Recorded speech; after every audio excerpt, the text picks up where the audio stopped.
Touchdown has been back in the States.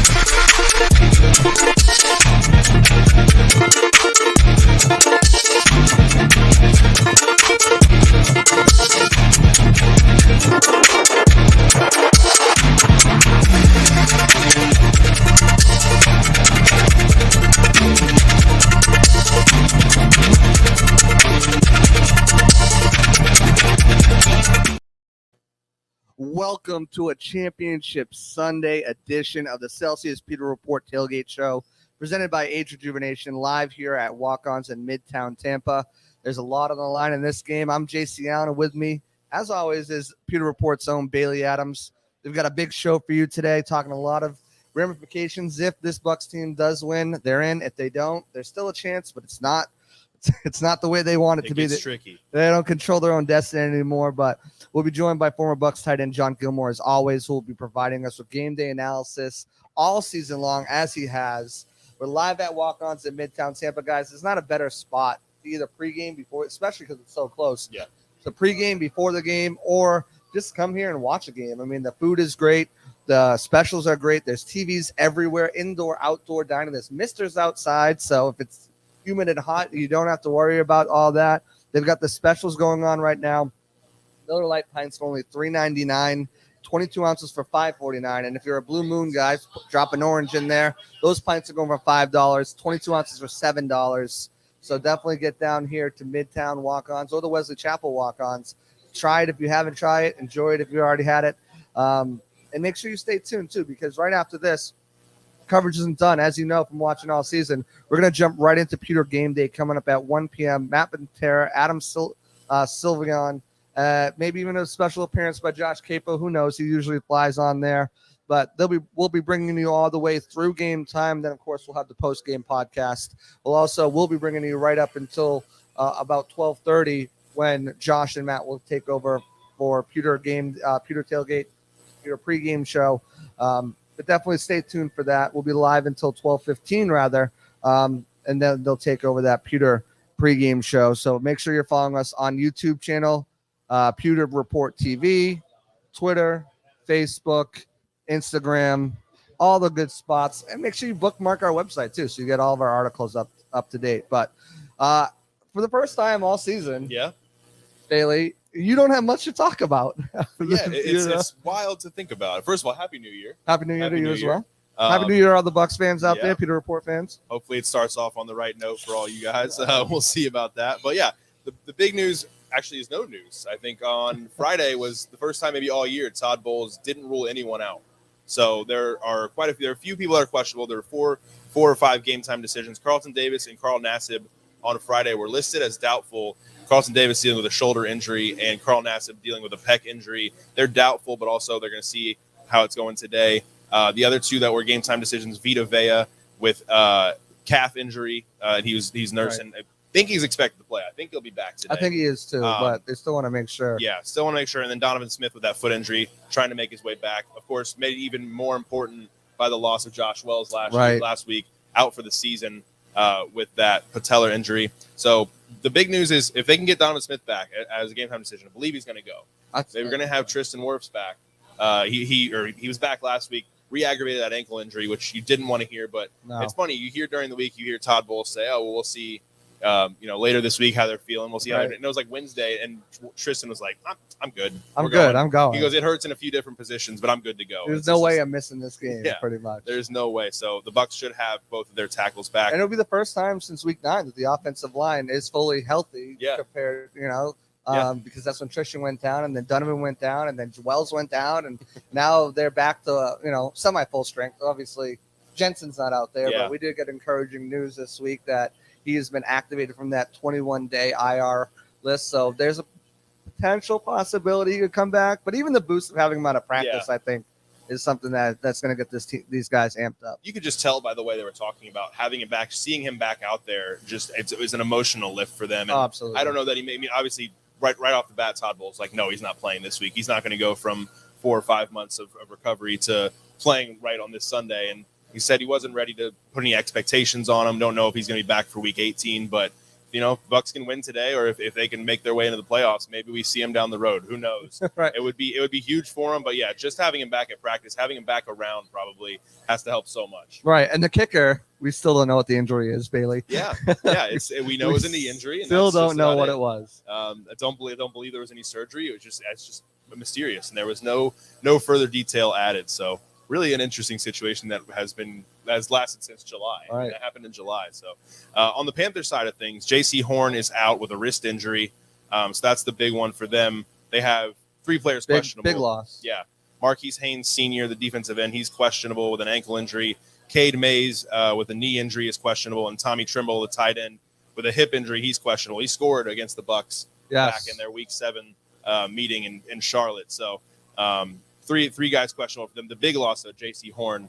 We'll see how the Bucs can maybe try to expose that and try to get something going offensively. Right, because they got C.J. Henderson and Keith Taylor is going to be taking up that spot. And while he's played well in circumstances, I believe J.C. Horn went out in that game, or C.J. Henderson. One of them went out back in week 7. It was. And Keith Taylor had to come in, and obviously the Bucs scored 3 points, so he did something right. But yeah, I mean, if you're going to take advantage of a spot, you're going to look to pick on the young cornerback there and try to see if you can get some mismatches and some different looks that will make it difficult for him to adjust in coverage and really get your guys some open looks scheme wise. Yeah, maybe get Mike Evans those 83 yards he needs to get to 1,000. Maybe today's the day. Maybe that's a potential possibility, but there's also a few other guys on the Bucs side too that are questionable, but they feel like they're going to play. But no one's 100% at this point. Yeah. How effective can they be? One of those guys, Jamel Dean, Mike Edwards, and Julio Jones. Those 3 guys are listed as questionable. Antoine Winfield Jr. as well in there. You need those 3 secondary members to play this game. Now, don't get it twisted. Sam Darnold is not a guy who really scares me as a passer. DJ Moore is a very solid weapon, and they also have other wide receivers on there as well. The kid they drafted out of LSU, Terrace Marshall. Yeah. I like him a lot. He's kind of come into his own a little bit. But if you are having to roll out Zion McCollum out there 2.0, that's not something you want to see. And we saw it in Week 7. Right. Both of your starting cornerbacks, both of your starting safeties are dealing with injuries. Starting safety, you want to call Antoine Winfield, slot corner, whatever. But the majority of your secondary is banged up, and you need at least, I think, 3/4 of those guys to play. Ideally, Carlton Davis would be one of them with the way he's shut down opposing receivers in the last couple of weeks. Yeah, you'd love to have him back. If he's the one that seems maybe the most doubtful, he's the one that's listed as doubtful. If you can at least have Sean Murphy-Bunting and Jamel Dean as your 2 outside corners, you'll feel better than throwing a rookie in there and Zion McCollum or D. Delaney. Yeah, exactly. So I think they're going to be in pretty good shape, as good a shape as they can be, I think, in Week 17. Right, and Carl Nassib coming back, he's doubtful. That'd be a huge boost because they lost Jannard Avery, and they don't. I mean, JTS and Anthony Nelson have been playing wire to wire the last couple weeks. You thought maybe you'd see Devin White in that role or potentially mix him in that rotation and maybe we see KJ Brick get it. But no, that wasn't the case. They've been going wire to wire. They did bring in a guy on the practice squad, but they didn't elevate him this week. No elevations at all. No, and I think he has 3.5 sacks this season, had 5 last year. So he's been a productive player. So we'll see what happens. But, that's going to be something to watch because they need to get the pressure on Sam Darnold early and often. As Matt can recall, as a Jets fan, once you get Darnold rattled, he starts seeing ghosts out there, especially when he's playing Tom Brady. So you need to get the pressure on him, and you need to contain, really. And those 2 things are going to be big because we saw Foreman and Hubbard be able to bounce runs on the outside and not having an extra pass rusher in Nassib. That's going to be a huge one to watch as far as a doubtful list. But, again, as always, we are here live at Walk-Ons in Midtown. And the Pewter Report Tailgate Show is sponsored by Celsius. We love our Celsius. I'm actually rocking a peach vibe right now. Bailey I made the need rookie mistake. I need one. He forgot to grab one. All the vibes are good. Arctic vibe, tropical vibe. The best thing about Celsius, though, is it's essential energy. It accelerates metabolism and burns body fat with essential vitamins, 7 essential vitamins. There's no sugar, no aspartame, no preservatives, no artificial colors and flavors. And the flavors, talk about the flavors, Bailey. You name it, they've got it out there pretty much, from the vibes to orange to grape, cola, strawberry lemonade, my personal favorite.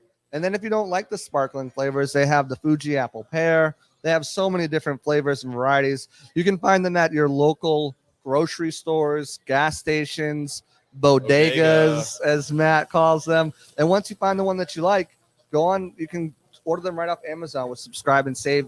You save money, it ships directly to your door. You can get the case of the flavor you like. You can get the variety pack because, as we know, variety is the spice of life. Shout out, Matt. Shout out, Matt. And that's the best way to do it. They come right to your door. I've got a pack of the vibes, combo pack of the vibes, getting ready to load in my fridge after I finish this peach Celsius today. So definitely check out a Celsius near you. As always, like I said, we're here on Walk-Ons. Which one we are in is Midtown, but Walk-Ons to Wesley Chapel is where we have Celsius on hand with free samples. Enjoying some great Walk-Ons food. Come enjoy all their game day specials. Miller Lite pints, $3.99, 22 ounces, $5.49. Blue Moon pints, $5, 22 ounces for $7. Drop an orange in those, and you've got yourself a tasty drink. In the summertime, in the wintertime in Florida, it's always summertime down here, except the last couple of weeks. This was cold on Christmas, man. Got my hoodie on. Right. So, like I said, check out Walk-Ons. Whether we're there or not, it's the best place to get food. I personally visit. I'm right next to one in Wesley Chapel. I'm there all the time. So, reminder, we'll be at Walk-Ons in Midtown, Wesley Chapel for next week's Celsius Pewter Report Tailgate Show, presented by Age Rejuvenation. We're not sure what time it is because this is a flexible game. We feel like it could be at 1 o'clock, but there's no telling right now, as it's a TBD. So is it Saturday? Is it Sunday? We'll find out soon. I think it'll be Sunday at 1 o'clock, though, especially if the Bucs handled their business. But as I mentioned at the top of the show, look who's here. It's John Gilmore, back for his game-breaking analysis from a guy who's actually played in the NFL, X's and O's, played on the Bucs, repping the Bucs, played on the Bucs. John, how are we doing? Doing great, man. Happy New Year. Happy New Year. Merry Christmas. Belated All Christmas. that good stuff. Yeah. Absolutely.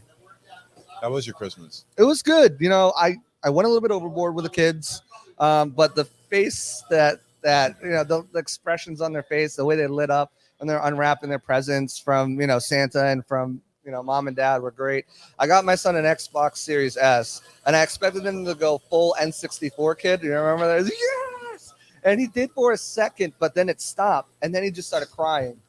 And he's like, "Thank you so much, Dad." I'm like, that's why I'm in debt for the next month and a half. But hey, you know what? And that'll never change. You're It's gonna go overboard every year. Absolutely. He's 6, so I only have about 2 or 3 more Christmases left of him truly believing. So I figured, let's go all out. But you set the bar pretty high with that Xbox. I did. I don't know what I'm going to do next year. Yeah. When they're old enough, it's just experiences. We're going on trips and cruises and whatever. That's the plan. But let's talk about this game this week because there's a lot on the line here. Oh, yeah. It's a championship. Yeah, we win, we end. That's what they're saying, man. Like you said, this is championship Sunday for the Bucs. Obviously, they aren't the typical Bucs that we're used to seeing week in and week out. They're not that they hate us because we ain't us Bucs. These are the we got to win to get in. We got to win to get in. And as you know, JC, if you get in the show, anything can happen. Things can turn around for this ball club, and especially with Tom Brady and the talent that this ball club has. So hasn't exactly been the fireworks that we're used to seeing out of the offense year in and year out, but they have a shot, man, and today they have to do it. Yeah, they've got to get it done. And when the Bucs have the ball, Brady in the offensive line, he's got 2 interceptions in each of the last 3 games. Offensive line, we talked about at the top of the show. It looks like Donovan Smith's going to be able to go. It's going to give them their full offensive unit for the first time since week 9. They have to protect Tom. They have to give him time. The amount of time that Tom has had to get rid of the ball, to let things develop downfield, has not been adequate enough all season. Now, a lot of that is part of the whole, execution, play sequencing. Teams know what they're doing. all of that stuff is all rolled into one. It's not just, lack of talent. The offensive line is a talented group. But they need to be able to set things up, especially with a guy like J.C. Horn. Yeah, no, and look, I never thought I'd say this, but Tom Brady doesn't look like the 25, 30-year veteran that he is. He doesn't look like Tom Brady, and I think everybody would agree. There's a lot going on, obviously, up front on that offensive line. I never thought I'd say this, especially this season, but I'm so happy to see Donovan Smith back after what we saw out of Brandon Walton last week. Oh, Josh Wells going out early in that ball game, man, just hurt us tremendously. I think Josh Wells is a guy we could have counted on, but Walton, his hands were full all day long. Some of those interceptions last week, going back and looking at it on tape, were inexcusable, thrown into double coverage. They were playing cover 2 man. Right. He was under duress in that first one. Cameron Thomas was face planting him again. Walton had his hands filled all day long. So, look, these guys have had their issues up front along the offensive line. To your point, they have to play a stout game. We've only been sacked now 19 times this year, which is the least amount in the NFL. But that's not a credit to the offensive line, JC. That's a credit to number 12. Getting the ball out of his hands as fast as he has ever had his entire career, and that's been a long time. But he's predetermining where he's going with the ball. He's not sitting back in the pocket, making his reads like we typically see TB12 do, and that's been a challenge for the Bucs. It has, and it's been a challenge for the offense to get going as a whole. It's been a challenge moving the ball down the field. It's been a challenge in the red zone. It's been a challenge putting up points. Red zone? We barely even saw the red zone. When you do it, it's going to end in a field goal. That's the problem because they haven't been able to execute down there. Part of that has definitely been on the offensive line. There's no way around it. You lose a guy like Ali Marpet. You lose a guy like Ryan Jensen. I think Alex Kappa, Shaq Mason has been an upgrade this season, to be honest with you. But the chemistry is obviously not there. These are, 3 out of your 5 guys we're learning to play together. So I think that having Smith back will let things settle down a little bit. Brian Burns is going to give him a run for his money. Yep. He's got to make sure he's protecting. The biggest thing is penalties, and that's the biggest thing for this offensive line has been the mental mistakes. Right. We've seen touchdowns wiped off the board. We've seen first downs negated. We've seen them turn into big holes where now they're in, first and 10, first and 20, first and 15, and they're having trouble converting first and 10. So once those mental mistakes happen, it's a snowball effect, and it all starts to ravel downhill. We saw one of the penalties negate a touchdown, and the other one back them up out of the red zone last week. You can't have those issues, and all season it's been bleeding into the running game as well. But last week, Lenny got going. Oh yeah. Lenny got on the board last week. Obviously, we've seen a few good weeks out of Rashard White, but to your point, I think one of the most disheartening things out of this ball club this season has been taking points off the board. You can't win football games that way. You and I both know that. Takeaways and penalties in the wrong situation, bad penalties, holding penalties that we've seen, just execution type things that should be fixed, just can't happen, man. We've seen it week in and week out over the past couple of weeks. Bit us again last week, taking off the points there from Julio Jones, big momentum changer that came back, and that's just been hurting the team all year long. And they're going to have their hands full. There's no gimmies in the NFL, especially in this league, in this division. They got Brian Burns, as you mentioned today. He leads the team with 12.5 sacks. Yetur Gross-Matos, he's a long-arm, strong guy. We've seen him progressively get better every year. I really like what I've seen out of this kid on tape. So we will have our hands full. It should come as any surprise.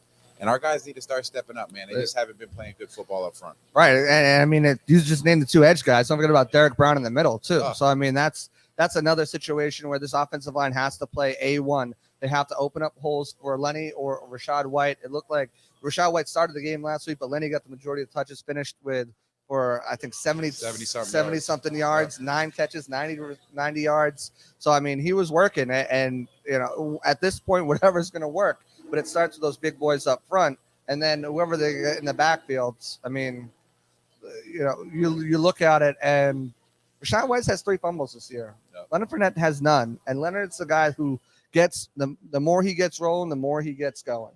Yep. So I wouldn't be surprised to see them feed on him a little bit more going forward, especially if they knock this one out of the game. Yeah, well, the problem with the Bucs this year is they don't know who they are. They haven't really established an identity on either side. And when you look at the Carolina Panthers, they've really established who they are, especially over the past couple of weeks. Man, it's been a tumultuous season for them. Moving on from Matt Rule in week 5, obviously the trade of Christian McCaffrey was big news for them. That screamed rebuilding year. Oh yeah. The quarterback carousel that they've had going on, they haven't had any consistency at the quarterback position. But Steve Wilks, the interim head coach, man, has done a bang-up job. I believe he's 7-5 as a coach there. Finally settled in with Sam Darnold, who's now 3-1, and their formula is very simple. We are going to pound the rock. We are going to make you stop the run. The numbers show it. Men lie, women lie. I think you've heard me say this before. The numbers do not lie. And they've done a great job playing safe football, right? Sam Darnold's done a very good job of protecting the football. They've done a great job of pounding that rock, as I mentioned. And the defense has played inspired football. Steve Wilks got this team going, man. He does. That culture, and it's very hard. I can tell you this from experience. Very hard to step in as that interim head coach and change the culture in the middle of the season. And he seems to have some success with that. So I'd like to see what they're going to do here in the future with Steve Wilks. I think he's a bang-up coach. Yeah, I mean, it's one of those things where interim coaches very rarely get hired to be the full-time coach. But I think he's done a good enough job. The players have responded to him, as you said. He's putting wins on the board. He's getting after it. So, it's one of those things where I think that he deserves a job. Will he get the job? We'll see. I don't know. I mean, he's still a pretty new owner there. Maybe wanted to go for a splashy name. Maybe a guy like Sean Payton. Maybe a guy like Harbaugh or something like that. But, it's going to be an uphill battle for the Bucs today because they are going to be without several players on the offensive and defensive side. Inactive just came out. Carlton Davis, Carl Nassib, two of the guys me and Bailey talked about, will not be playing today. Another big one in your position, tight end Cam Brate is out. So that means Kyle Rudolph, K. Dotton, again, is the starter. Ko Keith will be there. Brashad Perriman is going to be out as well as Kyle Trask. Kyle Trask, maybe we'll see the field one day. Maybe if they lock it up this week, Kyle Trask goes wire to wire next week. Because they got nothing to play for. They're not playing for seeding. They won the division. Maybe we'll see Kyle Trask next week. But, speaking of those tight ends, with Otten had one of his worst games in Arizona. He did. He's going to have to bounce back, blocking wise, catching wise. He's got to bounce back this week. What do you think Otten is going to be able to do up against this secondary and his linebacking core against the Panthers? Well, I'm glad that you noticed that on tape that he didn't have his best outing last week. I put the film on all 22s and I said, "Ooh, Cade, you bumped into some grown men here on the edge." J.J. Watt, man, he didn't look like a guy J.J. Watt just destroyed everybody. Yeah, though. he really did, man. Had quite the game last week. Didn't look like a guy that was going to retire. And I can tell you what, man, in these defensive meeting rooms, they see the issues that the Bucs have along that offensive front, but they're also listening to their defensive coaches saying, "You're not going to bring down Tom Brady. He's getting the ball out of his hands faster than any quarterback in the league. You're not going to bring him down." And you can see that sense of urgency from these defensive linemen. They are thirsty. They are hungry. When they come against the Bucs, they want it. And that's what we saw out of the Arizona Cardinals last week, man. It was crazy to see. There's an extra level of wants because everyone wants to sack Tom Brady, right? Everybody, especially if you haven't sacked him before. You either want to pick or you want to sack him or you want to get him to fumble. And they're being told that they can't. They can't. But yet they're looking at our offensive line struggles, thinking to themselves, "That's why exactly can't I?" As teams have been struggling to do it with only 19 sacks on the board. Right. But to your point, man, I like what I saw out of Kyle Rudolph last week when he had to step in there and play. So Cameron Brate, obviously, he's been down and out throughout the season. We haven't seen him consistently throughout the season. So I don't think that's a big loss there. Obviously, Carlton Davis, he's a guy you don't want to see on the inactive list. But we're not seeing a team that we're expecting to really light it up in the air this week. Right. DJ Moore obviously is a strong weapon for them, but outside of that, I don't really see him being a buck killer in the air. But Carl Nassib not being active for this week, I think that one hurts. Protection on the edge, being able to contain that rush, keep him on the inside, keep him running between the tackles. Chuba Hubbard and Dante, those guys are some solid running backs, a two-headed monster. Oh, yeah. You got to keep them running between the tackles. Is Vita Vea active? Is that up? Vita Vea is active? Vita Vea is active. That's crucial, man. So with Vita Vea being up, man, protecting the edge, forcing everything back inside is going to be a big-time part of the game plan for the Bucs. Right, and it looks like Jamel Dean's going to go, SMB is going to go, Winfield, Edwards, all those guys are ready to go. So you've got, you're missing Carlton Davis, who's good in run support as it is, and obviously a heck of a corner, but at least you're not, out there, throwing Zion McCollum or D. Delaney back out there. So it'll be pretty good. Wide receivers, Russell Gage has had a bit of a resurgence, leads the team with 4 touchdowns, and has really been the go-to guy in the end zone the last couple of weeks. He's been making plays. Has it been in, because we saw in training camp that he was just, his chemistry with Brady was it just injuries that were holding him back? I know a lot of fans have been upset about the $10 million contract all season. What have you seen out of Russell Gage the last couple of weeks that gives you that hope that he's going to be able to continue to put on, do what he's been doing? Nah, Mr. Accountability is what I like out of Russell Gage, man. Every time he pops up, you barely even know he's in the game, and then all of a sudden he makes the play, and it's like, there he is again. Rashard Perryman was a guy like that in the past that would step up and make that big play when you least expected it, because they're not the big name guys that we have in that wide receiver room, and we have probably one of the better wide receiver rooms, arguably in the NFL. And we haven't gotten the production that we need out of them. No. But to your question, I like Russell Gage. I like what I see out of him as a slot receiver. You can move him around in different positions, I think, which makes him valuable. He's a great player. You know, a guy like Mike Evans today, you know, obviously being 83 yards away from another 1,000-yard season. I'd like to see him get some production today. Last outing versus these guys, I believe he had just under 100 yards receiving, and he dropped that big 62-yarder to start the game, which I'm sure is still on his mind going into this one. Hell, he said it threw the whole offense out of their whack when he dropped that ball. So, well, that's been the theme of the season, JC. Momentum. Momentum. It's been something that we've not been able to hold on to. We're now facing a team that's won the last 3 or 4 games. They're riding that momentum heavy right now. And when you put on the tape, this ain't the same. This is not the same Carolina Panthers ball club that we saw in Week 7. This is a more aggressive, more physical, more inspired ball club, and that's a little scary coming off that 21-3 defeat in Week 7. Absolutely. I mean, you got Julio Jones will be active for this game. You know, he's been banged up, showing his age a little bit this year. Hasn't been 100% throughout the season, but when he's out there, he's been great, which makes me think, you know, because of his age, because of his production, maybe he's visiting Age Rejuvenation. What do you think? Oh, that was a nice segue to one of the best anti-aging facilities in the area. As we age, our hormones decrease, both for men and women. I was tired all the time, had no sex drive. I was groggy. I felt like I was 80 years old because everything hurt. I came to Age Rejuvenation because I was tired all the time. Bioidentical hormones has really made such an impact in people's lives. I actually enjoy shopping now. Got all my energy back. Mind is sharp. I feel like I'm 18 again. It was perfect for me. Get with Age Rejuvenation. Do it now. Don't wait. Call Age Rejuvenation today. Guys, if you want to feel better, go to Age Rejuvenation. Lose weight, feel great, have better sex. You might have seen Age Rejuvenation as a new sponsor of SR's Fab 5 column on pewterreport.com. Well, Scott Reynolds is a new Age Rejuvenation customer too. Scott turned 50 this year and noticed that his energy had become a problem. Turns out he had low testosterone. Like most men in their 40s and 50s, it's just nature, fellas.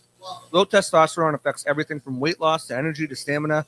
But now there's a way to fight it, and that's what Scott did with testosterone therapy. He now has more energy. Visit agerejuvenation.com. Age Rejuvenation has 5 Tampa Bay area locations to serve you. Lose weight, feel great, and have better sex with Age Rejuvenation. And you use Age Rejuvenation as well, right?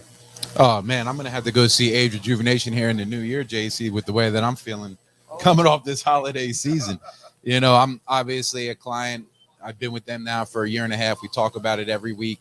You know, I'm on the hormone replacement therapy program, but at the same time, you mentioned weight loss. Everybody's going into the new year wanting to implement these New Year's resolutions just based on the way that they're feeling, you know, gut health and all those great things. They're actually running a big special right now. You mentioned Pewter Report. You know, go to agerejuvenation.com, give them a call, mention Pewter Report. I believe it's like some 50% discounts. That's a steep discount. Programs. I have a couple other things, 25% off appetite suppressant, you know, hormone therapy, 50% off your first month on your hormone therapy program, 50%. That's a huge savings. In fact, you go to pewterreport.com. I think we're also running a $500. They're doing all types of crazy. It's a giving season, Jason. It is. It's a giving season, and people want to get back to being their best selves. You go to Age Rejuvenation, mention Pewter Report, and they will hook you up. Hook you up. Hooked up is the same thing that's happening on this defensive line with Vita coming back and with Akeem Hicks. Guys have a 5-1 record when they're out there together and only let up around 80 yards a game. Flip the script, 2-7 when they're not out there together, letting up over 140 yards a game. So that's a huge, huge point of emphasis, especially with these running backs here, where they torched you earlier in the season in week 7.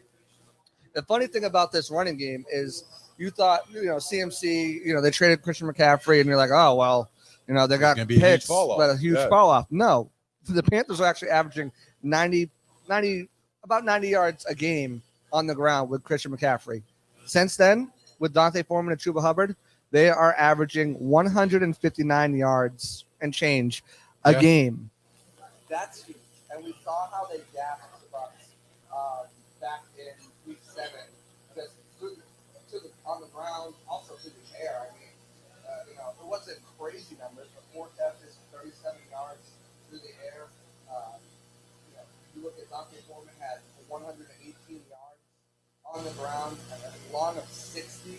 And Chuba Hubbard had 63 yards on the ground, both averaged over 7 yards per carry.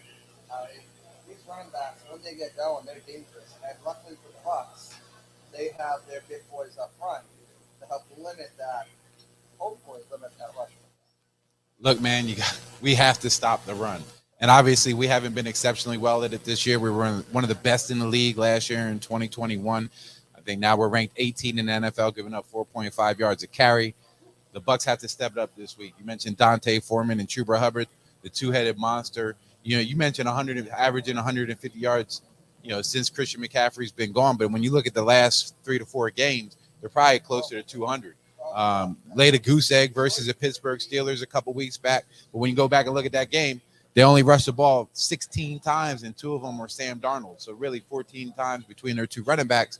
Then Denver, I think they put 185 on the board and rushed it 46 times. And then obviously they had a big game against the Seattle Seahawks, 220 on the board, 46 times. So again, I think they've finally established that reputation and that identity of being a run-first type of ball club, and asking Sam Darnold, hey, you don't have to do too much, Chief. Just deliver the football, protect the ball, keep these drives moving, keep the chains moving, and put our defense on the field to do the rest. 320 yards last week against Detroit. Crazy. 320 yards against Detroit. Foreman had 165. Hubbard had 125. And Foreman was averaging 7.9. Chuba Hubbard just averaged 10.4. These guys were moving the ball. Every time they got their hands on the ball, that's not something you can allow at any point in this game if you're going to win. It's going to be extremely important for the Bucs corners. Also, to make sure they are committed to run defense as well. We know Jamal James has been great at it. Tom Davis has been really good. Tom will be fun things. He's got to make sure that he is tackling, not one-arm tackle that he tries to do. He's got to tackle because they'll try to bounce these guys out and they'll try to break the chain. And that's what you saw last week 7. Dante Foreman's big game and Chuba Hubbard's big game came out on the outside runs. Yep. So it's going to take all hands on deck, not just the guys up front, but the secondary. Antoine Winfield's one of the best safeties, slot guys in run defense in the game. It's going to take a community effort, collective effort from all these guys to slow this one attack down. And if you do that, I like their chances. I don't trust Sam Darnold. And even with DJ Moore, I don't like the other weapons they have, especially Tommy Tremble's up too. Look, we have to set the edge. To your point, we have to set the edge. We got to keep contained. We got to force everything back inside. These are 2 good running backs. They're a little undersized running backs, but that means they're fast. And when they get that little crease, they're gone. You get these guys in the open field, man, they're tough to bring down. So you got to keep them forcing back to the inside to the guys like Akeem Hicks and Vita. Let them fill their gaps and let our guys scrape Lavonte David and Devin White. That's going to be the formula for success. There's got to be a 12, 14 tackle game for David and White if the Bucs are going to win. David's got to be blowing up runs, whether that's coming through gaps, whether that's stopping them at the line. They've got to be everywhere, and it's got to be one of those guys need 20 tackles. That's it. And with a 320-yard rushing day, let me tell you what happens there, JC. Tom Brady stays on the bench. Right? He stays on the bench, right? They own that time of possession. When you're running the ball that efficient, I mean, that's even above efficient. That's just next level type stuff, 320 yards. But when you're running the ball as well as the Carolina Panthers are, they tend to own the time of possession, which is going to keep our offense on the bench. And obviously, we're struggling to see production as is, and we're definitely not going to see it on the bench. Exactly. So, I mean, there's and that ties directly into what the Bucs need to do here as well. They need to set the edge. They need to contain but they also need to get pressure. They got to get pressure. Like I said, early, often. Sam Darnold, Matt knows, once you get pressure on him early and often, he tends to start to feel pressure when it's not there, can make bad decisions. We'll see what happens because, again, Carl Nassib is out. Jannard Avery's on IR. They didn't elevate anybody. It's just going to be Nelson. And it's just going to be Joe Tryon-Shrinka. So you got to hope for no injuries. We know Joe Tryon-Shrinka is not 100%. And it's going to be interesting to see these two guys. Again, Nelson, I think, is earning himself maybe a bit of money, if not here, somewhere else. I don't know how much money the Bucs are going to have, but he's been a playmaker each and every week. No, that's a fair assessment, especially with the injury to Shaq Barrett and the way he stepped in there. I think he's done a lot to lobby for a nice little deal here in the offseason if he's a free agent. But to your point, man, these guys, they got to do a good job. It's going to come down to setting the edge, obviously stopping the run. And that's it. When you talk about Sam Darnold and how Todd Bowles is going to approach that situation, it's going to be interesting. Going back and looking at that tape, how he played Trace McSorley, a first-time starter. They didn't really get after him too heavy in the rush right away, but it was more disguising their coverages, dropping their defensive ends, bringing number 4 from depth and dropping a defensive end like Anthony Nelson back in coverage. So they kind of put him off kilter a little bit just by disguising the coverages versus the pressure. But now you got a guy like Sam Darnold, an experienced quarterback, a guy that knows what he's doing, and to your point, doesn't really react the same way versus pressure. So you would expect that they would dial up the heat early and often. I think they have to. I think they have to, and I think they've got to send it from just more than Anthony Nelson and JTS. Right. I think they got to send it more from Devin White. I want to see Antoine Winfield get back there. I want to see some creative blitzes and schemes. I want to see the Todd Bowles that does stuff like that puts Lavonte on the line and drops Vita in coverage. I want to see those weird lineups and different tactical maneuvers that he makes to really rattle and confuse Sam Darnold. It's easy to approach a game with that type of game plan when your offense is seeing some type of production. That's true. But when our offense is struggling the way that they are, it influences what goes on the defensive side of the ball. It's vanilla on both sides. I mean, you look at the Bucs offense, and we already talked about them, but it's run, screen. Eventually, they'll try to get, come back ahead of the sticks. It's very vanilla right now. They're not really doing too many things. We saw a little bit of it, against the Bengals. And a little bit of it last week where they're getting creative and doing some play action. Well, it was an overtime, and it was at the end of the game when Tom was controlling the offense. But, enough about that, because we got to talk about these cornerbacks and the pass coverage. Davis is out. Most likely was going to match up against DJ Moore. He did a heck of a job shutting down Jamar Chase. Heck of a job. SMD did a heck of a job shutting down DeAndre Hopkins. So it's going to be Dean, who's coming back from foot injury, SMB on the outside, and then you have your normal rotation. Logan Ryan, who didn't play that first game. SMB didn't play that first game either. Carlton Davis didn't, but he's out. Mike Edwards, and then Antoine Winfield Jr. in the slot. This is where I'm telling you, I think you need to use some of these guys to get pressure. You need to use some of these guys. Again, they have to be dominant in run support today.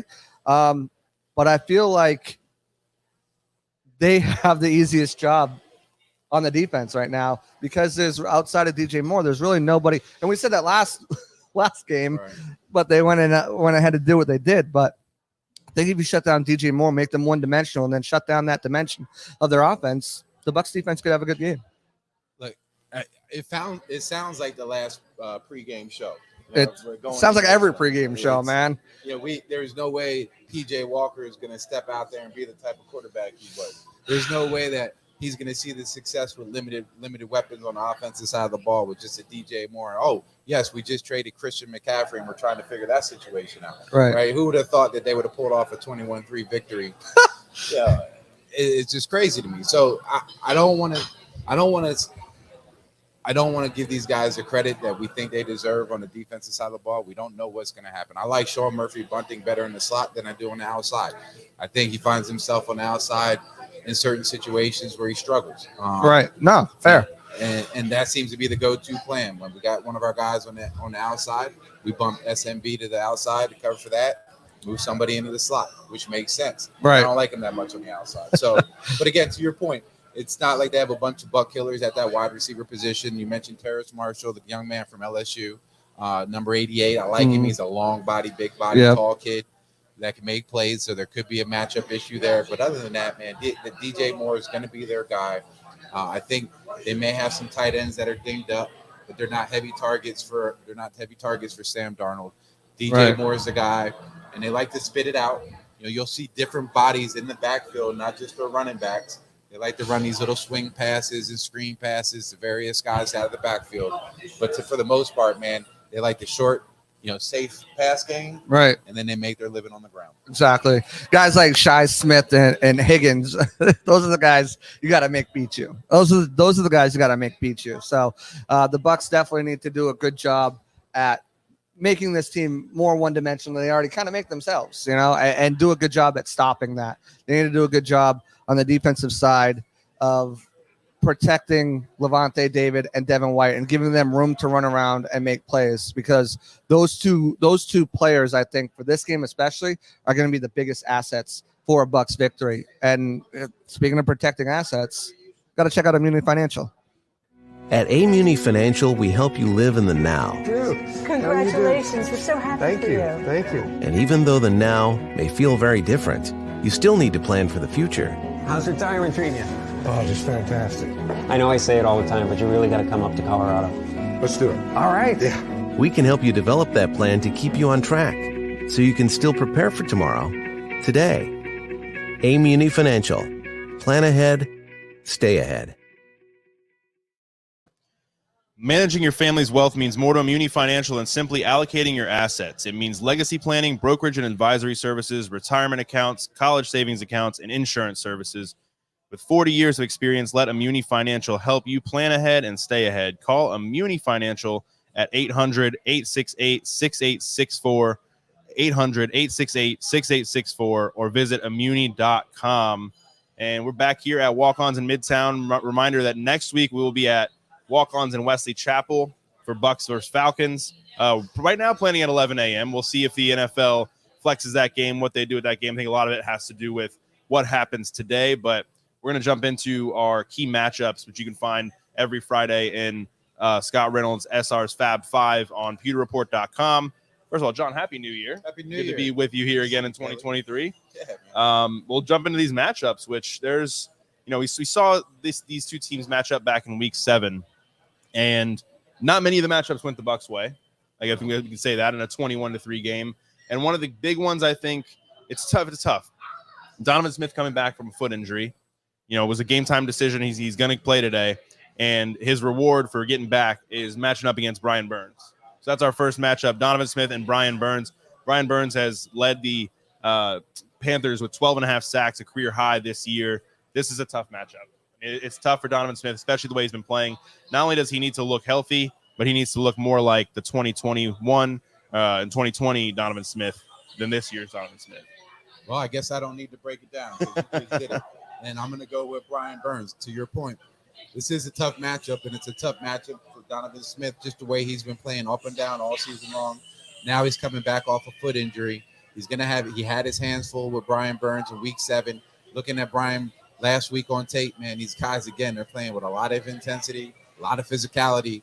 I think Donovan Smith is going to have his hands full today. I'm going with number 53, Brian Burns. Yeah, I'm also going to go with Brian Burns. If you couldn't tell by the way I described this matchup, I think it made it pretty clear. But we'll move along, still staying in the trenches. Left guard Nick Leverett against Panthers defensive tackle Derek Brown. Another tough matchup. I love the way that Nick Leverett plays. It's interesting to I don't even know what to call it, a full circle moment, but back in week 7, that's when we started to see them rotate Luke Gedeke and Nick Leverett. We ended up seeing more of Nick Leverett toward the end, and some more of Luke Gedeke. And then with the injury to Gedeke, we saw more of Leverett, and he's kept that job, and he's deserved to keep that job. But still, this is a tough matchup again for him today. Another guy that pops out on the film, number 95, Derek Brown.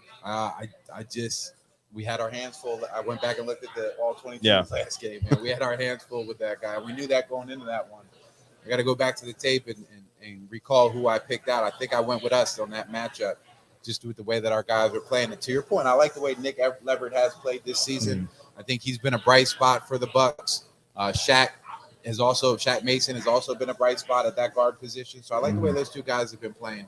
But I'm going to have to give this one to Derek Brown. That's the thing is I'll take Derek Brown, but also it's a lot closer this time around with Nick Leverett in there. I think probably last time we previewed this matchup was Luke Gedeke against Derek Brown, and that was no contest. I think just with the style that Leverett plays, he sticks his face in there. He's a feisty guy.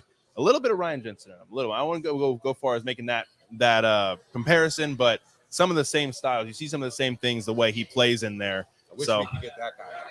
It would be nice. I mean, the 21-day activation window open.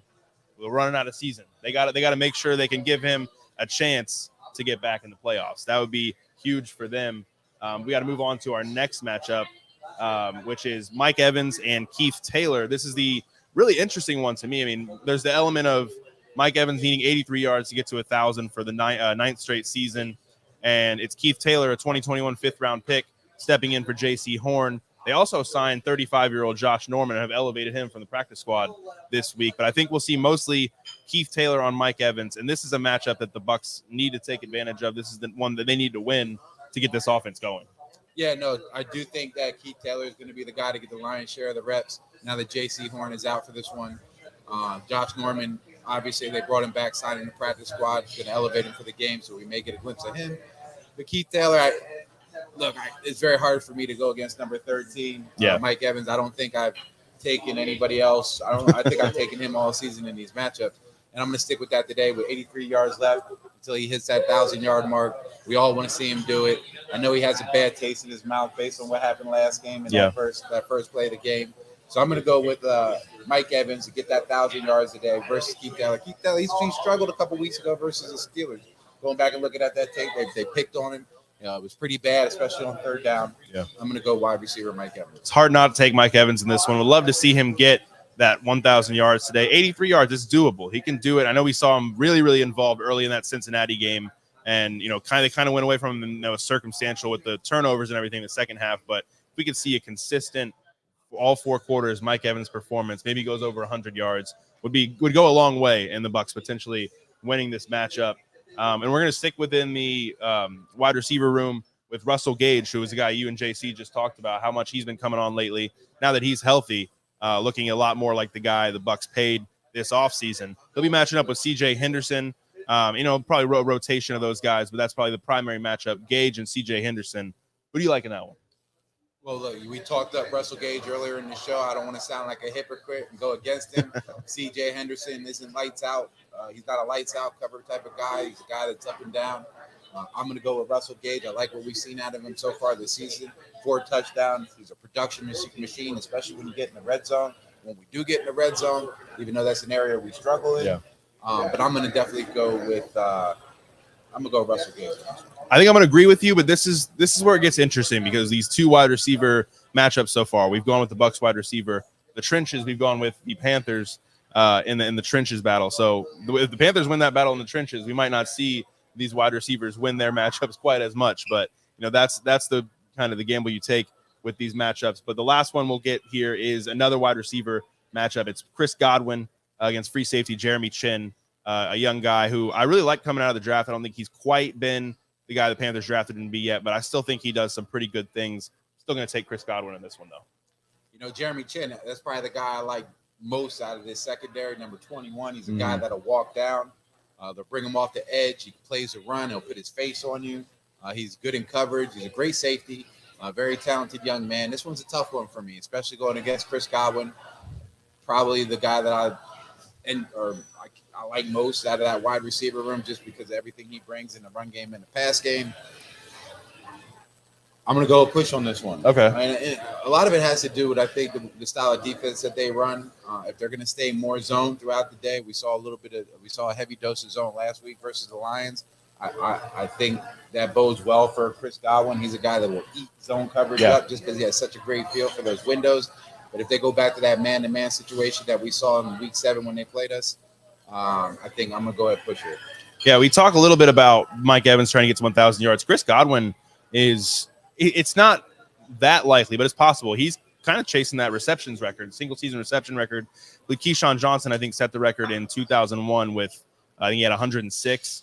Godwin's at 89 right now, so needs 2 pretty big games, but he's also not too far from breaking his own record that he was second all time last year before that injury. So, he's got a chance to overcome the number he had last year coming back off that ACL injury, and with 2 big games here down the stretch, could pass Keyshawn Johnson. So another 20 catches? Yeah, just about, yeah. So it's a tough one. Based on what we've seen out of production so far, Bailey, I think that's a tall order. Not to throw any shade on Chris, but he also had an extra game to do it. Yeah, so that is fair. That is fair. But yeah, I mean, if you're gonna bet on any of these matchups or bet on the Bucs matchup today, you need to go to MyBookie. It's a new year, new you, so give yourself a fresh start with MyBookie. Whether you bet to earn or to make the games more exciting, MyBookie gives you the most for your money with their redesigned deposit bonus. Just use promo code Pewter, PEWTER, on a deposit of $50 or more to receive a cash bonus instantly to your MyBookie account. Using this bonus is simple. Bet your deposit amount just once, and you're ready to cash out. It's no strings attached with MyBookie. You can bet on the NFL, UFC, there's hockey going on, NBA, the college football playoff, 2 great games yesterday to set up a national championship next week.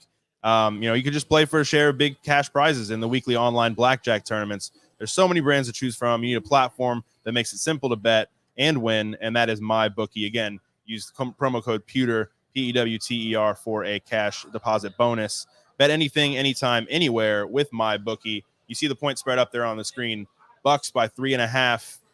We'll get into our Pewter predictions here in a little bit, but that's it feels a little generous given the way the last game went between these 2 teams. I know the Bucs are at home. I'm taking it. You taking it? I'm taking it. All right. Smashing that 3.5 right now. All right. Well, before we get, I'm confident though. I've been the hopeful guy all season. I've been, I don't know. I've just unwavering. I've watched too much of Tom Brady in my life to think that he's ever going to be completely out of a game, even though everything around him has been crap. January Tom Brady is a little different. December Tom Brady, January Tom Brady, they're all February Tom Brady's the most different of them all. Yeah, it starts to get down the stretch. You start to get toward the end of the season, you see a little bit different out of Tom Brady. But they've got a lot to overcome on that offensive side of the ball. But we need to get to the defensive side of the ball for the Bucs with those defensive matchups to watch. 5 of them that you can always find in Scott Reynolds' Fab 5 on pewterreport.com every Friday. We'll start with a guy, Anthony Nelson, who's been playing really, really good ball. Really good ball. Setting himself up for a payday. I don't know where it'll be. I don't know, what his prospects are like right now. It's an interesting one. Carl Nassib type season he's having.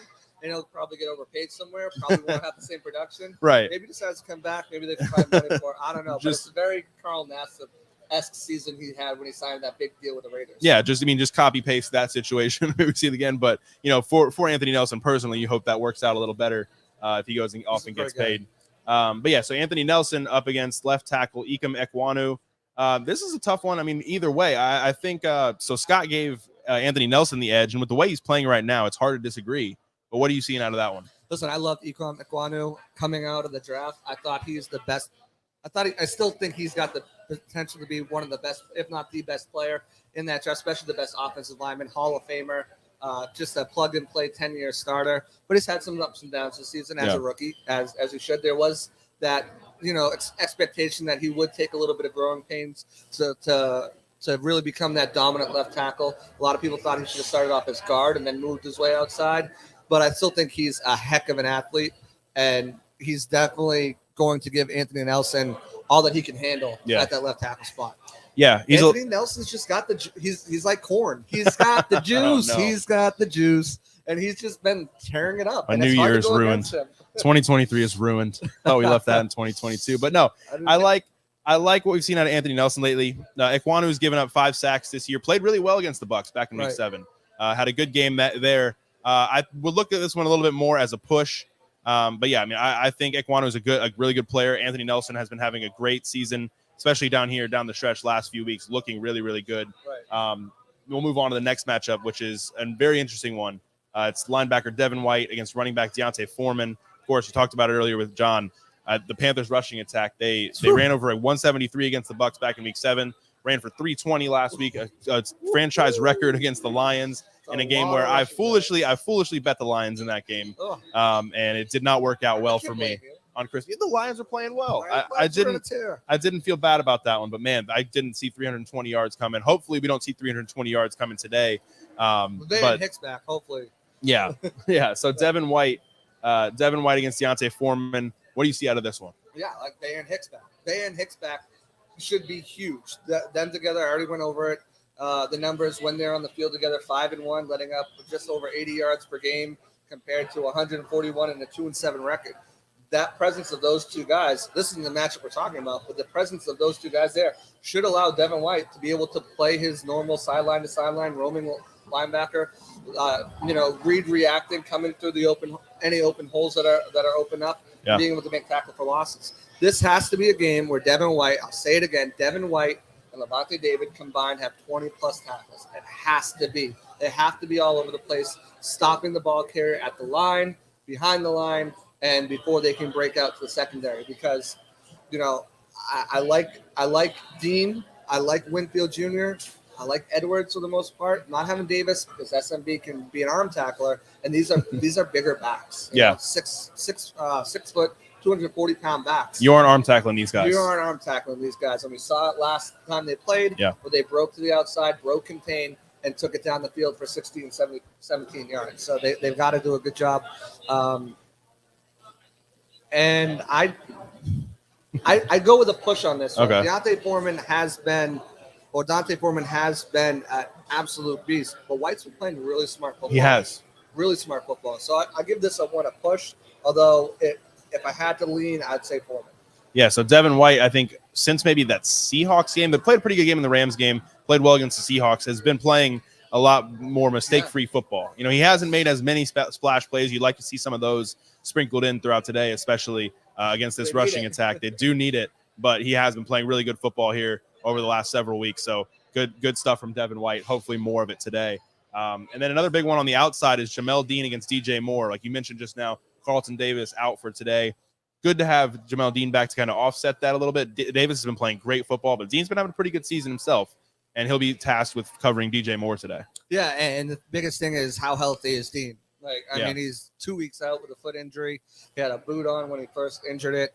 How is that feeling? Is he going to be able to be the same player he's been for most of the season? Because really, he's been an all-pro player. He's not going to get the recognition. He's not going to get the Pro Bowl berth. He's not going to get anything of that. Maybe with the new format where the players are voting for their own all-pro ballot, which would be fun to see.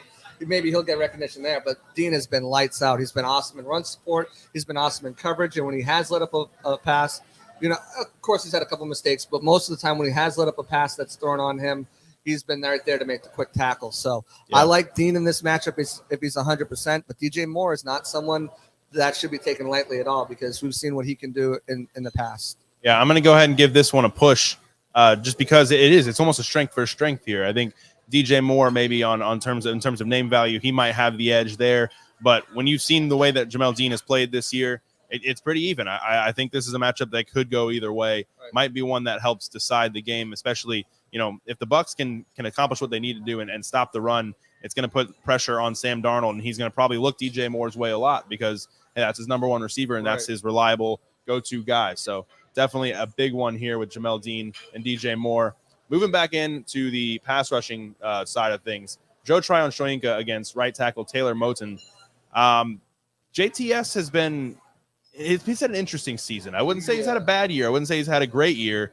It'd be somewhere between like pretty good to good. Right. I think we've seen some of those leaps. We haven't seen quite the massive leap in year two, but I don't think, I don't know if it's fair to even put that expectation on him right now, but we've seen some good things. What he really needs to do today is be able to contain. We talk about stopping the run. He's got to be able to set the edge and contain and, keep those guys from bouncing outside and getting down the field on the Bucs. But again, the pass rush side of things, if they drop the back to pass, I'm really wondering how many passing attempts do you think Sam Darnold's going to have today? I mean, if it's more than 20, I would be pretty surprised. Probably be pretty good news for the Bucs. Yeah, right. I completely agree with you. He's got to do a good job of containment. He's had one of those seasons where you've seen it, but it hasn't been consistent. Yeah. And even going back to him coming out of college, JTS, he was a position of need. He was the best player available on the board at the time, but that was a down draft. There wasn't many guys who stood out and you're like, oh, wow, these guys, was coming off the COVID year. He also took a year off football. Last year, they used him all over the place, starting limping Jason Pierre-Paul over him at times. So this is his first real year, 2 years as a starter. And halfway through, he loses his running mate, Shaq Barrett. Yeah. So now more attention is put on him. he's had times where he's been able to just blow by guys but not make the sack. Yeah, overruns it a little bit or just can't finish it. Right. So when he gets back there, because Moton's is a good tackle, but he's had an up and down season himself. He's got to finish plays and he's got to contain. Those are the two things, my two keys to JTS: finish plays, contain. But I do like him in this matchup a little bit over Moton, just because of Moton's inconsistent play. Two inconsistent. Let's give it a push, actually. Two inconsistent players, give it a push. That's fair. That's fair assessment. I think I'm going to go with JTS in this one. Maybe a little bit of hopeful thinking. I think maybe we see something special out of JTS today. But we'll wrap up here with our final defensive matchup, which is defensive tackle Vita Vea. Great to have him back against Panthers left guard Brady Christensen. I've got to go with Vita Vea in this one. I've got to go with Vita Vea. He, like you mentioned, he and Hicks are the keys there up front to eating up that space, stopping the run, opening, freeing up Devin White and Lavonte David to make those tackles. I like Vita Vea in this one, and in terms of stopping the run and getting after the passer. I mean, remember, he's still the Bucs sack leader right now. He's got 6.5 this season, so gets after the quarterback pretty well, and he's stopping the run at a good rate. Let me get Vita Vea in this one. Yeah, I go Vita Vea as well, just because Christensen's not going to be able to handle him by himself. He's going to get double teamed. There's going to be a situation where he's going to need some help. And also, I just think, like as you mentioned, Vita Vea as a pass rusher, I think he can exploit some of Brady Christensen's weaknesses. I like Brady Christensen coming out of college. Yeah, I think he's developed into a nice player. But Vita Vea is one of the best players in the league when he's on at defensive tackle. And we've seen his ability to not only shut teams down in the running game, but also be a force as a pass rusher as well. So I think he's going to have his hands full with Vea, and I give it to Vea too. But now has come the time where Bailey, you are on the clock. Yeah. Only Pewter reported that picked the Panthers to win. With the inactive list coming out, with everything we just talked about, has your mind swayed at all, or are you still riding with the Panthers beating the Bucs? I'm still riding with the Panthers beating the Bucs. I don't know. Enemy number one. I don't have a good feeling, and I don't know that I am wrong to not have a good feeling about it. This would be, Bucs could wrap the division up today, make it easy on themselves, wrap it up today at home, not have to worry about next week's result, worry about what the Panthers are doing next week, wrap it up, make it easy. But this 2022, I mean, it's 2023 now, but this year's team hasn't made it easy on themselves at almost any turn. So I don't know why I would expect them to now. I hope I'm wrong. It'd be nice to see them wrap it up today. But I've got the Panthers in this one, 24-16. Ooh, I don't. It's bad. This guy right here. Flood the comments. But no, I think I'll get into my prediction. But I think the Bucs know what's at stake right now. They know they need to win, and they know they need to win this week to wrap the division up. So next week they can take some time off. Not really time off. Yeah. But they don't have it as an important game. They can kind of let their body rejuvenate a little bit, just like you would at Age Rejuvenation. At Age Rejuvenation, we have a lot of interest about erectile dysfunction in men. It's not like my sex life was dormant, but you can always improve. I was having an adverse effect on my marriage and was very happy with the results. We have various treatment programs available to enhance their physical abilities that can improve blood flow and sensitivity. The pulse wave has made it so much better. It's been a significant improvement. The good news was that I heard it from my wife. Stop waiting. Start doing Age Rejuvenation. Again, check out Age Rejuvenation for testosterone therapy, peptide therapy, stem cell therapy. John Gilmore, Scott Reynolds, they both use Age Rejuvenation, 5 convenient Tampa Bay locations. Make sure you check out Age Rejuvenation, our presenting sponsor here at the Pewter Report Tailgate game show. It's time. Do you want to go first? Or you want me to go first? Go for it. I'll go first. And again, I'm the ever optimistic. I'm actually going to change my score. I'm going to change my score prediction. I'm going to keep my prediction. I'm going with the Bucs. I'm going with the Bucs to win this. But I feel like this has a lot of like that Tom Brady Patriots season where they lost to the Bills in the season opener 31-0. They came back at the end of the season to wrap it all up in week 17 to beat them 31-0. Now, obviously, they're not playing the Panthers at the beginning and the end of the season, but I'm still going to go with this score reversal. I don't know why. I feel like the defense can shut this team down. Guys, stop me if you heard this before. I've just been optimistic. I feel like the defense can shut this team down, and I feel like the Bucs will be able to move the ball and score some points. Give me 21-3. Flip the script. Flip the scores. 21-3 Bucs. They wrap up. Clinch division. Hats and T-shirts. Champagne in the locker room. Let's go. Bucs get the win. Belly. I don't know what happened. I don't know. He had a good New Year's Eve. He's over here losing some of his streak. I'm losing my mind. Look, I can't give the Bucs that much credit, man. Mike Tomlin used They have to do it at some point, though. Mike Tomlin has one of my favorite sayings ever. Football justice will prevail, meaning you get what you deserve in the NFL. You truly do. And right now, the Carolina Panthers are playing their best football when it matters. You know, winning the last 3 of the 4 games. You know, the way they're running the ball, you know, the way they're rallying around new interim head coach Steve Wilkes. They have a lot of momentum going for them, and I haven't seen any of that from the Buccaneers, man. You can't just flip a switch, snap your fingers, and say, "Hey, we're going to go out there and beat a good football team with the way that the Bucs have been playing." That's just what it is. I've seen this movie before, too, and I just can't give the Bucs that much credibility. Unfortunately, I did wear my Buccaneer rally hoodie today that I got for Christmas. I appreciate it, Nick and Yvonne. Nice little Christmas gift, but I can't give them the dub today. But I hope I'm wrong. I'm going, and I'm not. I can't go out there. I'm almost close to Bailey's score prediction. I'm going 2016 Panthers. They cover that 3.5 spread. Wow, these guys with me today. I'm not going to let them just run away with it at home. They haven't been playing great on the road this year, but I am going to give them the win today. Wow. 20-16. These guys over here are like, playoffs. Hey, I'm talking about practice, all right? They had according to Byron, they had a good week at practice. Not the game, practice. And it's going to translate to the game. It's going to translate to the game. They're going to win 21-3. That's going to do it for me. That's going to do it for me. The ever optimistic. Let's go. I think the Bucs are going to win this. Punch their ticket. These guys over here are picking the Panthers. We're going to continue the show. I want to say thanks for joining us here at Wesley Chapel. Walk-ons, and not Wesley Chapel. Midtown. We'll be in Wesley Chapel next week. At what time, we don't know yet because we don't know what time the game is going to be solidified. We think it's 1, so we'll probably be there around 11, so come join us. But let's continue the Celsius Pewter Report Tailgate Show. We're going to flip it over to Matty Matera, who's been a wizard behind the scenes this whole time. He's just amazing. He does so much. You guys don't even realize how much Matt does for Pewter Report, for this broadcast, especially the sacrifice. Who doesn't want to go to a game? And Matt's here week in and week out running this tailgate show and giving you guys all the content you want in game. So huge shout out to Matty. Even though I did hit him with several Sam Darnold references today, but they're going to bring you up. Matt Matera, Josh Cable will bring you all the way up to game time at 1:00, where it will then continue with Matt Matera, Adam Silvan, and maybe an appearance by Josh Cable as well.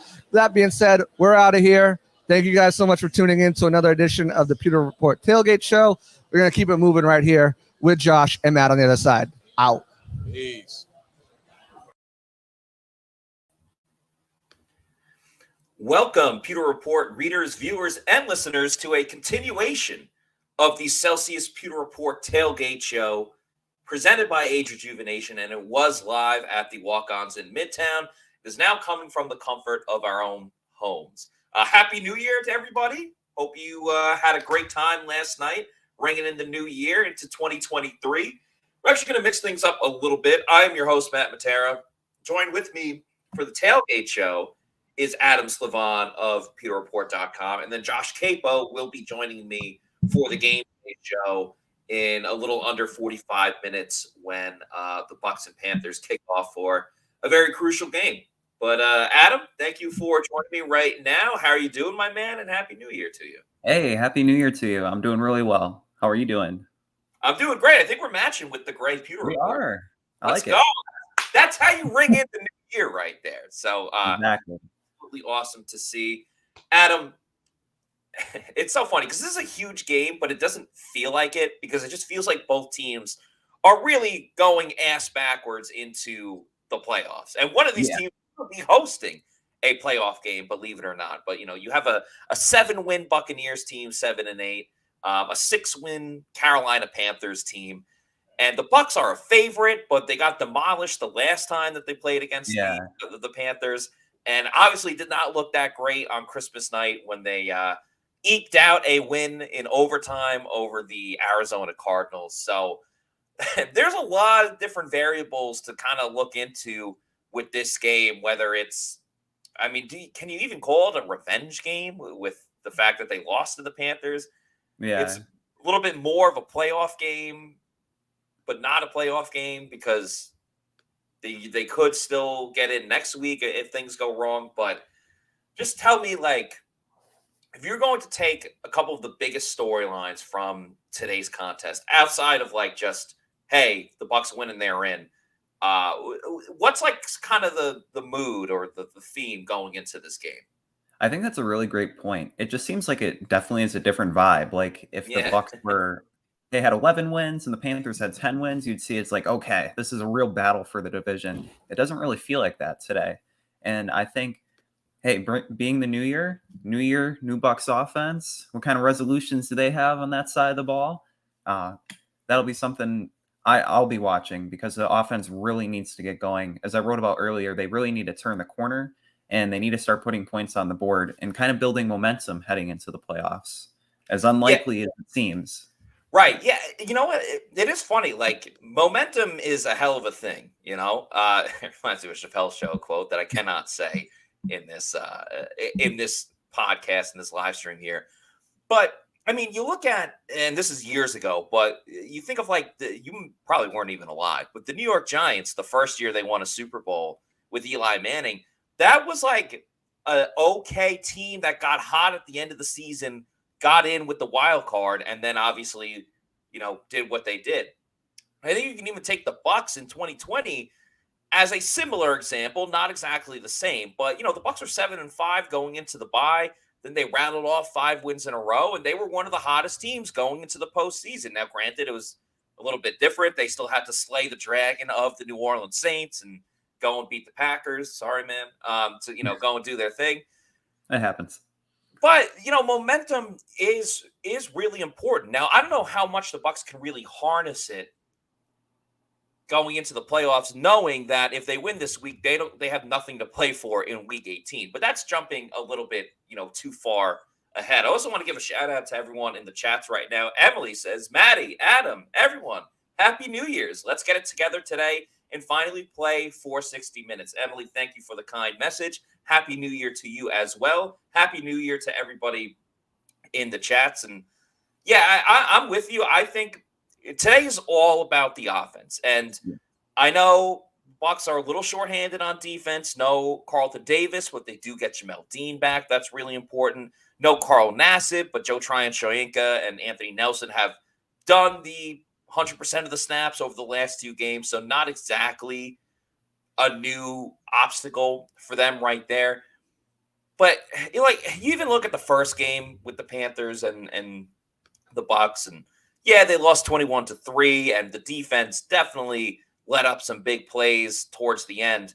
Yeah. But when the offense can't move the ball at all, what do you want the defense to do? You know, eventually it's going to slip through the cracks and they're going to allow a big play. So I think the Bucs, they got to start out fast. And I'm not talking about, you know where I'm going with this. I'm not talking about good plays down the field, then start struggling in the red zone and settle for a field goal. They need a touchdown on their first drive, their opening drive of the game, to really set the tempo. Because again, they jump out to a lead. I don't see Carolina getting back into it, but it's going to be on the defense. It's going to be on the offense. They have to score their bare minimum average of 17 points per game. I agree with you on that completely. And also on the defensive side of the ball, just mentioning that a little bit, Vita Vea coming back, I think will be huge in stopping the run. I wouldn't say it comes down to as simply stopping the run, but if they hold the Panthers to like less than 100 yards, which they have when both Hicks and Vita Vea are playing, I see them coming out with a win very easily. I don't see Sam Darnold really being the key factor in dictating the tempo of the game as good as I think DJ Moore has been playing the past few weeks. Yeah, I like DJ Moore as a receiver, but like how many times is he going to be the one-man show? And I think it helps too, again, no Carlton Davis, but with Jamel Dean getting back. But I think even more importantly, the fact that Sean Murphy-Bunting has stepped his game up the last 2 weeks, especially last week on Christmas. I mean, that's huge. That's huge for this team that cannot I mean, injuries happen all the time, but they can't rely on this guy, Zion McCollum, to go in there and make a difference for the Bucs, because he didn't in that first game, and it would be foolish to think that he could step in a big situation. Stopping Dante Foreman and Chuba Hubbard. Yeah, exactly. Yeah, without question. And I think the guys made a great point during the show when they were at walk-ons. And shout out to JC, all the very kind words. Very nice of you to say, man. I appreciate that. But JC did a great job. Bailey and John Gilmore as well all did awesome in their role. But yeah, I think if you shut down the run game or even limit the run game, and Adam, you bring up a great point about that. If Vita and Hicks are in the game, it's done, wonders for this team.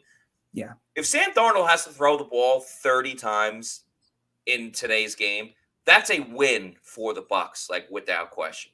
And I think I had you. It was like early on. I'm not expecting you to remember this number, but before when they first played, I had you look up like how badly the Bucs beat Sam Darnold last season when they played the Panthers late in the season, and the overall number, I think the Bucs won by a margin of like 45 points or something like that. Yeah, it was like 77-38 Yeah. or something like that.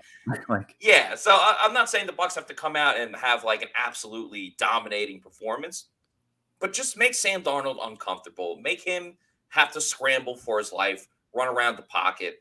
I don't care who steps up as an edge rusher or pass rusher in general. I don't care if it's Devin White off the blitz. I don't care if it's Vita Vea up the middle. And Vita's missed a couple of games, and they've missed his presence right up front. Vita was leading the team in sacks for a while, And I just think the pass rush is going to go a long way with, one, getting to Sam Darnold, two, helping out the rest of the secondary, and also having Logan Ryan back, as JC or Bailey mentioned. Logan Ryan didn't play in that first game either against the Panthers. So you're talking about another really important asset to this Bucs defense that can kind of help take things home when it's all said and done. Yeah, for sure. Let's hear a quick message from our friends over at Age Rejuvenation while we keep this train rolling. As we age, our hormones decrease, both for men and women. I was tired all the time, had no sex drive. I was groggy. I felt like I was 80 years old because everything hurt. I came to Age Rejuvenation because I was tired all the time. Bioidentical hormones has really made such an impact in people's lives. I actually enjoy shopping now. Got all my energy back. Mind is sharp. I feel like I'm 18 again. It was perfect for me. Get with Age Rejuvenation. Do it now. Don't wait. Call Age Rejuvenation today. Look better, feel better, have better sex using Age Rejuvenation. Obviously, you heard John Gilmore talking about it before. Scott Reynolds speaks very highly of it as well. They got testosterone therapy, peptide therapy, and stem cell therapy as well. So it could definitely help you out. And why not start the new year feeling great with Age Rejuvenation? We talked a little bit about the Panthers run game. I want to talk about the Bucs running game. It's been awful all season long. I'm not going to sugarcoat it. And people were getting excited about the fact that, Leonard Fournette really popped off last game. He had 20 rushes for 72 yards. Has the Bucs run game gotten that bad that a 20 rushing attempt game for 72 yards is now the bar for having a good game? Because I didn't necessarily see it that way. And I'm not knocking what Leonard Fournette was able to do for the team last game because he was huge. I mean, his 44-yard big play, that kept the Bucs in the game. That set up the Rachaad White touchdown. So he was definitely super important. But I don't think the running game by any means is fixed because Leonard Fournette rushed 20 times for 72 yards. Yeah, and I thought that Fournette had just as much, if not more, of an impact in the passing game last game than in the running game.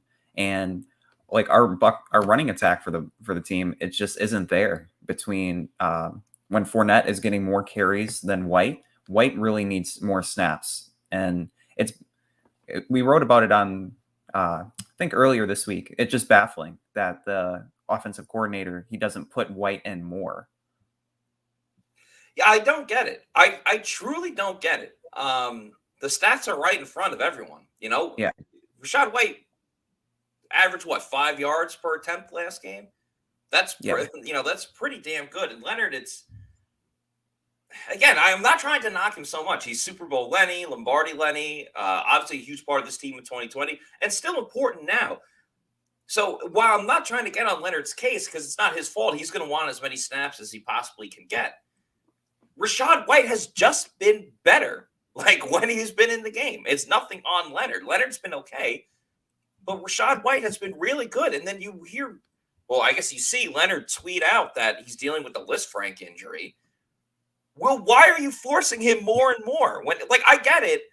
If Anthony Nelson and Joe Tryon-Shoyinka, if you got on JTS's case and it's why is he playing so much? It's Carl Nassib is injured. Jannard Avery's on injured reserve. You literally have no one else left to play at outside linebacker. So that's why Joe Tryon-Shoyinka is still playing 100% of the time.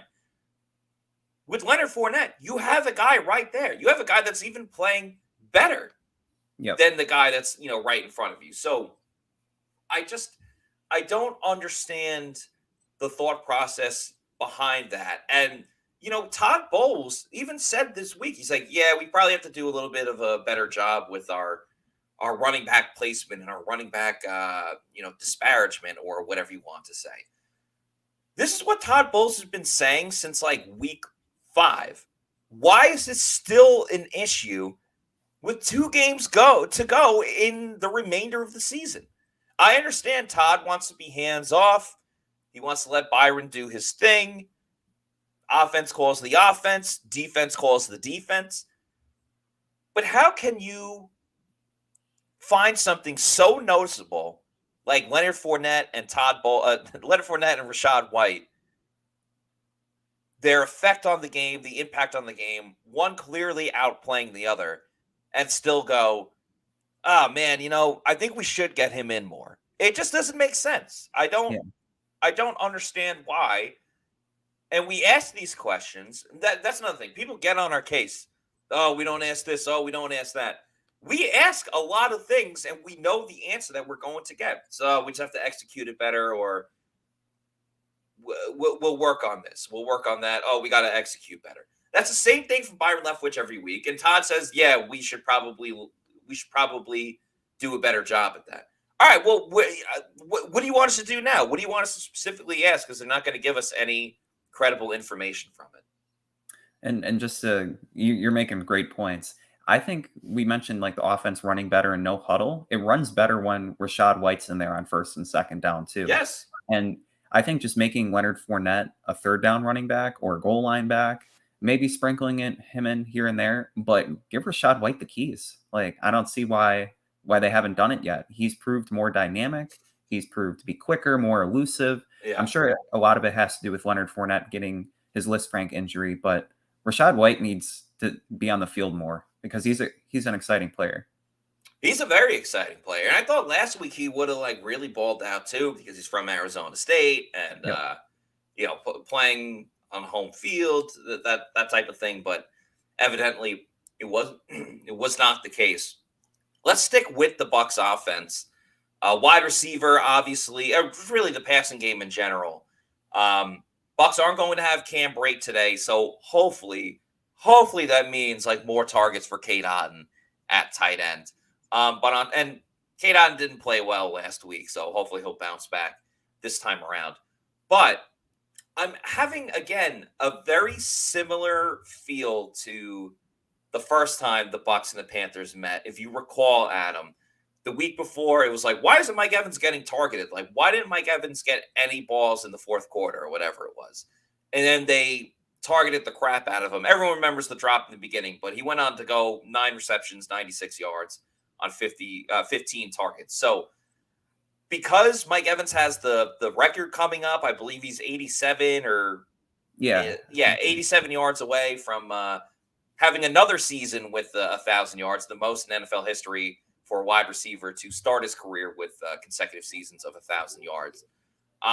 He's pretty close right now. And again, it depends on how the game goes, but if the Bucs can somehow build a lead and not have to play stressful football late, I think like they'll again just try to like target Mike.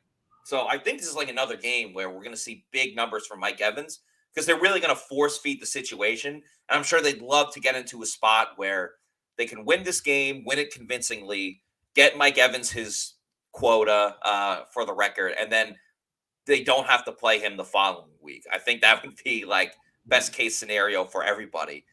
Chris Godwin obviously gets involved a ton. We all know the small little screens. And Russell Gage and Julio Jones have kind of like turned it on the last couple of weeks. I know Julio missed a week 2 weeks ago, but like Russell Gage has looked better. Julio has been solid when he's been in. What are your expectations for the passing game for today's contest?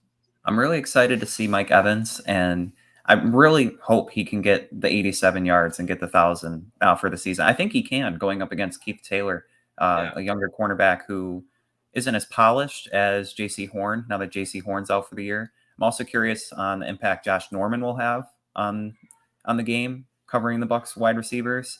But having Godwin in the slot, he's looked really good the past few weeks, kind of coming around, turning the corner. And Russell Gage, like those three wide receivers, when healthy, are all each dynamic threats along the offense. And Julio is just the icing on the cake. They just need to put it together and establish a dynamic passing attack more down the field than just little short screen plays here and there.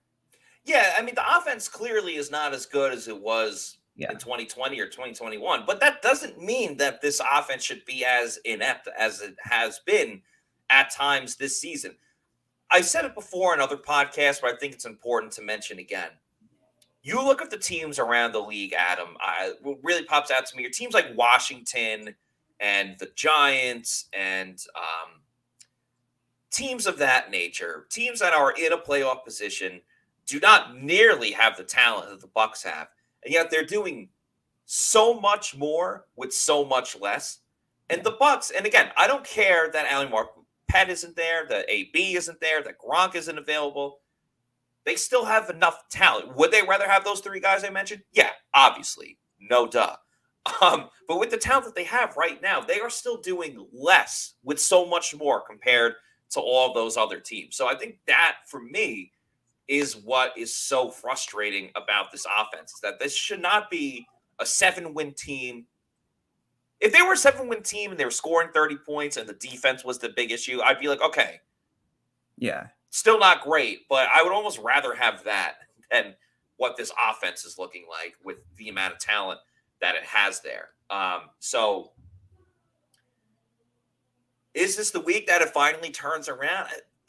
Like, I don't want to give away my prediction, but I get why John Gilmore and Bailey took the Panthers today, because eventually the Bucs have to learn from their lessons that they can't just keep getting away with how they're playing. With keep getting away with this. Yeah, exactly. Shout out Breaking Bad. Yeah, that just really, really frustrates me when I watch this team. So I don't want you to give away your prediction just yet, but do you see a similar game to how the Bucs have played lately when they've won, or is this finally the week that they break out? Man, I keep thinking it's going to be the week that they break out. I thought that against the Cardinals. I thought they were going to put more points on the board against the Bengals.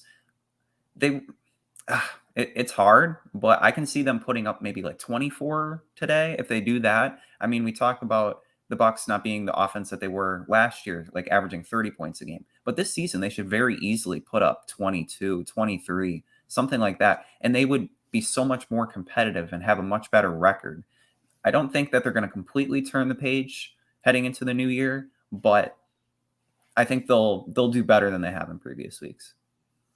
All right, we shall see. We got to get into our picks from Underdog Fantasy, kind of foreshadowed before with Mike Evans. But if you're not playing Underdog Fantasy, you're missing out, because it's the easiest way to get some action on the NFL with their pick'em game and their rivals game. You just pick an over or under on your favorite or least favorite player's stats. You can win up to 20 times your money in a single night. Underdog keeps it super simple with their easy-to-use website and mobile apps. You pick between 2 and 5 players to fill out your pick'em slip. Get every pick right and take home some cold, hard cash. Use the promo code PEWTER, that's PEWTER. get your first deposit doubled up to $100 by Underdog Fantasy. Even if you learn from Plant City Math, you know that that is a hell of a deal. So once again, that's promo code Pewter. Get your first deposit doubled up to $100 by Underdog Fantasy. Let me pull out my cellular telephone, and go to the Underdog app. Go to the Pick'em. And everyone feel free to ride with or fade my picks today. Let's see what we got in store. All right, Carolina at Tampa Bay. Yep. Remember, you got to pick at least one on each side. I'm going to start with the Bucs. I think you got to go with Mike Evans in the receiving yards, right? No J.C. Horn, as you said. It's 58.5 yards, which isn't that bad. I think I'm going to take Evans receiving yards and receptions. Oh, you can only pick one with the same player. I'm going to go receiving yards for Mike Evans. What do you think about Rachaad White, 55.5 rushing plus receiving yards? I think it's tough when you consider. It should be easy, but knowing. Yeah. I'm not going to take it, but it's one of those things like if it's one of those things, if they distribute the amount of snaps evenly, Rachaad White should hit this fairly in a convincing way. Yeah. But if it's similar to what he's been doing, I don't see him getting that. So I'm going to shy away from that. But if you want to go for it, be my guest. We got to pick one for the Panthers. Deontay Foreman, 60.5 rushing yards. That stuck out to me a little bit. I was also thinking the under in passing attempts for Sam Darnold. I would say that. Yeah, He okay. hasn't had more than 25 in a game this season. Right. Okay. I think I'm just going to go with 2. Russell Gage, 27.5 receiving yards. That's tempting. He was like a 13.5 last week, and he almost got it like right away. That was a gimme. Yeah. Unreasonable things with the over/under 3.5. We will get into that right after we finish these underdog picks. I feel like I got to go Ryan Suckup over 1.5 field goals. He's always good. He's always good for a couple of field goals. So those are going to be my 3 picks. Mike Evans over 58.5 receiving yards. Sam Darnold lower than 28 passing attempts, and Ryan Suckup over 1.5 field goals. So those will be my picks for today's show. Adam, you going with anything? I'm rocking with those, and I think I'm going to go with the Russell Gage one as well. Okay, feeling Russell Gage. Yeah. I respect it. Okay. Those in. Unreasonable things with the question of over/under 3.5 today. Ooh. I think in the past we've set it at 5.5. I think that's a good line. I think that's a good one to keep it at because it's essentially one per quarter. Yeah, I would say under. I'm going to go under 5.5. Okay. I think it'll be like 4. I'm hoping like just 1 a quarter. Right. Not more. But. Tyler says over. Let us know if you think over or under on those picks. But yeah, those are our picks for Underdog Fantasy. Let's see. Let's get to a couple more comments from the good people in the chat. Louis Flash says, need to sprinkle some up-tempo offense during the game. Wake up, Lefty. So, and also, Tyler, thank you for the reminder. Please hit that subscribe and like button. Yeah, if you don't mind, if you like the show, the live streams, the podcast, all the other videos that we have, really would appreciate it if you guys could do that. It's absolutely free. No sweat off your back. Just lets you know when we're going live. Just gives you a little notification. So appreciate it if you guys could do that. And again, thank you to everyone that's watching. Spunky Boy says over on the Rachaad White yards that we were talking about before, as Unreasonable Thing says, like it, folks. Like it. But Adam, let's get back to the underdog fantasy, not the underdog fantasy. Well, keep playing underdog fantasy. The up tempo. I was thinking of another U word. The up-tempo offense. I've been asked about this. We've talked about this. Why don't they do it more? Byron Leftwich has been asked about this, and he said we do it in the first, second, and third quarters. But it's just more noticeable in the fourth quarter because that's when it's more dramatic. I can respect that answer if what he was saying was actually true. Yeah. They don't go up tempo in the first, second, and third quarters unless it's the second quarter and, there's a minute left in the half and they have the ball. That's when they go up tempo. They don't willingly choose to go up tempo, and anybody can watch the games. So he's wrong about that. He's just flat, as Unreasonable Thing says. That's just wrong. It's a flat out lie.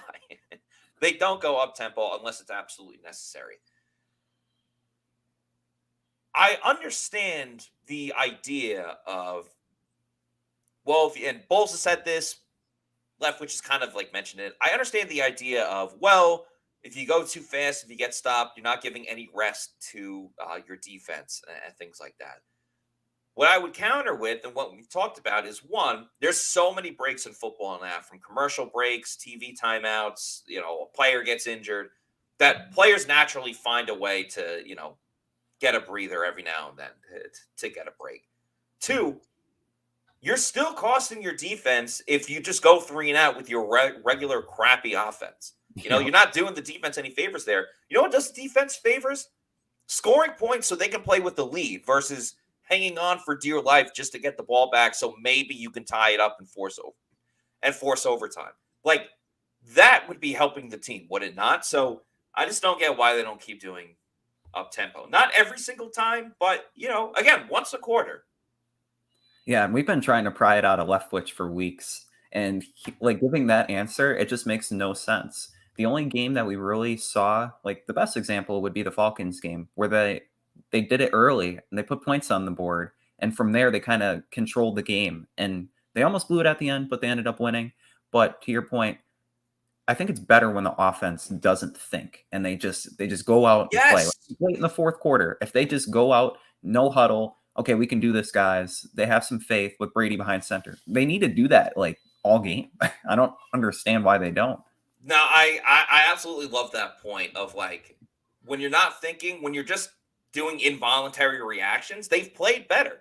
I mean, you look at it when they tried to tie it up late against the Cardinals. You can look in overtime when they actually started getting in sync. It's so odd that this team, we keep saying we wait for them to flip the switch. They flip it, but it's only for 2 minutes. It's like if you're playing Mario Kart and you hit the star, you got the star, and they get the star thing going for a little bit, but that's about it. They don't. I like that. Yeah, thank you. Yeah, I know you're a big video game guy, so I had to. Except for movies. Yeah, it does. Yeah, it makes up for the movies, but I don't understand why they can't harness that for a whole quarter. Let's get this a couple more comments as well. People talking about drugs in the comments. Some mushroom talk. Please do it responsibly. Hold a mushroom in Mario Kart too. Yeah, there you go. Yeah. Also, Jake the Snake Plumber is a big mushroom farmer now. He is, yeah. Yeah, they did a whole thing on Part of My Take with it. So there you go. Louis Flash again says defenses do their job and get 3 and outs. The defense has been asked to do so many things this year, a ton of different things. So is it fair? No, but that's kind of the reality that the Bucs are living in, that the defense needs to get at least 1 turnover today. I don't know if I see that happening necessarily. Unless Darnold starts just slinging it. Yeah. They need to spread everyone out and let Brady pick apart the defense like he's done his entire career. That's coming from Spunky Boy. I don't necessarily disagree. I don't think Brady wants to throw it 50 times per game. Again, he's been doing it sometimes out of necessity. He wishes that they could just establish the run, but it's not going to be the case. Yeah. Malcolm says the loss of Bruce Arians was huge. And let's not forget they are retiring Bruce Arians. I guess not his number. He doesn't wear a number. He was a coach. But they are putting his name in the Bucs Ring of Honor later today. So congratulations to Bruce Arians. Well-deserved honor. Awesome guy. I really appreciated getting to cover him. You want to talk about slinging it. Bruce Arians definitely would sling it. Obviously, I do think there is a loss without his presence there as the head coach. But Bruce Arians, you want to talk about delegation. He would be very hands-off with, Byron on offense, Todd Bowles on defense. So there's definitely something missing with Bruce Arians not there, but I don't necessarily think it's... I don't think it's all him. Even if he was still here, I think some of these issues would still persist. I mean, he's at the training facility during the week. I think on exactly. Wednesday, he was talking to Byron Leftwich. They communicate still. And so I want to just pin it on him. He's a great coach. Definitely deserves to be in the Ring of Honor. But if he was still coaching this team this year, I don't see a dramatic improvement. But yeah, I think that's fair to say. We would see there definitely be different storylines because Bruce Arians likes to call players out through the media and things like that. So the storylines would change a little bit. Callie Buck says, Matt, why are you reading that? Because I want to make this as interactive as possible with the people in the chat. So if you're talking about one specific topic that we can bring up on here, hey, that's the way that the chat's going. So that's what I'm going to go with. Malcolm says, Buccaneers just need to go out and win this football game.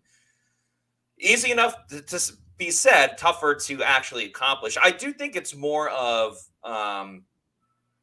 just not getting in their own way. Some of the interceptions have been stupid turnovers, jumping off sides, committing holding penalties. That's mostly on the Bucs. It's not the other team doing anything different. Spunky Boy with a question, Brady in the Buccaneer Hall of Fame. I think he has to be. And Adam, Adam, why don't we get your thoughts first, and then I'll give my opinion on it. But should Tom Brady be in the Bucs Hall of Fame when he's done? If you were to make a Mount Rushmore of Buccaneer players, you'd be hard-pressed not to put Brady on that Mount Rushmore for what he's done in just a short span. When it's all said and done, if he returns next season, if he doesn't, his number is going up there, I believe, 100%. It has to. 12 has made such a big impact for the city of Tampa Bay, for the Tampa Bay Buccaneers, not just now, but for the seasons to come. And it's really put him back on the map. So just based on impact alone, I think he has to make it. Yeah, without question. I think it's like a no-doubter he will be in the Bucs Hall of Fame. But he also has like the stats and accolades just as a Buccaneer to back it up. Yeah. I mean, he's one of only two winning quarterbacks to win a Super Bowl in Bucs franchise. He broke multiple franchise records and single season franchise records, and he's only here for his third season. He took a Bucs team that hadn't made the playoffs in over a decade, takes them to the playoffs, and wins it. So all of those are reasons why he should be in the Bucs Hall of Fame. And I think the cherry on top, more than anything else, because one people would argue, oh, he's only been here for 3 seasons. Like, how can you put a guy in there that he's only been in there for 3 seasons? Tom Brady is an icon in the NFL. Okay, he is to the NFL what Wayne Gretzky is to the NHL, what Michael Jordan is to the NBA. Michael Jordan has his number retired in other arenas for teams that he didn't play on. Okay, Yep. He's the face of the league. Okay, or was the face of the league. He really still is to this day. Everyone wearing his shoes and everything. Exactly. So Tom Brady is one of those guys that just transcends the game of football. He's bigger than the game of football. There are people that don't watch the NFL at all, with the exception of maybe the Super Bowl, and they know who Tom Brady is, whether it's from his celebrity life as well, or him as a football player, or all of his other adventures, endeavors. He's bigger than the game, and the guy that's bigger than no one's bigger than the game of football, but he's the most iconic guy to play this game. He comes to your team, and he helps win a Super Bowl and breaks all of these records. It's a no doubt slam dunk home run. He has to go into the Bucs Hall of Fame, because if he can't go in, who else will? Now, I do wonder, what do they do when they eventually run out of room at Raymond James Stadium? Like, where do they put all these players' names and numbers? Because you got to think, you're going to have Brady. You're going to have Mike Evans. You can make a case for Lavonte David if you want to throw Lavonte David up there. Tristan Wirfs someday. Tristan Antoine Wirfs. Winfield. Ryan Suckup, of course. Yeah, I mean, like Tristan Wirfs for sure definitely could be one day. People still want James Wilder, their running back from way back in the day. People want Simeon Rice up there. So They only have like one other side of the stadium. Exactly. And, we can talk further about this, another time. Shaggy with a good statement. Just build a bigger stadium. True. Yeah, I always did wonder that. I always think about that too. They were talking about on Pro Football Talk the other day. With retiring numbers, eventually you're going to retire every single number. And it won't matter because it'll be years and years and years from now where like we unfortunately won't have to really worry about it. But yeah, I don't know. Interesting. Yeah, I don't know. Just a side tangent that I was getting into.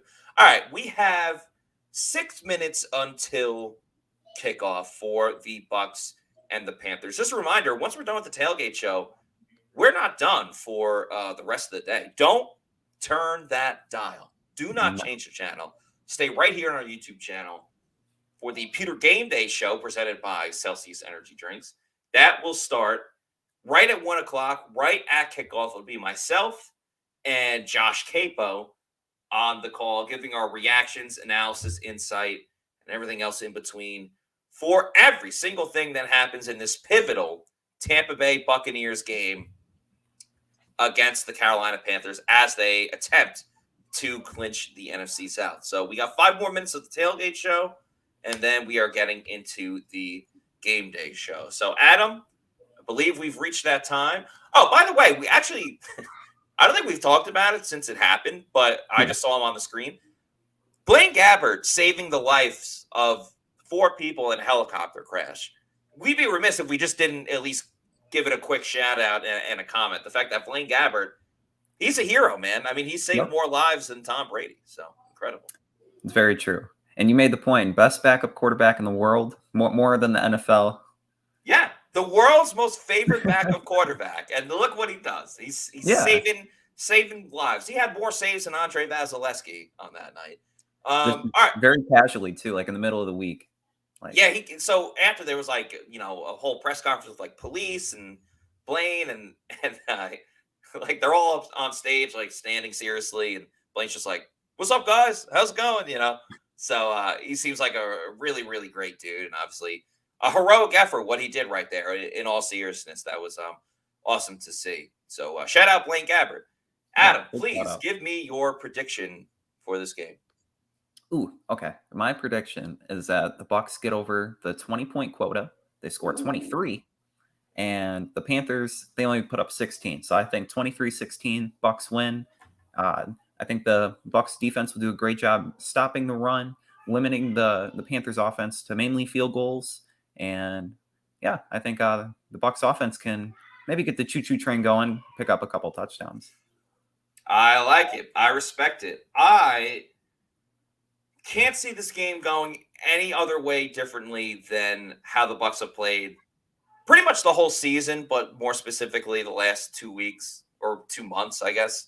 I think they're going to start out hot with a field goal if they struggle in the red zone. I think the defense is going to play very well, but they're going to make some untimely mistakes that leads to either a big run by Foreman, DJ Moore somehow gets loose and has a big play.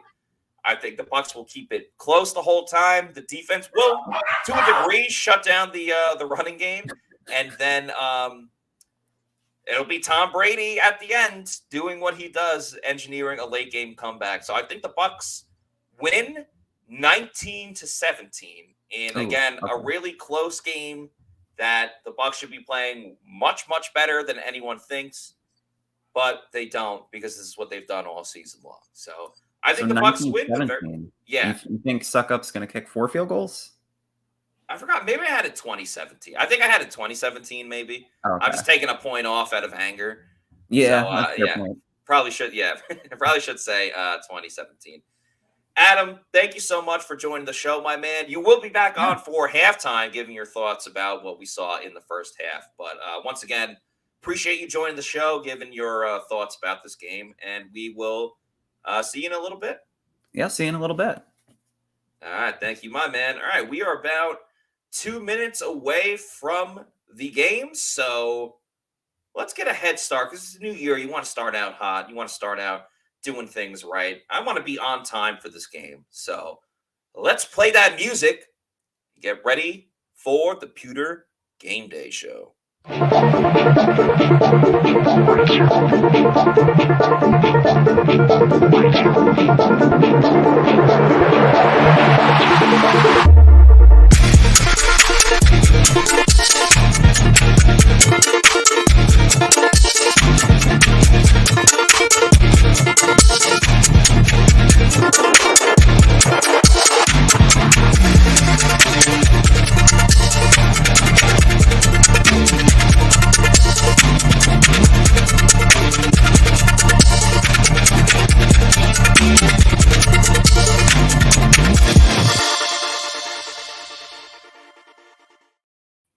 Welcome, Pewter Report readers, viewers, and listeners to a brand new edition of the Pewter GameDay show, energized by Celsius.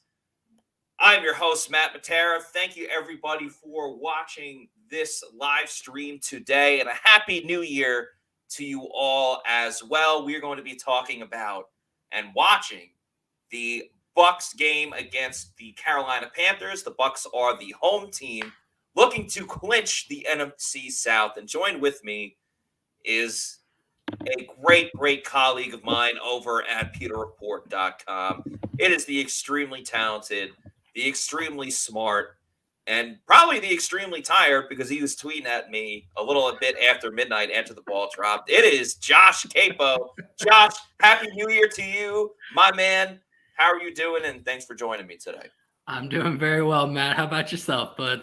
I'm doing great. I don't know if you saw, I responded to your tweet. I did. You gave me the earliest guess what day it is tweet in our history of going back and forth with this. So I want to give you the latest, the most possible latest tweet that I could. I love it.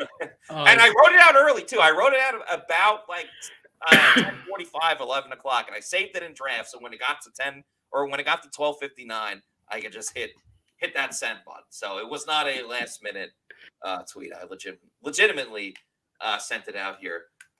Josh, want to get your thoughts on the game in just a moment, but we got to sync up our TVs as well. I would imagine, because you probably have the Falcons game as the local channel for you. My default, yeah. Yeah. So I am. I've got an alternate stream, and I'm going to leave it at that because we don't know who's watching and listening and what they may find out. Yeah, exactly. But I've got an alternate stream that I'm trying to pull up right now. Let's see. I've got SmackDown as a was there on Friday. It was great. Yeah? Yeah. I know you're a huge fan, so I've never been able to get into the world of professional wrestling. If you could sum it up for me, sell it to me, what would you say? It's a beautiful masterpiece of both physical violence, storytelling, and acrobats and arts. And it's like going to see a Broadway play, just a little more physical and personal too. They get very personal with it. All right. That can great promos too. Like when you think Stone Cold Steve Austin, right? You don't think like, oh, he had this great match at WrestleMania with The Rock. You think of, oh, he's got the beers, he's smashing them and throwing them on his face. You know, that makes it's all sense. about the promo more than anything else. The Rock, it's the eyebrow, it's the. I got you. So my guilty pleasure is, I'm not sure if you're a fan of it at all. Some people are, some people aren't. MTV's The Challenge. Yeah. So that would be my parallel there, right? So like what you just described sounds a lot like what I appreciate about MTV's The Challenge. And based on your selling it, I'm going to give it a try. I haven't watched it since I was probably about 12, and I'm going to give it a try. Yeah, I don't know as an adult if it would still resonate with you as much. AEW is great too. That I'm enjoying a lot more because it's more like the Attitude Era type of wrestling. All right, Panthers got the ball after the Bucs won the kick and deferred. They run play action, and Sam Darnold chucks it down the field. It's caught by DJ Moore. Panthers are around the 50. Where are you at with your... You are probably about a minute ahead of me. I'm still waiting for kickoff. Okay. All right. What I'm going to do is I'm going to pause it. They just snapped it for their second play. Okay. So you let me know once you see The first play, it's Darnold all the way down the field to DJ Moore. That gets him to like the 50. Okay. And then as soon as they snap the ball for the second play, you let me know, and I will hit play on this little remote right here. All and right. we will be synced up. So I saw you and Adam both predicted a win, correct? Is that what I was seeing right there at the end? I think most of the PR team, we have all kind of said that the Bucs are going to pull this out, although none of us are supremely confident. No, none whatsoever. All right, so we got play one here, play action. And I know you've already kind of called this. And this is how Carolina's going to try and win in the air. They're going to establish the ground game. But Sam Darnold, since taking over about 4 weeks ago, almost half his dropbacks are play action, 45%. It's an ungodly rate. So, all right, here we go. Got the second snap coming up right now. Cool. All right, Darnold fakes it again, throws a screen. And no one home for the Bucs, breaking some tackles. Anthony Nelson was in there that missed the tackle. It's another first down for Carolina. That was Shi Smith on that one. Yep. Not a great start for the Bucs defense. Getting sucked in on the play action on the first play and then some bad tackling on the second play. They partied a little too hard. Apparently. First and 10 for Carolina inside the Bucs 40. Darnold under center for this play. He's going to hand it off to Foreman, heads up the middle. About 4 or 5 yards. Devin White makes the stop. And what you saw there, Carolina was in, I want to say 13 personnel. And that's been a change that they've had here these last few weeks as part of their overall 3-1 record over the last 4 games. Going to a lot more 12 and 13 personnel, extra tight ends on the field, less wide receivers. You're not going to see a ton of Shi Smith today. You will see the Panthers rotate in DJ Moore, Terrace Marshall, and Laviska Shenault. Darnold throws a little swing pass. I guess you could kind of identify as a screen. They threw it to Shenault, as you just mentioned.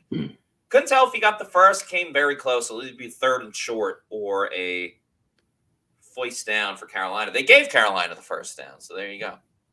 And the 3 receivers that Carolina are going to be using, the 3 that I just mentioned, big guys, all of them over 200 pounds. DJ Moore, I want to say 5'11", 200. Laviska Shenault is like 6'3", 220. I mean, he's a big dude. Terrace Marshall around the same size. So Bucs are going to have to be sound with their tackling, not just in the run defense, but also with these big wide receivers and the tight ends. Very, very true. As Foreman rips off another 5-6 yard run. So Bucs looking very lethargic to begin 2023. Well, not much difference from 2022. Yeah, that's true. Yeah. Well, the defense was the one glimmer of hope for the Bucs, True. We'll see if they can kind of batten down the hatches here as they get closer to the red zone. Yeah, make it a field goal fiesta. Second down for Carolina. Darnold in shotgun. Fakes the handoff. He's throwing a lot early. Throws it deep down the field. Nobody home. Was looking for DJ Moore. There is a flag on the play. Looks like it's going to be a holding on the Bucs in the secondary.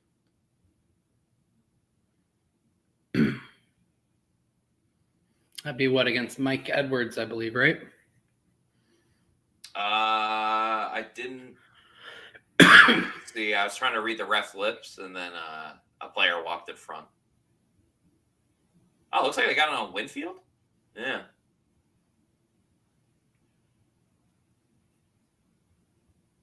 Face mask. Yeah.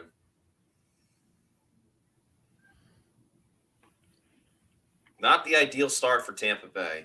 No. Interesting game plan for Carolina coming out doing a lot more passing because they really have established their running game over the last four games, and I think maybe throwing a changeup that the Bucs defense didn't quite expect. It almost reminds me a little bit of as Darnold throws for the end zone touchdown. Carolina, Tommy Tremble, who hurt the Bucs in their first meeting. The Carolina just went right down the field with ease, and they're up 6-0 early on in this game. Very reminiscent of Tremble's touchdown against the Bucs in Carolina, Yeah. if I remember correctly. Same part of the end zone where he got like a little corner out to that same side. So Tremble's the Bucs killer, man. Yep. Let me put up the graphic that I do for these games. Where are you at?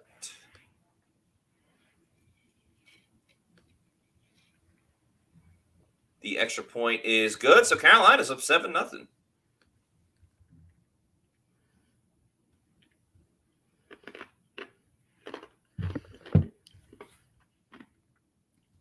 These pretzels are making me thirsty. A Seinfeld reference for everybody. Let's see. What's today? Happy New Year. So while you pull that up, and it is commercial, I'll ask, which was your favorite of the college football playoff games yesterday? Oh, man. None of them, because I lost all my bets. No, it was super entertaining to watch. Man, they were both great. I think I'm going to go the Georgia-Ohio State because, like, people have said for a long time, Georgia's a professional team. You know, they're an NFL team out there. And, you know, Ohio State took it to them. And then the fact that they were able to, you know, pull it out like they did last second. And the fact that the kick was coming at the same time that the New Year was coming. So Right. it's like 5, 4, 3, 2, 1. We watched Happy New Year. Or we watched like the CNN thing with Andy Cohen and Anderson Cooper. Yep. And then immediately flip back to the game. We were just like, you missed it. Like, Happy New Year. Yeah. Oh, my goodness. Yeah, that was why. I mean, both the games were truly incredible. What'd you think? So I did not watch the Peach Bowl. So it was funny. I was tweeting a little bit about it. Yesterday, leading into yesterday, I'd gone like 3 days in a row with less than an hour and a half of sleep. So by 8 p.m. last night, I was crashing hard. Yeah. I was like, I'm going to go to bed before the Peach Bowl starts because if I don't, I'm going to end up watching it. So the idea was that I'll just get the score the following day. Because it was such a great day, my family, and they know how much I love football, they woke me up for the field goal. Oh, wow. And I'm the type of person that once I wake up, I can't fall back asleep. Really? So from midnight on, I've been up since then. Dude, that's wild. How are you still awake right now? Celsius. Hey, yeah. Do we have an ad for him? We actually, it's hilarious that you say that. Yes, we do. And I will get into that right now. Of course, the Pewter GameDay show is presented by our friends at Celsius, the best energy drink around. They have a variety of flavors from the Arctic Peach and Tropical vibes. You can also go with the cucumber, Fuji apple pear, original orange. You got sparkling kiwi guava in there as well. So a ton of awesome different flavors.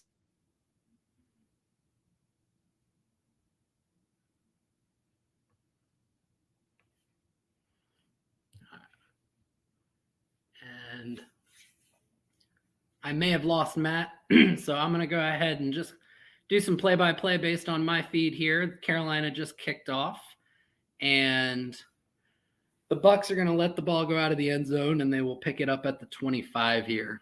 Just to finish up what Matt was saying, the Pewter Report podcast is presented by and energized by Celsius. Celsius, all the energy, none of the crash, no sugar, essential vitamins and minerals. They've got everything. My personal favorite is Peach Vibe. It is the best flavor possible. Now, Tom Brady back, play action, goes over the middle for Mike Evans, and incomplete, but we have a flag. Looks like it could be defensive pass interference. Matt, do I have you back? Yes, I am back. Thank you for covering for me as my laptop has been doing this weird thing lately where I have Google Chrome. Obviously, that's how I do StreamYard. And my Google Chrome will just it'll just shut down. Nice. Like while I'm on this and do stuff like that.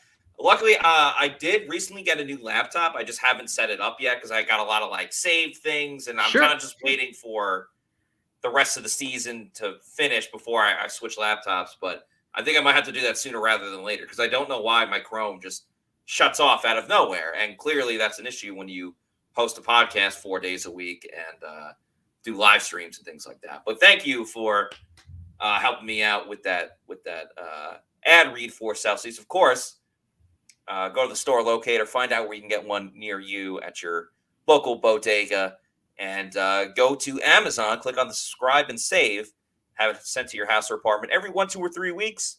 And you know that I'm going to recommend the variety pack because variety is the spice of life. So get them in bulk as the Bucs start with a 2nd and 3. They're going to run it with Rachaad White up the middle, and he gets just enough for a first down. Look at that. Yep. Rachaad White gets in the game, and good things happen. Better things happen for the Bucs. Yep, that's 2 solid runs for White in a row. The play before that on first down, the Bucs went with it looked like an inside zone from shotgun with White, and he picked up 7 yards. So nice couple pickups back to back there, plus the play action before that. So offense is moving the ball a little bit. Oh, they run a screen here with Keyshawn Vaughn. He kind of slipped, and of course, there's a penalty.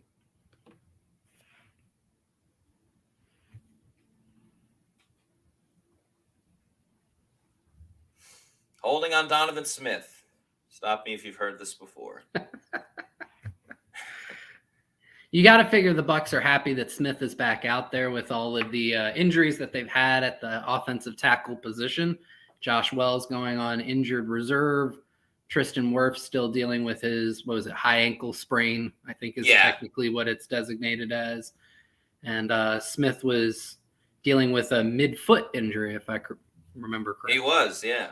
Missed 3 plays in the Niners game, but obviously wasn't able to go the next week. Bucs in shotgun. Brady looking, throws it deep down the field, looking for Evans. Evans can't make the catch. Oh, man, he adjusted greatly to the play. He did a very nice job tracking the ball, adjusting, did a little swim move to get in front of the defender. That's a catch you've got to make if you're Mike Evans. Oh, it hit him in the stomach. It hit him in the numbers. Yep, which is reminiscent, I want to say, of a catch in Baltimore. Obviously, Bucs fans are going to think about the post route he ran against Carolina in Week 7 where he was open. If you are the receiver that Bucs fans want Mike Evans to be, and that he really is. I mean, he is a top receiver in the NFL. That's a catch you've got to make. Absolutely a catch you've got to make. And Julio that one's going to hurt. Yeah, Julio Jones makes the catch on 2nd down over the middle. Gets a lot of the chunk yards back that the Bucs missed on the last the penalty. Yeah. And then Matt, but you're probably like 4 or 5 seconds ahead of me, so I'm on a bit of a delay from you. Okay, I'm gonna pause. 1 Mississippi, 2 Mississippi, 3 Mississippi, 4 Mississippi, 5 Mississippi. I've got him coming out of the huddle. Yep. They just showed Tom Brady. Yep. Cool. Shibby, as they say in Dude, Where's My Car? What does mine say? Yours says Dude. Yours says Sweet. Brady looking, moving around the pocket, has time, throws over the middle. It's caught by Chris Godwin. Praise be, he breaks some tackles, and he loses the ball. Oh, my goodness. What an assortment of plays. Chris, praise be to Godwin. We've been looking for those yards after the catch, but not when he fumbles it.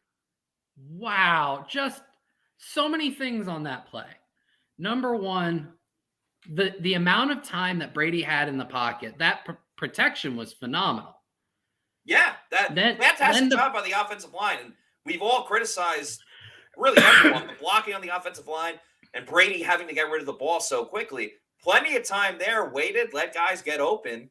Found Godwin, got the first down. Godwin breaks a tackle, gets some extra yardage, everything. But it all looks like it's like if you're watching something and it's glitched, right? Everything just slow, just weird. And then finally, as he starts to get hit, gets to get brought down. Great job by the Panthers defender, just punching the ball out. And Godwin's got to hold on to the ball. Not a great start for Bucs wide receivers here in this game. We talked about it before, especially in the pregame.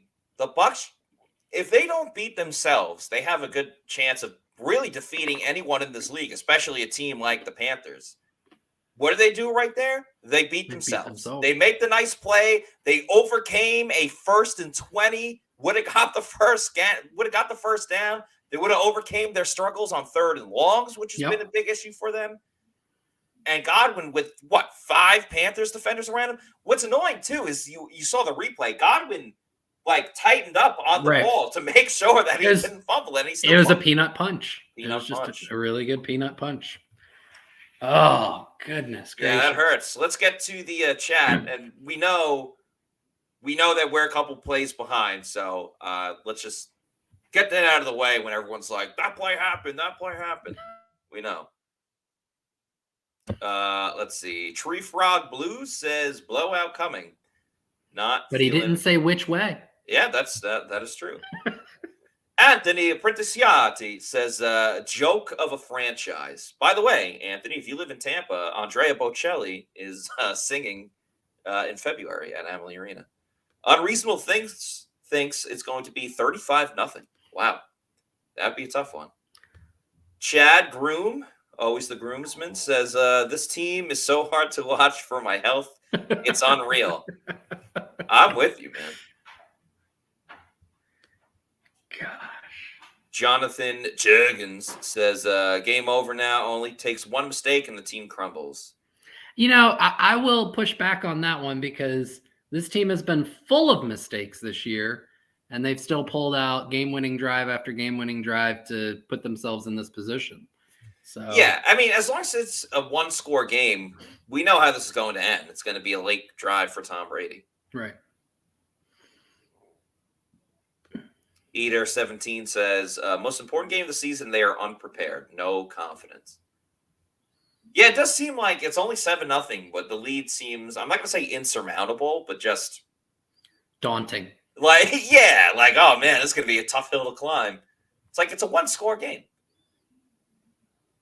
Nice job by the Bucs defense to start the second drive. Will Golston, Vita. I think Joe Tryon JTS was in on that one.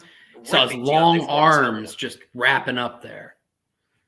Wingspan is everything, man. Oh, yeah. As somebody who doesn't have it, I feel it every time in basketball. I almost liked blocking shots more in basketball and volleyball than I do shooting/spiking. Something about just doing that. The Dikembe Mutombo. Yeah. Or you just get a good swat, and people light up. Another screen. Antoine Winfield Jr. fell down. Good hustle by Anthony Nelson. Jamel Dean was in there as well. Set up a 3rd and short for Carolina. Damn, Winfield got drilled right. Yeah, Terrace Marshall had a great block there, and that's one of the things that's really helped this Carolina run game recently is those big wide receivers have been really strong blocking throughout these last 4 games and getting the runners to the edge and allowing for plays like that. Wow, Darnold kept it on the option there. Could have handed it off to Chuba Hubbard. JTS did a great job getting to the backfield and tackling Hubbard, even if he wanted to hand it off to him. And Lavonte David makes the tackle on the rushing Sam Darnold. So Bucs get a huge stop on 3rd and 1. Yep. If I'm Steve Wilkes and I'm an interim head coach, I got nothing to lose. I'm going for this. Yeah. But it looks like they sent out their punt team. Johnny Hecker, though, he likes to do fakes. This is tough, though, because when it's 4th and 1, the team is more alert for, a fake type of situation. They do punt it away. Devin Tompkins calls a fair catch and catches it at about the 17. So good job by the Bucs defense. Gets off the field pretty quickly after the Godwin fumble and kills the momentum that Carolina tried to get back from the Godwin fumble. Yep.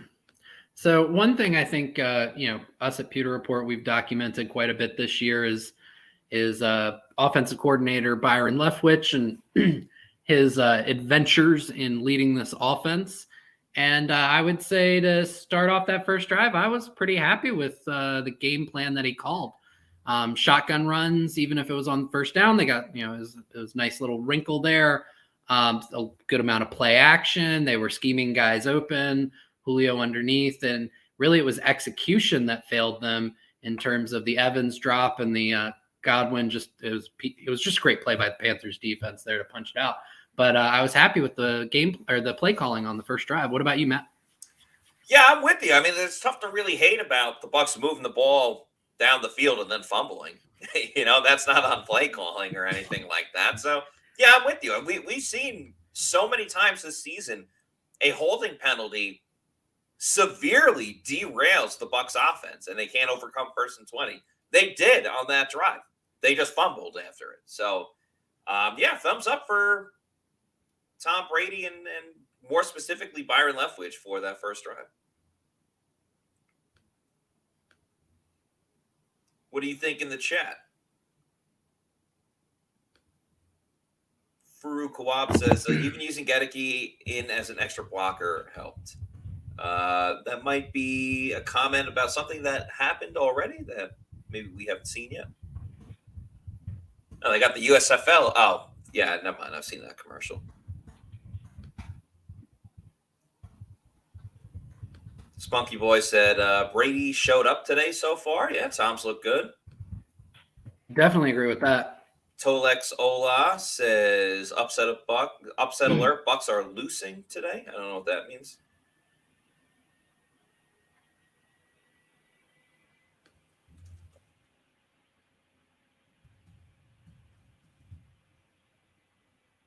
What else do we got?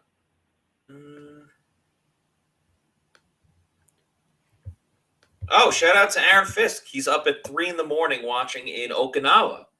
Shout out to you, Aaron, for watching this. Appreciate it, man. Okay, 1st and 10 for Tampa Bay.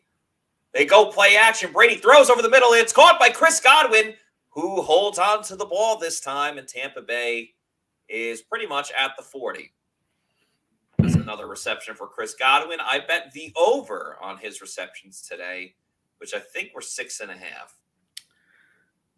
One thing that's really, I would say, exciting so far is that the Bucs are showing that they're able to move the ball in chunks on a lot of these plays. It's not dink and dunk. That was something that you saw in Arizona. The Bucs went to more of a quick game, short game. There wasn't a lot of verticality. As Brady takes the ball back, hands it off to Fournette. Fournette moves forward, falls forward, picks up about 4 or 5 yards. But when I was rewatching the All-22, one of the things and I know that Bucs fans have been very frustrated with the lack of verticality in the Bucs offense this year, and it hasn't really been for lack of play design for most of the year. Right. That was different in Arizona. They absolutely had a game plan that called for quick, short game. Not a lot of verticality, not a lot of depth, but you're seeing that return this week. Bucs running on 2nd down, and it goes nowhere. Where you going? Nowhere. That's you ever watch the Boondock Saints? Yes. Yeah, it's with the one of the cops. He's like, "Where you going? Nowhere. Freaking nowhere."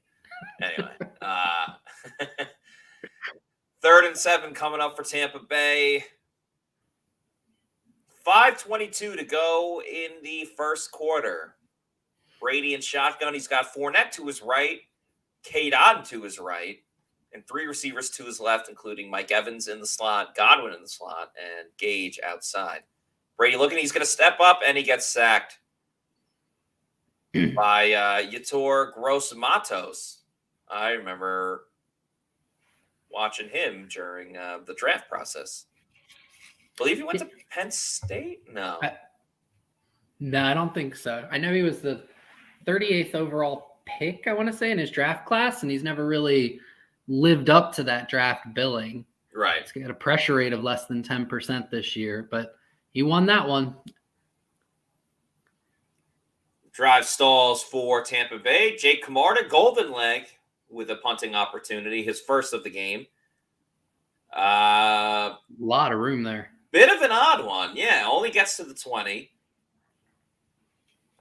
You had Zion McCollum and Scotty Miller as the first guys down there, but I think you would have liked a better result there than only getting it to the 20. Yeah, he had an opportunity for more. It shorted it a little bit. Hey, while we got a little bit of time, let's hear a message from our pals over at Age Rejuvenation. At Age Rejuvenation, we have a lot of interest about erectile dysfunction in men. It's not like my sex life was dormant, but you can always improve. I was having an adverse effect on my marriage and was very happy with the results. We have various treatment programs available to enhance their physical abilities that can improve blood flow and sensitivity. The pulse wave has made it so much better. It's been a significant improvement. The good news was that I heard it from my wife. Stop waiting. Start doing Age Rejuvenation.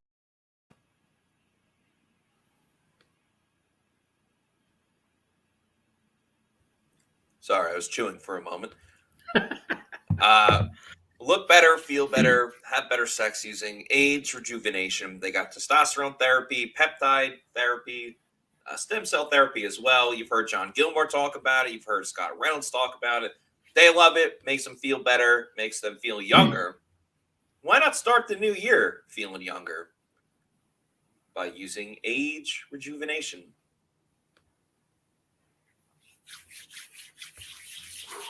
Let's get to the comments. Brian Shaw says Lenny's slow. Well, Lenny's been dealing with a foot injury. Which makes you think, like, oh, maybe he shouldn't be playing as much if he has a Liz Frank injury. Tyler Belcher says the coaching is garbage. Jonathan Jurgens, again, has Camarda's punts regressed the past couple of weeks to y'all? It seems like after he won the Special Teams Player of the Week, he just hasn't been nearly as good. I think his play has, like, dropped off a little bit. I don't think it's been, like, a truly catastrophic fall from grace for Camarda. He's basically playing a slightly above league average for the entirety of the season. So when you look at that kind of as a flow, first 4 or 5 weeks were an adventure where he was below average. Then he had about a 2-3 week stretch where he was elite. And then since then, right around average, to be honest. So is he worth the 4th round pick they invested in him? I would say no when you consider the other options that are available, literally street free agents, as Sam Darnold, play action. Yeah. I don't know how he got that throw off, but hey, good pressure by JTS. And who else is there? Yep. Was that Logan Hall? No. No, the Bucs wouldn't dare put him on the field for more than 20 snaps.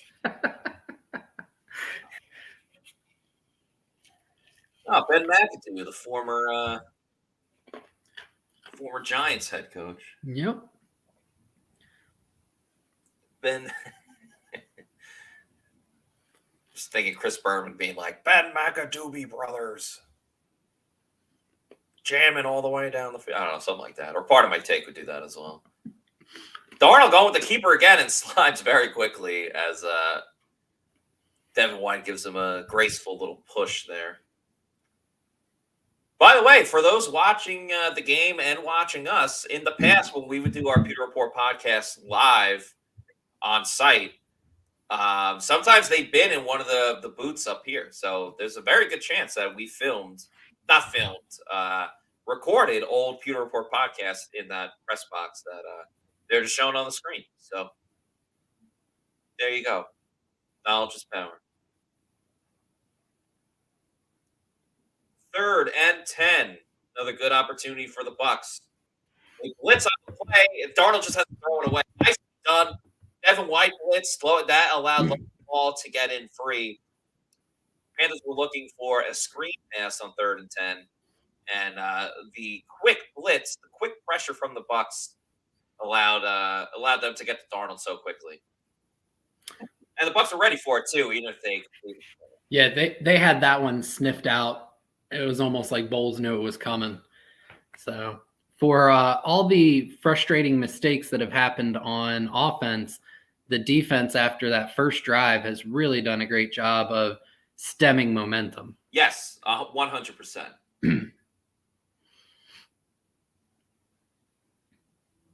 How did Johnny Hecker end up with the Panthers? The Rams released him. Yeah, I mean, I figured that, because the Rams obviously financially had a lot of issues. Cap casualty. Cap casualty type of thing. But, wasn't he one of the best punters in the league? He couldn't have ended up on a better team than the Panthers? I think it came down to when he was released. It was late in the season. And it's not so much, I don't think Hecker's elite as it is. He's good at those, the fake passes, right? Those are fun. Let me see.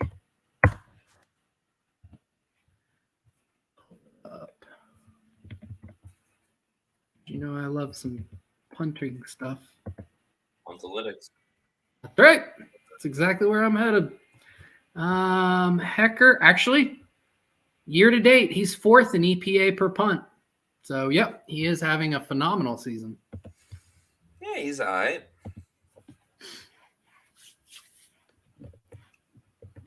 But he doesn't do kickoffs. Does he do kickoffs? I don't even know. I don't know. Probably not. I feel like older punters don't. Yeah. Interesting development so far has been the Panthers' offense has really gone pass heavy to begin with. I think everybody has been, I would say, a little shocked. They are really trying to have Sam Darnold win this game, which was not something I would have expected. I don't know about you. It vaguely reminds me of the Falcons game. And I know the Falcons didn't have a lot of success until the second half. But the Falcons, if I recall, started out by throwing it more often than they typically do. And they found a little success, not obviously a ton. But, yeah, it's caught up to Carolina now. Don't show the Mike play. Come on. I think that ended up on ESPN's number 2 not top plays. Well, we knew they were going to relate the two.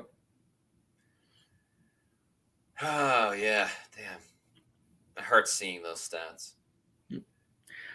And looking at the Tom Brady targeting Mike Evans interceptions, Byron Leftwich would say that's one of those analytics things that doesn't mean anything. They're true, but they don't mean anything. And I would agree, it doesn't mean anything, but it's not analytics at all, Byron. Right. Okay, Bucs start in shotgun. Rashad White behind Brady. Cole Keefe in the backfield as well. Mike Evans makes a catch, ladies and gentlemen. Mike Evans makes a reception, chipping away at those 80-plus yards that he needs to break the record, which I'm sure Aaron Andrews is probably talking about right now. Or the offensive line. I don't know. He needed, 83, right? Yeah, I think 83. I said 87 before, but I believe it is not that. It is AT Trace. Yeah, 83. Well, now it's 2 for 11, so we'll try and keep fans updated. 72 to go. All righty. Yeah. Right on the dot. Mike Evans makes a reception. That's a first down for Tampa Bay. I think actually that is the 2 that gives them the 11. I was a little ahead on. Yeah, I was going to say. I Jesus. think. The Saints took the lead against the Eagles. That's not what Bucs fans want to see. I would not be surprised if the Saints win that game. Because Jalen Hurts isn't playing?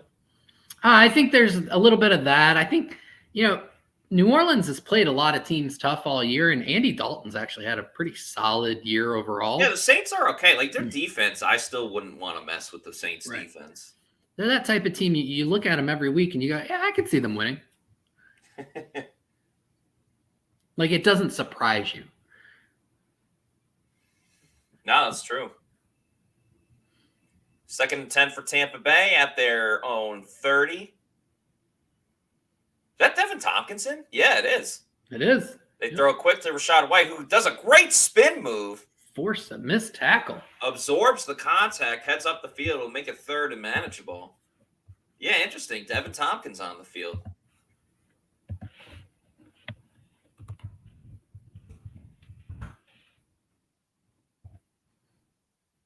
Little spin move there. Yeah. Henderson's been, I feel like they've gone after Henderson a lot in this first quarter. Which is interesting because in their original matchup, it was Dante Jackson who was targeted a lot by Brady. Yeah. I think Brady was 10 of 11 for 88 yards targeting Jackson. Brady moves around in the pocket, throws, and it's caught by Russell Gage for a first down as the Bucs get close to midfield. And again, Brady holding onto the ball a little bit longer, waiting for these guys to get open.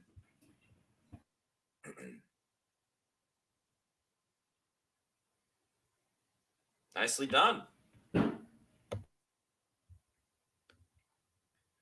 30 seconds to go in the first quarter.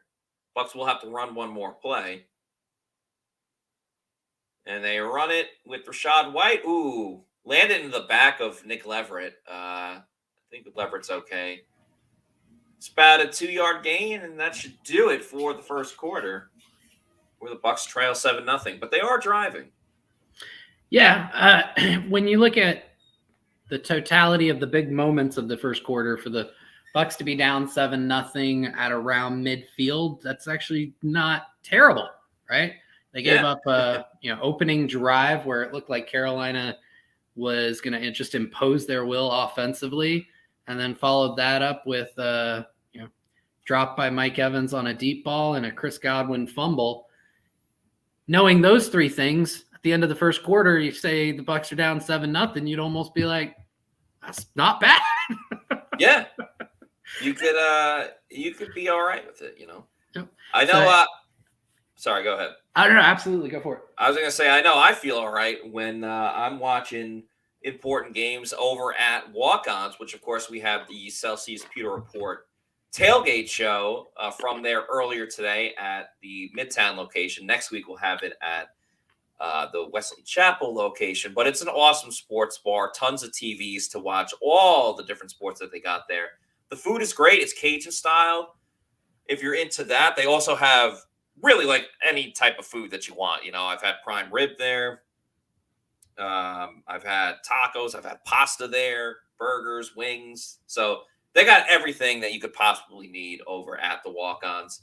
And definitely go on Tuesday because they have, first of all, their happy hour deals every single day are great. But on Tuesday, they have the happy hour deals, not just from your typical 4 to 7. They literally have it all day long from the beginning of the day when Walk-Ons opens to the end of the night when they serve their last drink. You can get 22-ounce beers for the price of just your typical regular-sized beer. So a ton of awesome deals over at Walk-Ons. Great viewing experience, especially the Wesley Chapel one's great.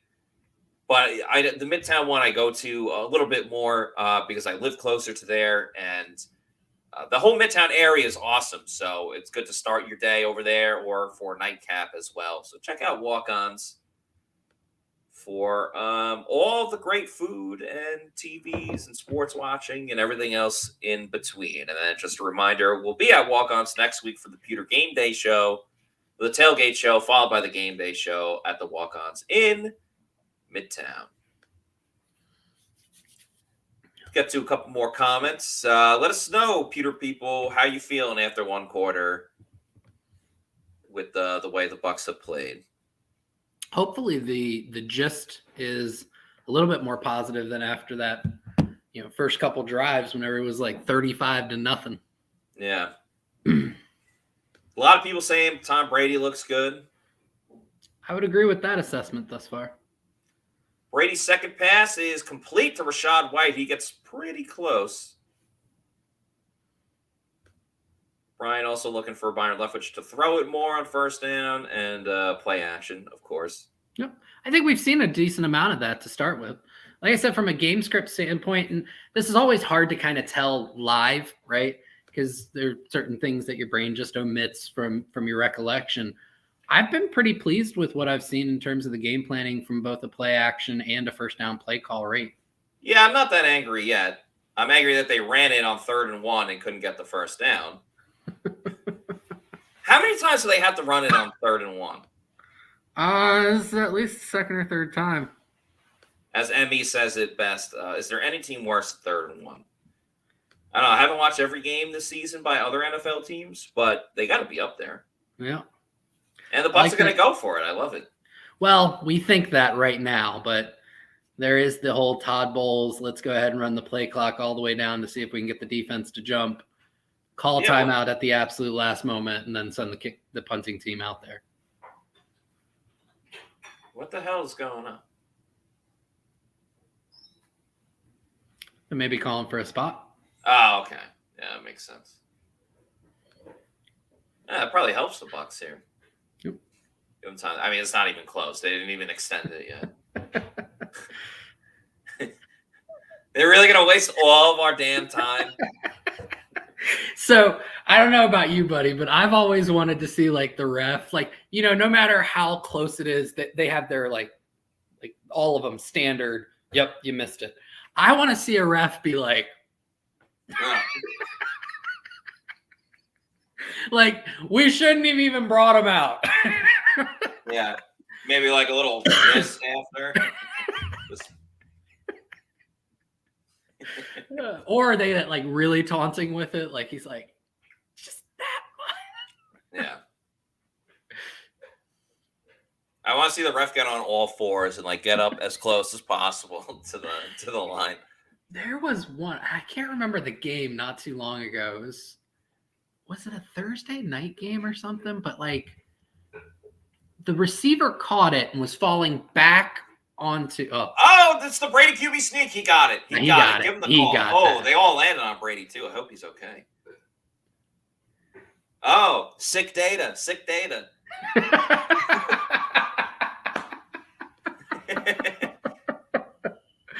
Oh my goodness. That was just so random. Yeah, so I saw people kind of tweeting like, man, what the hell is up with like the Bucs media or whatever. I don't know who that person was. I'm not knocking her by any means. This isn't a diss or anything like that. But I think she's either national media or a publication that isn't in Tampa, because that was the first time I ever saw her. So a lot of times you'll see that if it's like someone from national media that's working on a specific story, either about the Bucs or some sort of topic that like would be good for a question to a coach or a player, people will come in for like one press conference. So I have a feeling that could have been the case. Yeah. And I mean, and there's a natural connection there because Brady was the best at it. Yeah. Until Brady's the king of the QB sneak. Whew. And run up the middle. Yeah. Luvu with the play. Yeah, it looks like he was coming in on the blitz and Nick Leverett was trying to pull around to stop him. Didn't get there in time. He was able to take Rachaad White. Prior to that, Brady connected with Evans, which now gives Evans 24 yards on the day, which means he's 59, if my math is correct. Love it. 59 away from another 1K season. Brady looking, throws, just through the outs. A little overthrown, looking for Evans.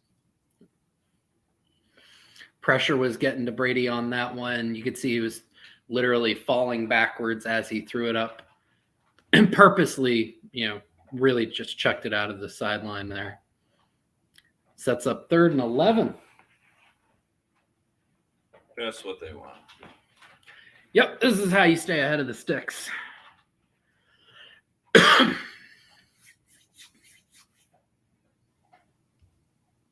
Brady has time, throws to his left. Just out of the way of Julio Jones. Bucs will have to punt. Too bad. So sad. Looks like it was just a little curl route for Julio there. Great job by the corner. Gave it no Josh separation. Norman. They're actually going to try with Ryan Suckup. All right, I had Suckup over 1.5 field goals, so this would help. But again, like he's not good from over 50. He's hit from 54 this year. He's been better. And I think that's about what this is going to be, 53, 54. Oh, no good. I don't even think that reached the end, the back of the end zone. I know Suckup is a Bucs hero because of his accuracy during the Super Bowl season, but for me, that's a position the Bucs really need to look at upgrading here in 2023. Regardless of how the season ends up, you've got to have somebody with the range to be able to hit the mid-50s. I mean, there was college kickers yesterday hitting from 59. Right. The kid from Michigan, right? Yeah. Yeah, he's crushing it. And you've got guys regularly now going from 60 plus here in the NFL. It used to be like, all right, if it's 55 or more, we're going to ask ourselves two questions. Number one, do we have Justin Tucker? And number two, is it Denver? And if the answer to either one of those questions isn't yes, okay, then probably not going to do it. These days, you don't even ask yourself those questions unless you're the Tampa Bay Bucs, because every other kicker can do that.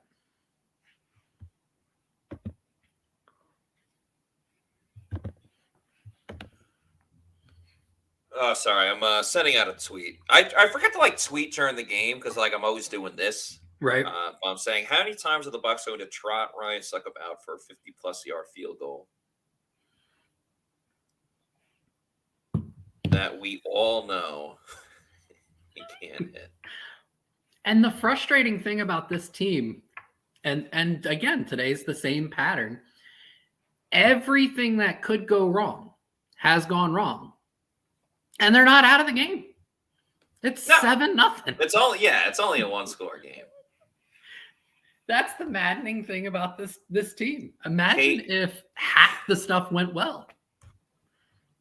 KGH for Life says Suckup is iffy from 50 yards. Enough said. HK 45. You don't kick with Suckup being that far. You just don't. I don't have a problem with the process. I don't have a problem sending him out there for the kick. For me personally, I understand it's not an automatic or anything like that. I'm not punting in that situation, and I'm not going for it on 4th and 11. Yeah. So it's the best option.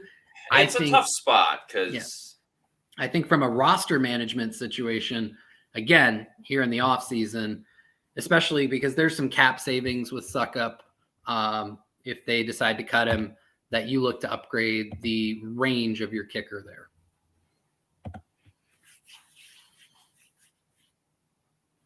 So Carolina will take over on their own 43 here.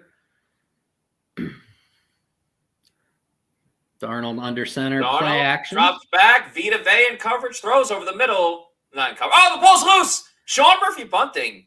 Knocks the ball out, but it goes out of bounds. Damn.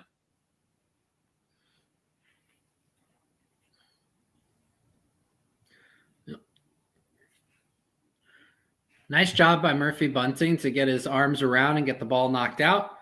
Just another peanut punch. Just really good form on that. Unfortunately, it just rolls out of bounds, and Carolina will maintain possession. First down on the Bucs side of the field. 11:30 to go. Darnold under center this time. Hands it off. JTS rides Foreman for a couple of yards. JTS is having a good, solid start to the game here. I like this comment by Wise or otherwise. Ball not bouncing our way today. Clearly not. Godwin fumbles. Bucs cause a fumble, but can't recover. Goes out of bounds. Yeah.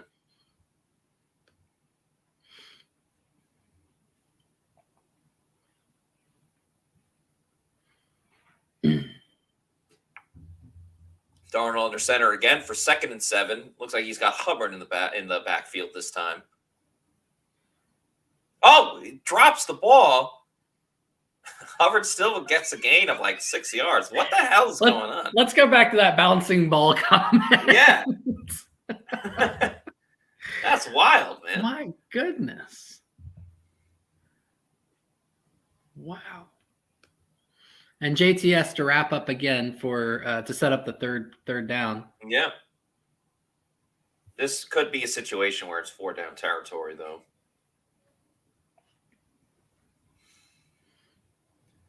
Darnold in shotgun, unless they got a sack here. That would be pretty cool. Darnold in shotgun, little motion by Shenault. Goes to Shenault. The throw is wide. It'll be incomplete. Setting up a 4th down. But again, in a tough spot. Yeah, should have been caught. Yep. It wasn't a perfect throw, but it was certainly well within the realm. Yeah. I think Shenault was trying to push up field just a fraction of a second too early for where the ball was. 4th and 3. Bucs bring on Logan Hall. Vita Vea's up in the middle. Lavonte David lining up on the line of scrimmage as an edge rusher. Lots of communication. Logan Ryan trying to get everybody organized. Winfield's up at the line of scrimmage. Darnold makes his calls now. Devin White looking like he's going to blitz. He does. JTS had a chance. Did Moore hold on to that? They're saying yes. Oh, man. That's a tough one. JTS went in untouched. Darnold just got out of it quick enough. That's the fun cat and mouse game that I like to watch. Yeah. Damn, I mean, what do you want to do? The Bucs put their best defender on DJ Moore. It's tough. Yep.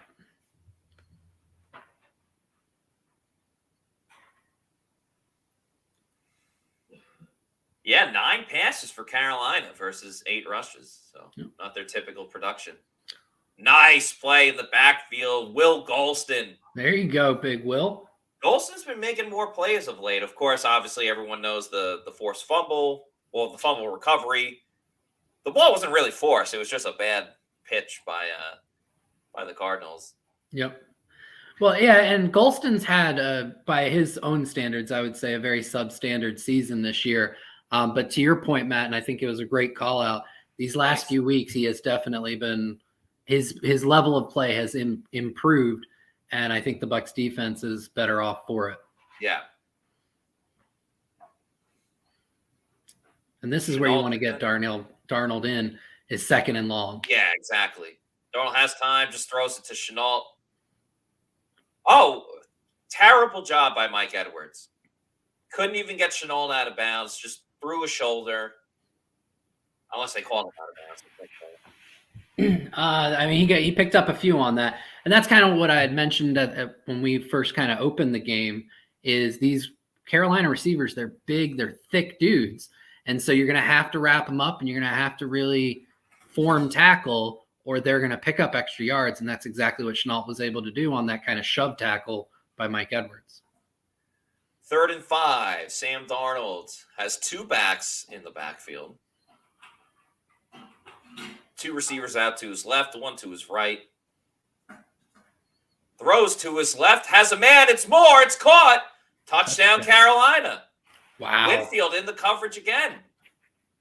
It's a great touch on that pass. He put it right in the breadbasket. Great throw by Darnold. And the Bucs are down 2 scores. Yep. Coverage wasn't bad. Winfield was right on top of him. Just a slot fade. And now you've got DJ Moore, who's got some size on Winfield. And Winfield wasn't able to get his head around. And like I said, Darnold, that was an absolutely incredible pass. So kudos to Carolina. And they are taking it to the Bucs at this point. Extra point is good. 14-0. Bucs not playing like they want to go to the playoffs.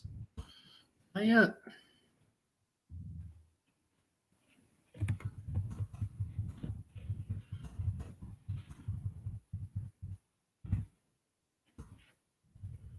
Whew.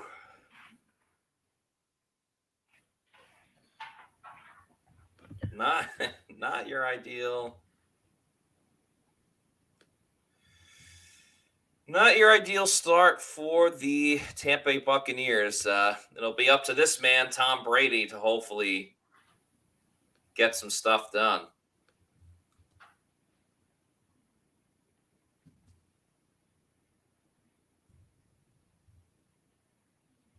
get to the comments in just a moment.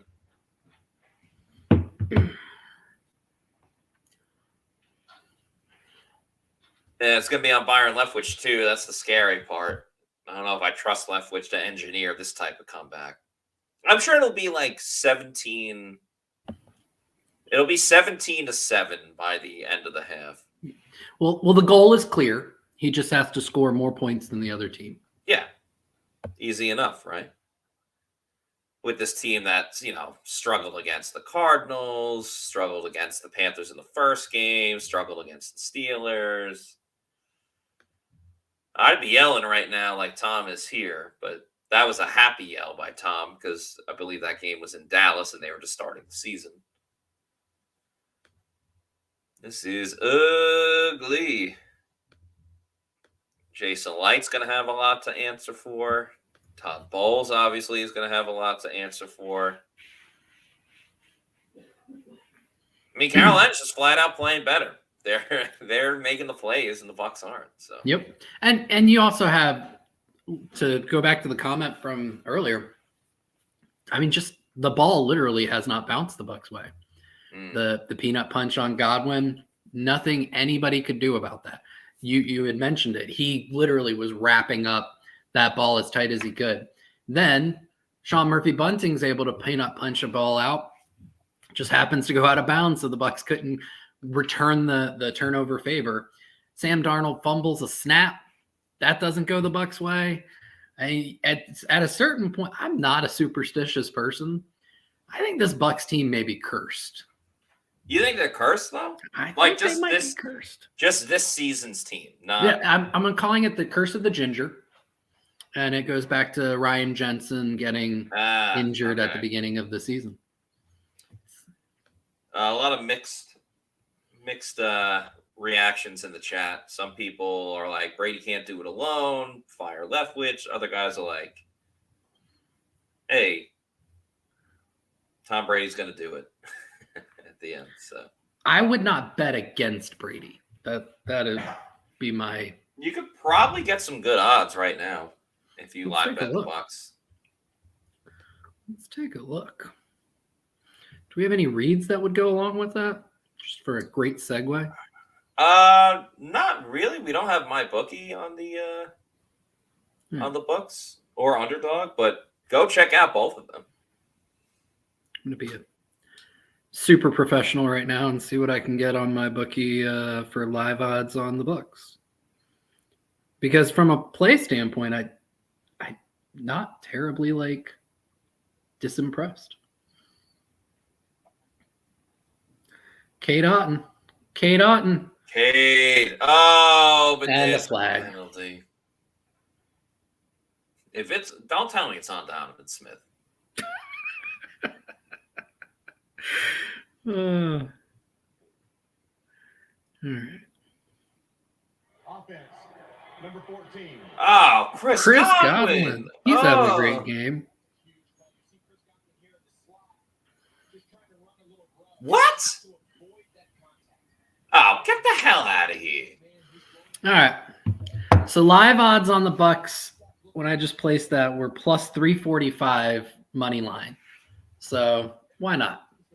Yeah. Screw it. What do you got to lose? It's only money. Yeah, exactly. My kids don't need to go to college. That's so messed up. Brady over the middle to Leonard Fournette.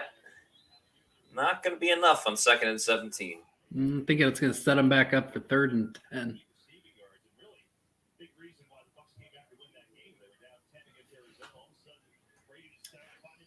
Someone show me the score of the New England game. New England, it's 7-7. Okay. I need the Dolphins to win today. Teddy Bridgewater at the helm. Brady and shotgun on 3rd and 10. Moves around in the pocket. Gets sacked, but kind of got hit in the head. No face mask? Nope. Ooh, if you were at Raymond James Stadium right now, would you boo?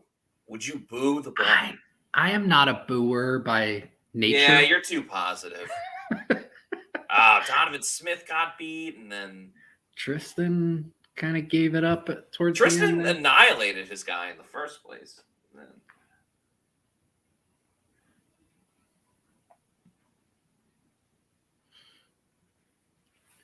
All right, let's see if Camarda can boot one, I don't know, 90 yards.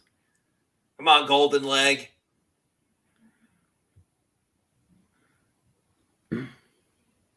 And nice job, McCollum. Oh, KJ Brick got it. KJ Brick got the ball. Oh, what a play! The refs are saying he's down, though.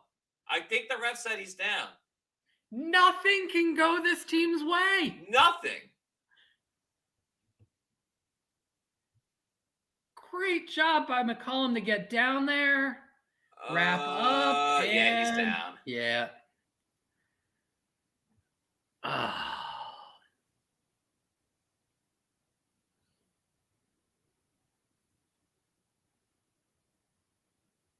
Nothing can go this team's way. Ginger curse. Could be. Damn, that was like a little jolt of excitement, you know? Yep. A jolt of excitement that the Bucs really needed, sadly. But, you know, there's other ways you can get that jolt of excitement, like playing the slots or really any game over at the Seminole Hard Rock Casino in Tampa, Florida. Just the way you like it. Me and my wife decided we'll have some fun. I was playing a 2-cent machine. 6 bets in, I hit a jackpot. $117,000. Hi, my name is Tara, and I won over $500,000 playing slot. I do this full time, and I would not change it for the world. I'm Gloria. I won over $2 million at Seminole Hard Rock Casino. I went and bought a bunch of jewelry. My name is Mike, and I won over $350,000. I love playing baccarat because it hits different. When you pull in that car and you flip over that 9, beating that 8, can't miss. I'm Jimmy. I won $500,000 in a slot tournament at Seminole Hard Rock in Tampa. Even a blind squirrel can get a nut sometimes.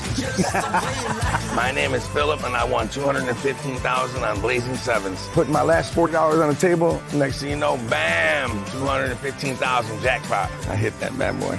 I didn't realize how much it would change my life. You only live once. Have fun with it, right? Anybody can win at Seminole Hard Rock in Tampa.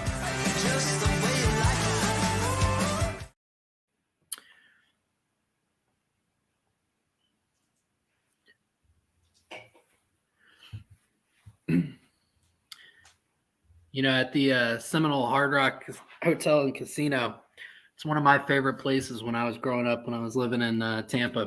Used to go there all the time when I was in college. It was kind of our go-to spot where we'd go. And I was always a big poker guy. And then my best friend actually hit the Spade Progressive jackpot.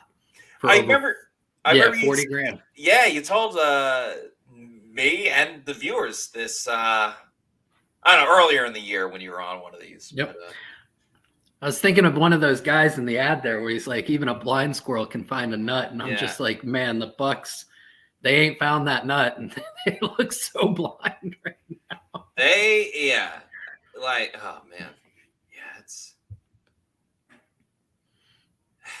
maybe Carlton Davis is up to something of like the 2 games he didn't play in were, as the Panthers run some trickeration, Bucs have it snuffed out pretty well. Yeah, nicely done.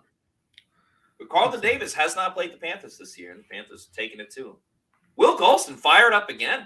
Yep, it was him. It looked like Antoine Winfield Jr. and I want to say JTS was once again in on it. And honestly, the Bucs defense hasn't played terrible. They've had 2 or 3 plays where lapses have allowed Carolina to just take complete advantage. Yeah. Wow, Carolina's going to win this division. Incredible. Steve Wilks. Steve Wilks has got to keep his job, right? I think I saw some reporting earlier today that, you know, given the job that he's done. So, and let's be honest, like he's been in place as the interim head coach for 10 weeks. They are 5-5 during that time period. Yeah. Right. Everybody's really excited about the last 4 weeks where they've been 3-1, but that also included an embarrassing loss to Pittsburgh He is definitely going to get a shake from what I saw in the reporting. I think it was from the NFL Network, Ian Rappaport and Tom Pelissaro, that the owner, David Tepper, is definitely going to give him the opportunity, but they are going to look outside for opportunities. And I think Tepper's main thing is that he really wants somebody who can fix the offense. And I think most people, I think your guest on Thursday's show, Jared Feinberg, was saying that they don't expect Ben McAdoo to be back next year no matter what as offensive coordinator, correct? Yeah. Shout out to Jared. He was awesome on the show on Thursday. If you haven't watched that show, still a lot of great info you can get. Obviously, we preview this game. But at least for Wilks, like, okay, maybe he's not the head coach of the Panthers, but he definitely earned himself an interview cycle. An interview, a coaching job somewhere, right? Either as an assistant or yeah, and especially pick him up. I think Arizona jobbed him. I mean, you look at the entire how that kind of went down. He got the job for 1 year. He got Josh Rosen. Rosen was an abject failure, and they just discharged him and got rid of Rosen and brought in Kingsbury and Kyler. And I don't really think Wilks got a fair shake there in Arizona. So it's nice to have him, to see him get this kind of redemption song here with Carolina and what he's able, and really show that he's a quality coach in this league. So looks like Carolina is lining up to punt. Johnny Hecker back there, always, a possibility that they could fake it. Ball is snapped. Hecker will punt deep into the Bucs territory, and it will bounce into and out of the end zone. Bucs are going to get one more chance to put some points on the board before the half. 3:02 left, and they will get the ball at their own 20 coming out of the break. Well, this is when the Bucs thrive the best. Is these situational moments.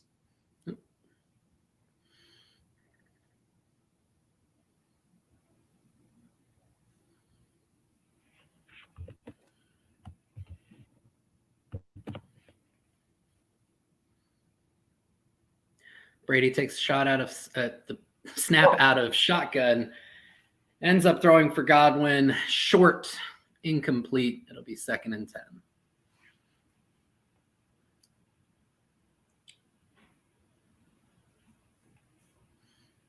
Bucs just can't get anything going, Yeah. And it seems as the game goes on, the pass protection is leaking more and more, which is making it more difficult for Brady to find some of the shots that he had early. Also, the 14-0 deficit plus the lack of time takes the play action aspect out of the opportunity for the offense, which they were doing pretty well with early on. 3rd and 5. Brady thrown over the middle, caught by Godwin. Again, holds on to the ball. And you can see with Godwin, post-catch, he just doesn't move quite the same as he did pre-injury. There's a reluctance to really drive on his knee.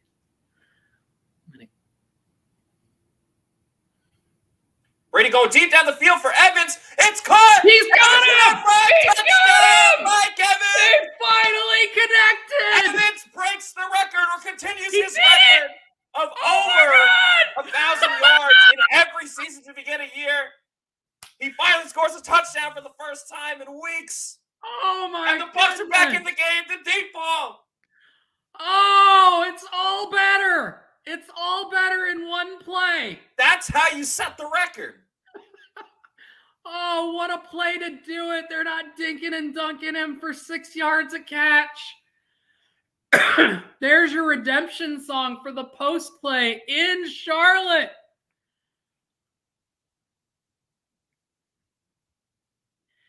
And the point after, they move the ball up 20 yards from the field goal attempt, so Suckup can make it. Oh, my goodness. The Bucs needed this. We've been waiting all season. Wow. Whew. All right. So Evans just won that right off the release on the deep go ball. I absolutely toasted his man, and Brady put it right on him. I mean, that is the connection that every single Bucs fan and everyone who's been bemoaning this Brady Evans connection, that's what they've been looking for. They were right on for that. Wow, what a play. Cali Buck says, put some respect on his name. That's Big Mike. Oh, then I get to change the score. Oh, man, that was awesome. Do we have a Pirate Republic for that one? We don't. We usually do defensive stuff. Oh, that's right. Pirate Republic. Good. Let's see. Where are we at? Where you at, Pewter people? All right. I'm going to get a little greedy here. 2:10 left in the half. So you've got the 2-minute warning. The Bucs have 3 timeouts. If they get a decent stop here on first down, if I'm Todd Bowles and the Bucs, I'm thinking about using some timeouts, trying to get the ball back and seeing if you can't really turn the momentum, especially because the Bucs are going to get the ball out of the half. So you have that opportunity to maybe turn a double dip into a triple dip.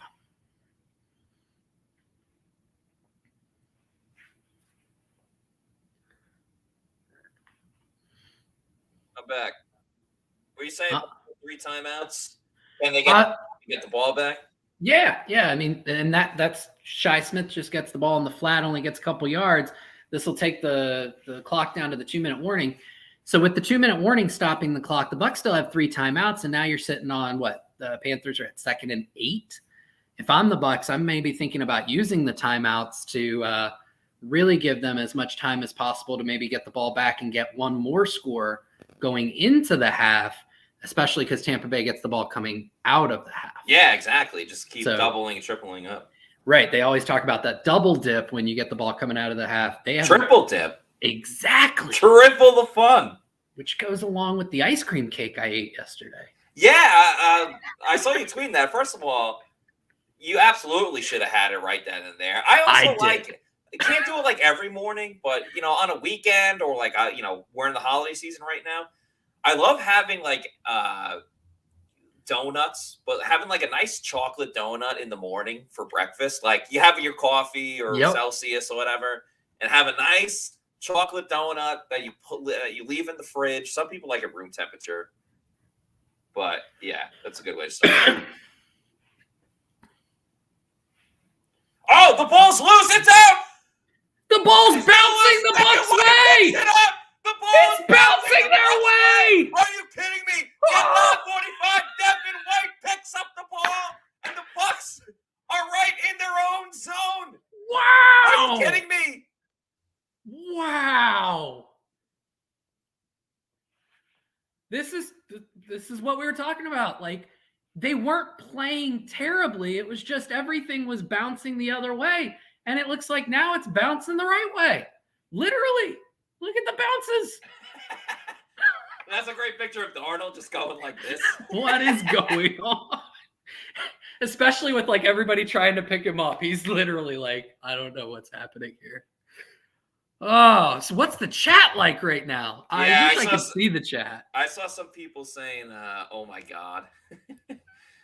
Let's see.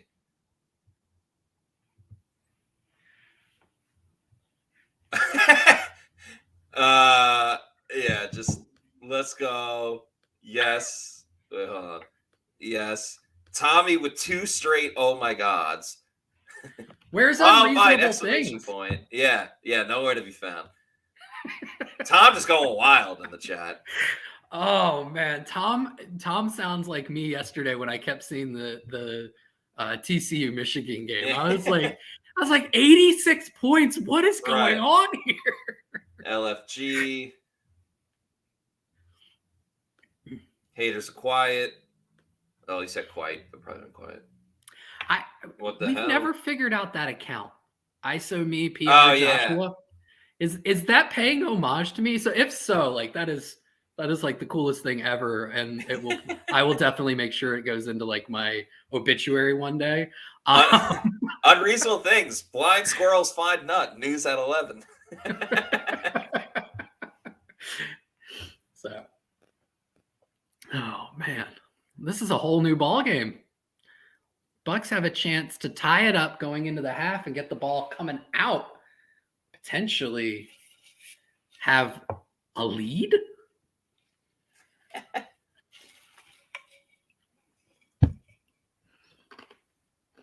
Unreasonable things. How long have you been a Bucs fan? I'm not a fan. I'm no, media unreasonable reporter. things. Oh, yeah. I want to unreasonable know things. how much pain has built up for unreasonable things. That this is the cynical outlook that they feel they must have in the moment. Which I totally understand. Like, given the history of the Tampa Bay Bucs franchise, makes perfect sense. I am not faulting you for your cynicism, just trying to understand it. Brady throws a screen to Mike Evans on first down. He breaks a tackle and heads up the field. Nicely done from Mike Evans. I bet Mike Evans over receiving yards, and then I parlayed it receiving yards and receptions. And I'm pretty sure he hit both. Nice. Let's go, Matty. I'm going to do the LeBron thing that Mike Evans does. This felt good. This is a much more fun game day stream in the last couple like minutes. Absolute garbage. Right? Like trash. You run up the middle with Leonard Fournette on 2nd and 3. Oh boy, they're going to be a yard Third and short. You know how great the Bucs are at 3rd and short, Joshy. 3rd and short. All right. So 3rd and short, I'm hoping they go with more of like a spacing concept, short pass, not run the ball. Think Cade Otton at the end of the Rams game, right?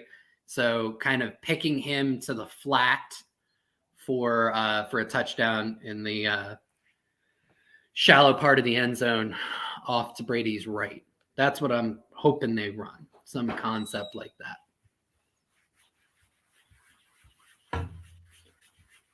Carolina calls that? Not sure. Shows they've got 1 left and the Bucs have 2.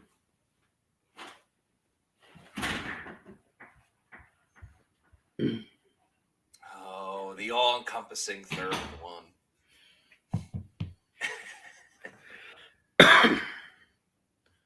So you could try Mike Evans on the fade. Yeah, let's get a fade. I don't know about 3rd down. They're going to play action. Oh, he's looking for Cade Otton. He's not open. Damn it. Oh, he was holding him. What do you think? Do the Bucs go for it? I would in this situation. You would? Yes. 3 points isn't super helpful to you. Yeah. Now, from a concept standpoint, that was actually very close to what I was hoping for. So I like the play call. Carolina just did a great job of manning it out.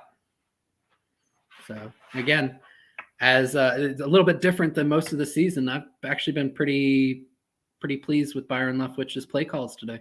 They are kicking a field goal. Look at that. It's a Todd Bowles team. We got to find a way to get a yard. All right, Ryan Suckup's kick is good. That'll help my over 1.5 field goals for Ryan Suckup. Look at that. We're right on schedule for the late game drive by Brady. Yeah. And the Bucs offense. By the way, we got so excited about the big turnover that I completely forgot to put up that turnover caused by the Bucs is brought to you by Pirate Republic, the official beer of PewterReport.com and the Pewter Report podcast and the Pewter Report Tailgate Show. They are based out of Nassau, Bahamas, and are in town just in time for the new year. Beer brings people together, celebrate life. That means celebrating life in the spirit of the original pirate code, and that's a sense of belonging. There's 3 different types of Pirate Republic that we're going to talk about that is available if you live in the Tampa Bay area. You got the Take No Quarter IPA that's in the green can, 7.2% alcohol, so it'll hit you pretty quickly. The Long John Pilsner in red, my personal favorite. It's great for tailgating, drinking at the beach. And then you also have the Golden Haze of Piracy Belgian wit beer that is in the gold can. That one be good to drop an orange slice in as Jake Camarda makes the tackle on the kick return. And loses his helmet. Yeah, loses his helmet as well. So yeah, check out Pirate Republic, the official beer of PewterReport.com. You can get them at Liquors, Total Wine and More, Party Liquors, ABC Liquors. That's where I get mine. So drink like a pirate with Pirate Republic beer. I'm excited to try the Pilsner the next time I'm in Tampa. Yeah, that's my go-to.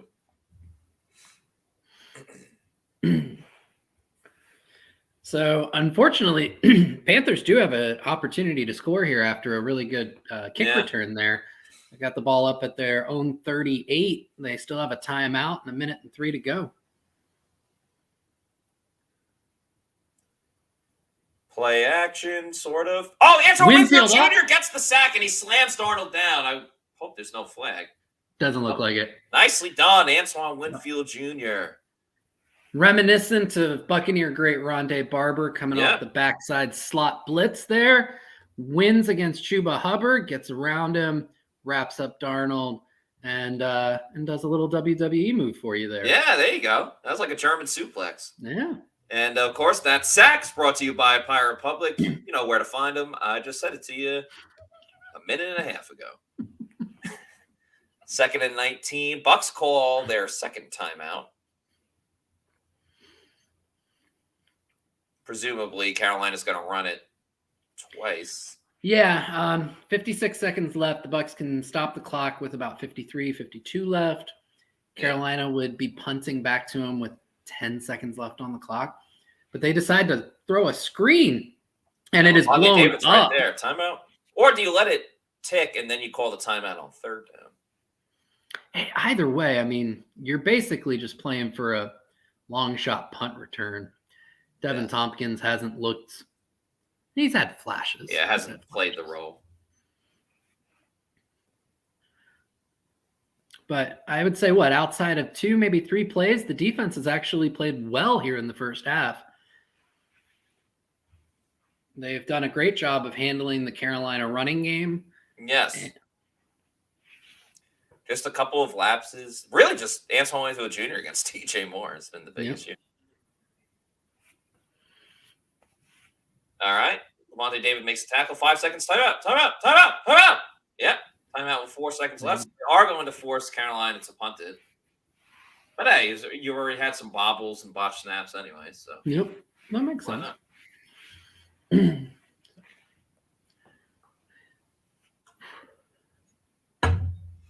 Or just Darnold take the snap and run around for 4 seconds and then Hail Mary it. Yeah. Looks like that may be what they're trying to do. Don't hate it. More room to screw things up. Mm-hmm.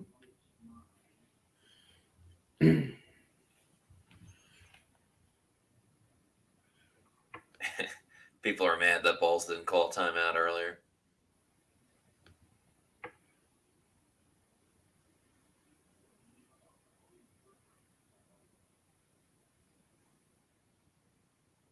Darnold. Darnold.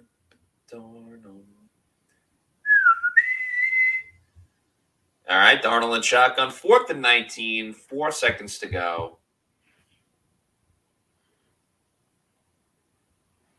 Throws it out of bounds. And that'll do it for the half, where the Bucs trail 14-10, but had a little momentum going into the second half, where they will get the ball. So, Josh, thank you for joining us. We're going to give you a little bit of a break to chill out. In the meantime, I'm going to bring Adam Slavon on in just a little bit, momentarily. I'm actually going to step out for a quick water break, and then I'll be back, and I'll bring back on Adam.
All right. Hello, everybody. I'm back after a quick break. Joined with me for halftime of this Pewter GameDay show. Returning back is Adam Slavon of PewterReport.com.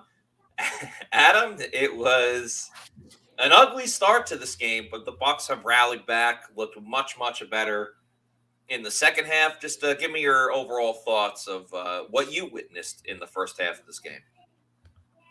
Yeah, before the Bucs really turned it on in the last few minutes of the half, one key takeaway that I had was just missed opportunities again for the Bucs. Obviously, they capitalized and they at least got some points off of the Darnold fumble. But before that, the Evans deep ball early in the game, Godwin's fumble, that really killed the offense in the first quarter. And even for the first half of the second quarter, finally, they were able to capitalize and get a deep ball, the Brady to Evans connection. That was huge, and it really turned the tide, and it gave them some life. And hopefully in the second half, we see more of that continuing. But before that, it wasn't looking pretty.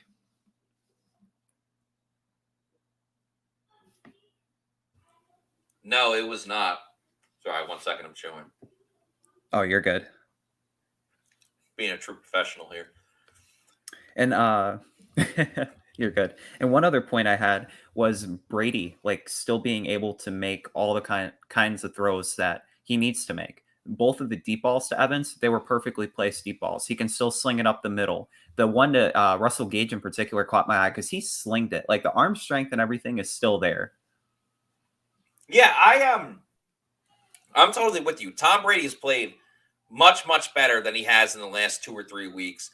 Hasn't really missed too many throws. There's one on third down to Julio that, was a little off kilter. But the Bucs have been backed up a lot too. A couple of holding penalties or just bad penalties in general. Lack of a run game as per usual. But I thought Brady has really been on point. I was worried that first drop by Mike Evans on the deep ball. It was such a nice play. Like, he adjusted well. He saw it when the defender didn't see turn around on it. And I get it. The defender's arm was in there. But again, if we're going to hold Mike Evans up in this very, very high regard as one of the best receivers in the game, you have to make those catches because Jamar Chase makes that catch. DeAndre Hopkins makes that catch. Justin Jefferson makes that. So, if you want to be in that conversation, you have to make those plays. So I was worried. It was like, all right, it's just like the last game against Carolina. Mike Evans makes a big drop early, and that was just going to derail the Bucs. And I don't know. It's odd because they were able to move the ball somewhat. They overcame a 1st and 20, and Brady hits Chris Godwin, and they're in their territory, but then Godwin fumbles. So you can't totally fault Byron Leftwich or the whole offense for that type of play when it's like, hey, you move the ball down the field. If the guy fumbles, the guy fumbles. That's not really like a coaching thing. And, But yeah, to finally see the big play work between Tom Brady and Mike Evans, we've been talking about it for, weeks now, and finally it hits. And congrats to Mike Evans, another season with 1,000 yards, building that resume for his Hall of Fame career. Oh, yeah. What would you make of the Bucs defense in the first half? Because 14 points, not ideal, but overall, I thought they kind of played okay. What do you think? Yeah. Again, they really turned it on and late in the second quarter and stopping, even just the last drive of the half, getting that momentum. Winfield getting that sack was huge because before that, I would have argued he'd be on the most disappointing list for the defensive pass interference on Moore and then giving up that long touchdown. Those were not good plays at all by him. Overall, Sam Darnold, he's had a pretty solid game, fumble aside, and airing out the football. But the Bucs run defense and holding the Panthers running backs, for the most part, that's been huge. Yeah, it really is incredible, right? Like we said, if they just shut them down, if they're able to control the running game, you force Sam Darnold to keep throwing, you're going to win this game. And then Darnold just starts throwing dimes and, going absolutely, wild, as a quarterback. Not that he's slicing and dicing the Bucs, but obviously, he's able. Oh, LT is at the Giants Colts game. Interesting. Making the throws when he really needs to. So, how do you foresee the second half going out? Bucs do get the ball in the first half. Do you think they come out hot? Do you think it's more just banging your head against a brick wall? What's going to happen here in the second half? There might be some headbanging against the wall here and there, but I think if the Bucs get off to a hot start to start the second half, get some points up on the board, take the lead, that would be huge. And also just seeing more up-tempo play. We saw it on the Evans touchdown. I think there was like 29 seconds on the play clock when Brady ended up throwing it deep to Evans. If we get more of that and we see how well it's been working, I definitely see the Bucs coming out hot in the second half. And the defense has shown the ability to make stops when needed. Yeah, I just want to see an offense, just stop shooting yourselves in the foot.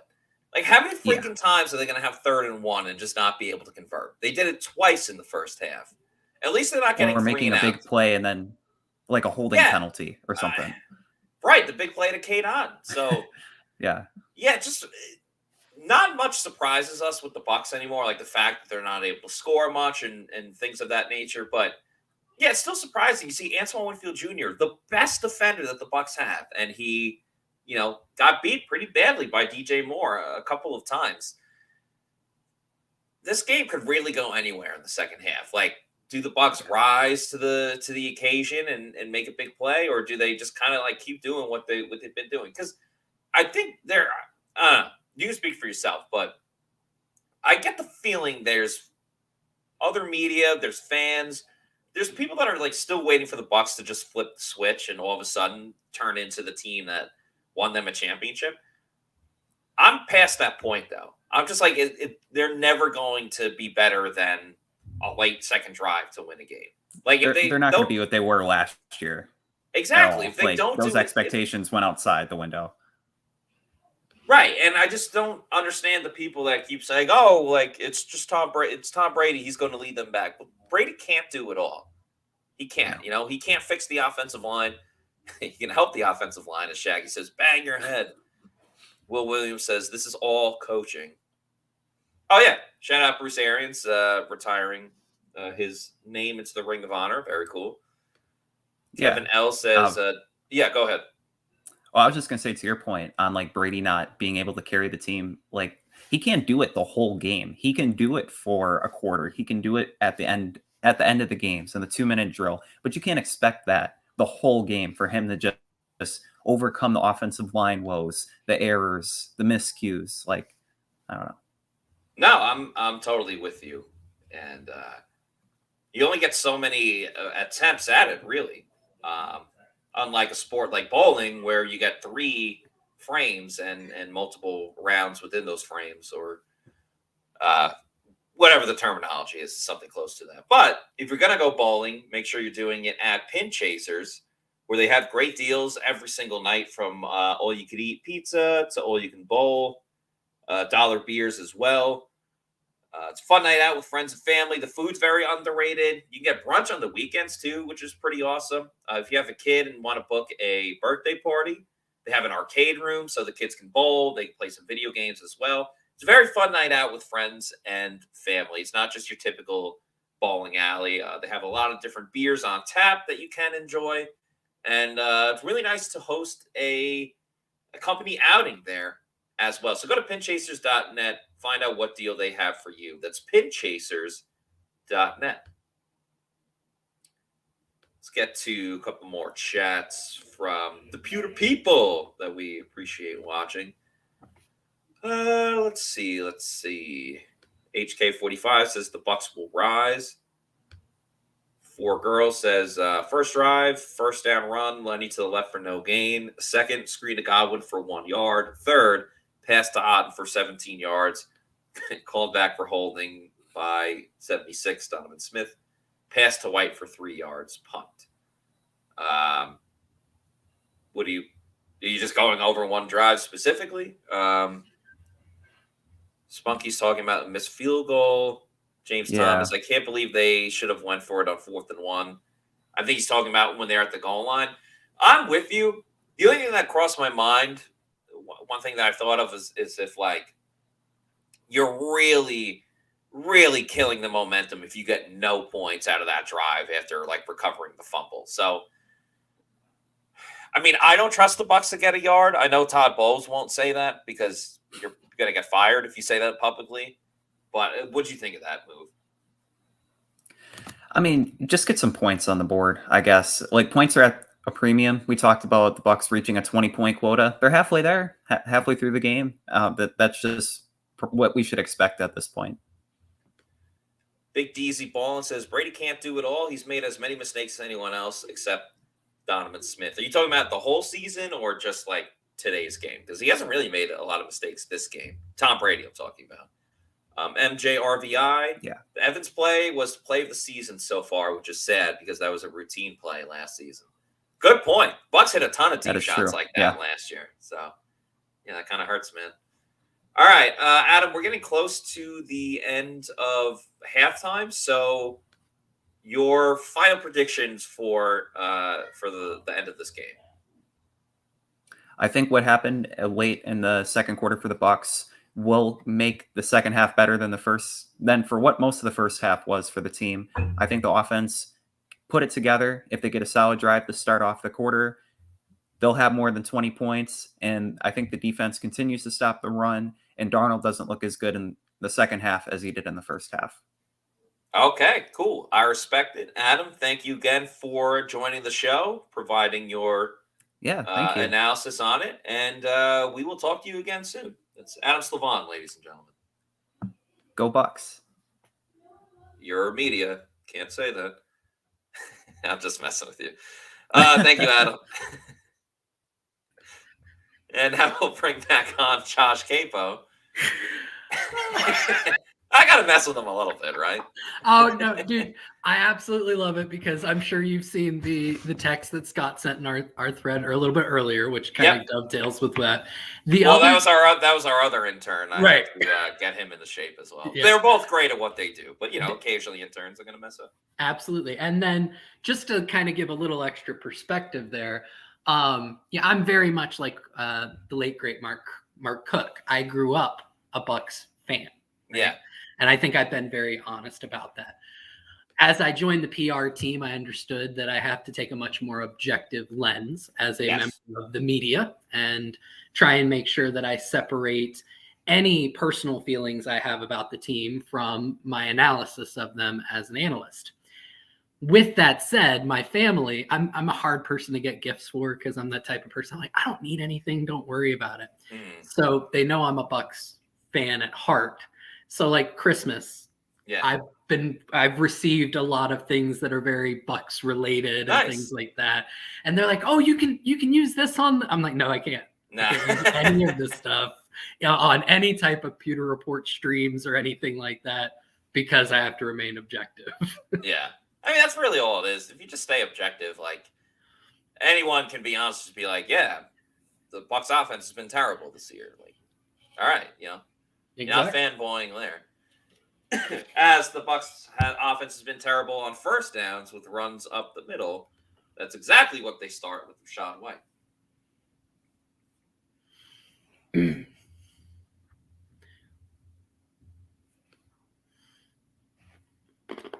This gives me a quick moment to update that screen. Third quarter. All right, 2nd and 10. Brady and shotgun throws it over the middle, caught by Rachaad White. Brings a couple tackles and gets a first down. Go. The Bucs got a first down that wasn't on third down. Are you kidding me? And White has forced a few missed tackles today. Yeah. That's got to be at least 3 or 4. And a lot of them on some of those dump off passes. Yeah, that spin move comes to mind. Yep. And this is one area of the game where he really excels and where the Bucs were excited with him coming out of Arizona State is contributing as a pass catcher. They run it again with White on first down. Tackled by Chin from behind. Came from the opposite side.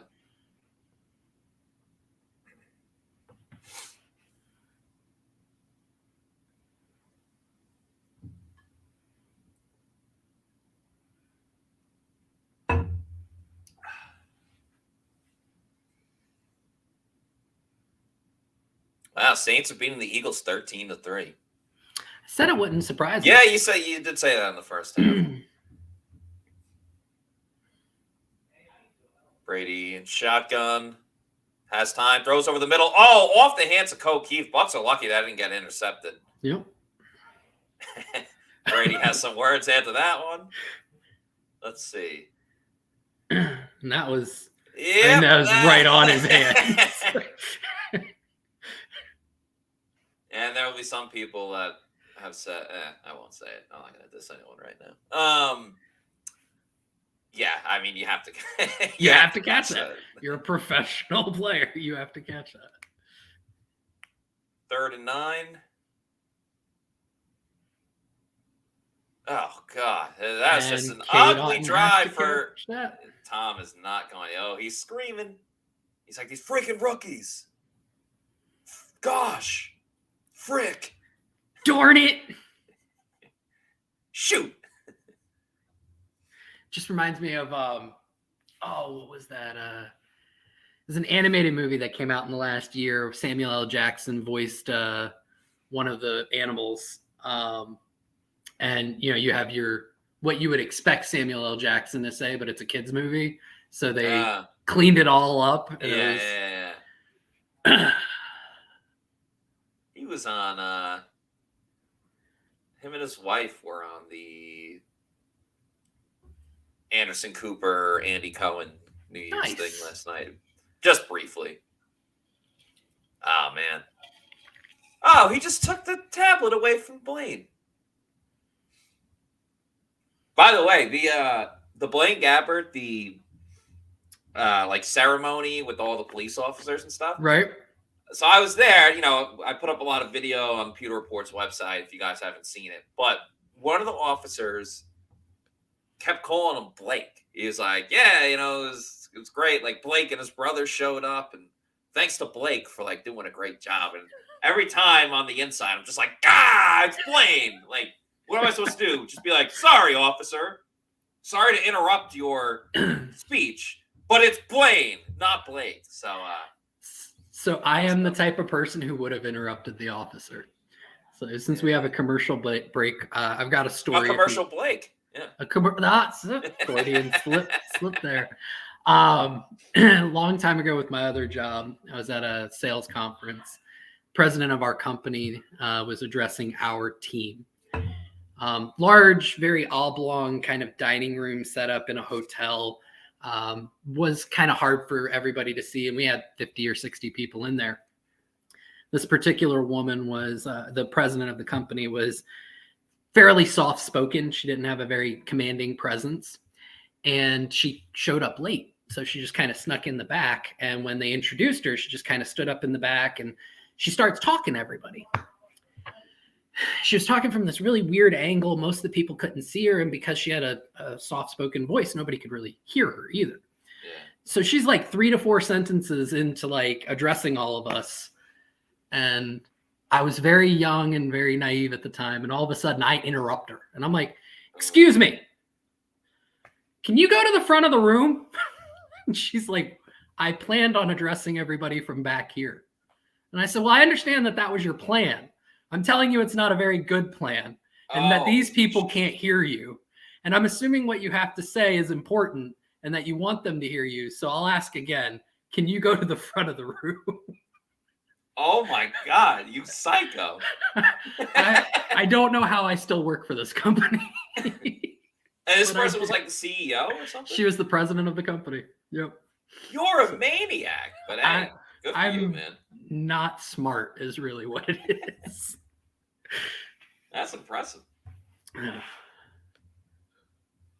right, 1st and 10 for Lana. That's short for Carolina. Play action. Darnold, good pass rush. Darnold scrambles to the outside. He's going to have some room. Dang it. Dang, gosh darn. Good pressure again, up the middle, but no outside contain. JTS couldn't quite keep containment as he pushed Taylor Moton back, and that allowed Darnold to get the edge, pick up about 9 yards there. It's one area of JTS's game he can continue to improve in is just maintaining those rush lanes and not allowing quarterbacks to break contain. Darnold isn't a fantastic athlete, but you can see he can pick up a few yards.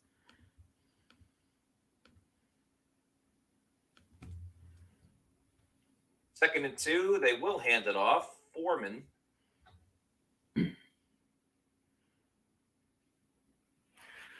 And again, credit to the Bucs run defense. They've done a pretty bang-up job here for the day.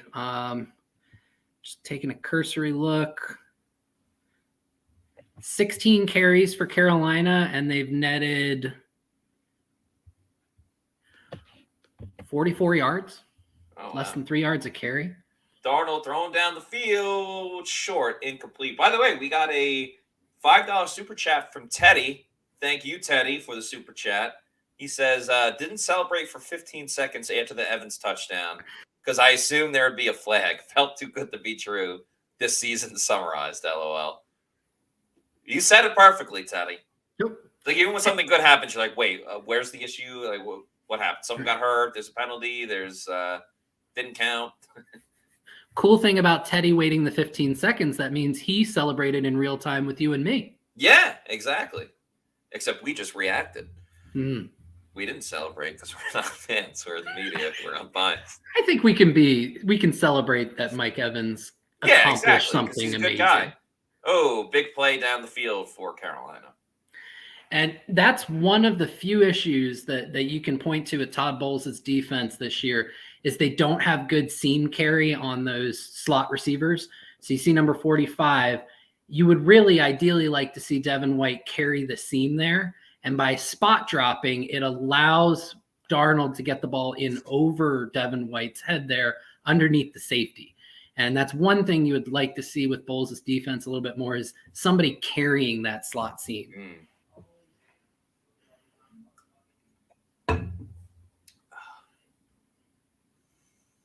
Darnold under center. They run some play action. Has time. Throwing deep down the field. It is intercepted by Sean Murphy Bunting. I put in a plus $500 bet. Or the odds were plus 500. Sean Murphy Bunting interception. You are hitting big, buddy. Well, to be fair, that one I put in $2 to win $5. But still, that's a plus $500 bet. I was like, all right, why not? Because the only option it had for interceptions was Sean Murphy Bunting. So it was either pick him or no one. And SMP makes the freaking bet. And that's why gambling, please do it responsibly. It's all about winning. It's all about being right, knowing that you were right and someone else was wrong. And I won some money on Sean Murphy Bunting. I'm very happy for interception. You. SMB has actually played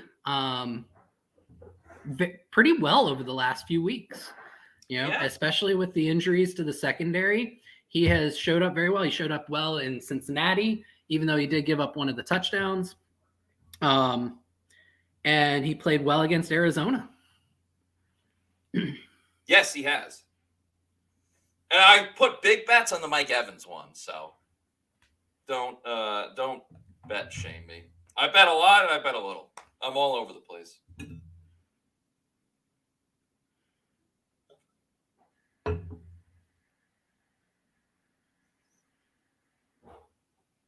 Oh man, that was awesome.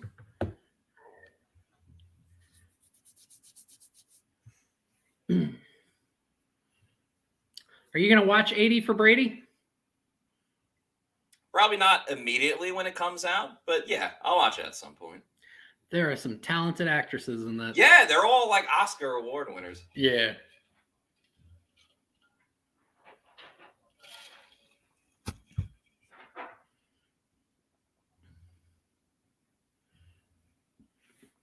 Let's go.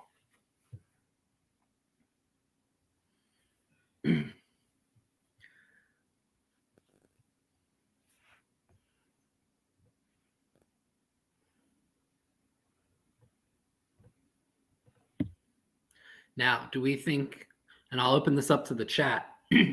Chat, do you think the offense is going to take advantage of this turnover? If yes, to the tune of a field goal or a touchdown. Yeah, put in the chat. Field goal, touchdown, punt, or turnover. Tom just said yes. Appreciate it, Tom. Rafa said no. Mr. Cool says field goal. Jonathan Bott says TD. TD. It's going to be a long one. 98 yards. Rafa says punt. Yeah, Bucs have a long way to go. Throw is caught by Chris Godwin and gives the Bucs a lot of breathing room. So that's a heck of a start. I can't believe SMB got that pick. I'm so happy.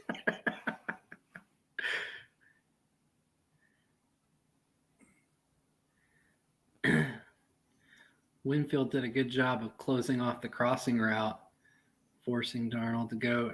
Just did a great job of undercutting the route. Played it really well, deep third. Kept his eyes in the backfield the whole way. Yeah, he's been spectacular. That's a great play. Oh, a little end around. Julio Jones. Julio heads up the field and gets a first down. Creativity.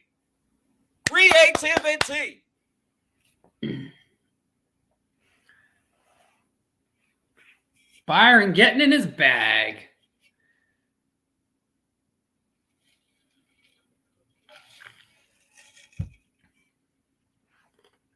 Two plays, and they've picked up 31 yards. Incredible.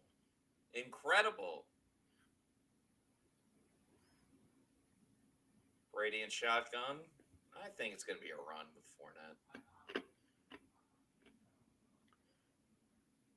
Hey, it's a run with Fournette, but it's actually a good run. And they got about 6-7 yards. Yep. The Bucs are coming alive. Well, and the nice thing about running out of shotgun there is that you don't allow Carolina to really key in on the run. Yeah, it's more of a passing set for them. They have to account for the 11 personnel, the extra wide receivers, the spread out look, and it lightens the box and allows Fournette and Rachaad White to get some extra room to move around. Yeah. Now in 2nd and 3, your whole playbook's open. Everything. Brady throws to his right. It is caught by Chris Godwin. Oh, moves upfield. Yeah. Trying to get that yak going. You can see the Bucs offense, they're starting to feel themselves. Mm-hmm. There's some confidence there. This is what they do, though. They get close, and then they kick the field goal. Don't be negative, Nancy. Look at that. Just threw a man. Threw a grown man on the ground. So that's my lunch money.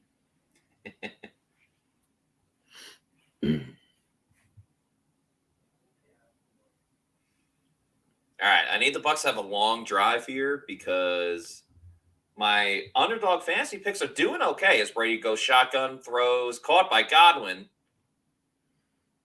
The over for Mike Evans receiving yards has hit already. Suckup needs one more field goal, but Sam Darnold, I had lower than 28 passing attempts. He's at 18 now. I think that's gonna end up over, bud. Yeah, unfortunately. But Bucs have a long drive here. Darnold gets sacked on first down, fumbles it. Never say never. 2nd and 1, this is where you would want a shot play. Yeah. See if they can't connect on something deep. Leftwich opts for a more certain outcome with the inside handoff to Lenny. And hey, that's all right. That's going to kill the clock. New first down.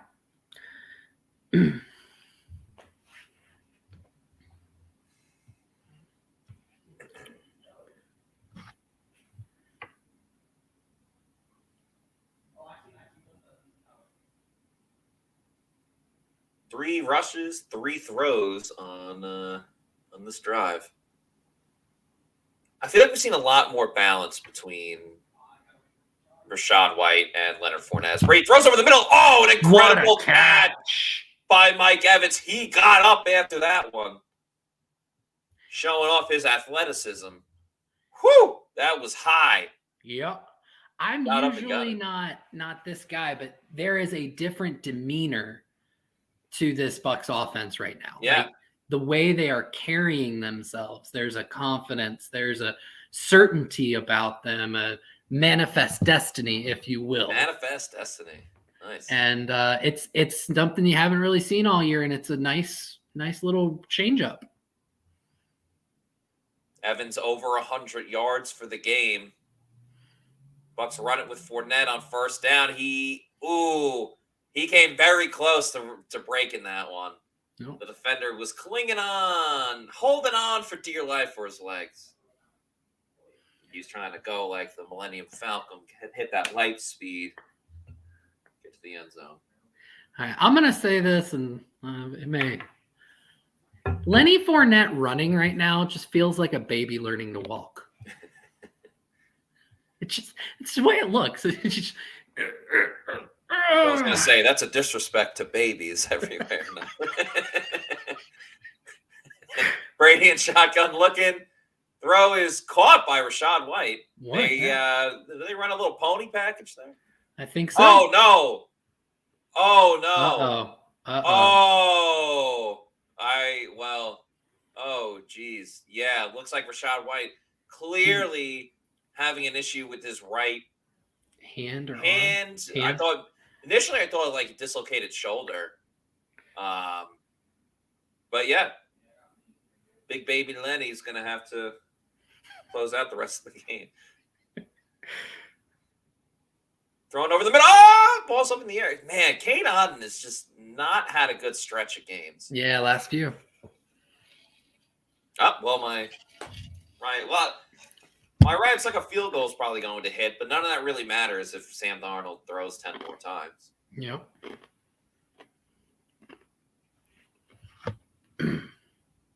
Oh, they're going for it.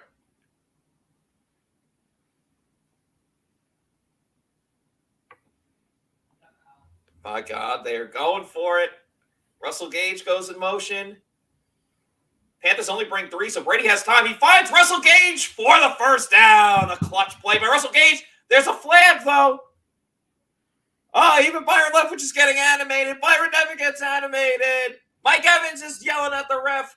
Todd Bowles kind of showing emotion, but not really. There. Get the hell out of here. What is he supposed to do? He's running his damn route. For Pete's sake, pick that thing up. Get the hell out of here. There's no foul. Is that what you said? I think Oh, it's a foul. All right. Everything's good. All right. All right. What the heck? I was going to say, if anything, that would be like incidental contact. Right. Okay. And the Bucs, it looks like they declined the penalty. Yeah. All right, we're good. Took the yards. Not great block by Leonard Fournette. It was an effective block. I don't know. I don't want to use the word great because the form is just, it's typical Lenny this year. He just throws his shoulder. Lenny's earned his respect back. Fair enough. To the babies. No disrespect to Lenny. And Lenny had a great game in Arizona. I think that probably needs a little bit more breathing room than it really got. He was the offense that game. Yeah. I would just say, I think people are overlooking. I mean, they're saying like his running performance was great. It's like he ran it 20 times for 72 yards. Yeah. That's he really came in candy as a receiver. Yeah. In that game. Brady has time moving around. Throw it away, Tom. Throw it away, Tom. Tom throws, looking for Kate Otten, and once again cannot get on the same page as Kate Otten. Whew. Brady showing the mobility. Yeah. Ben McAdoo has been calling a couple of option plays for Sam Darnold. Maybe lefty pulls one out for Brady. Could be. Could you imagine? That would have been the Germany game. But, yeah. They'll do it in the Super Bowl. Like, they wouldn't actually run that again. Brady has time again. Looking. Nobody open. Looks like he's just going to throw it away. He does. Bucs now will have to settle for a field goal. Brady is yelling at the refs.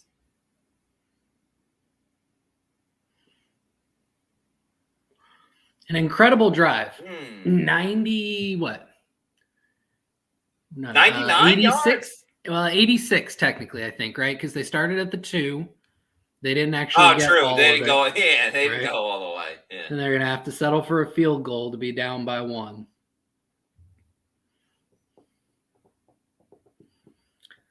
You're going to hit your over. We assume right now. Never assume. You know what they say. Don't. Did it? It didn't. They didn't. Never assume. Oh my God.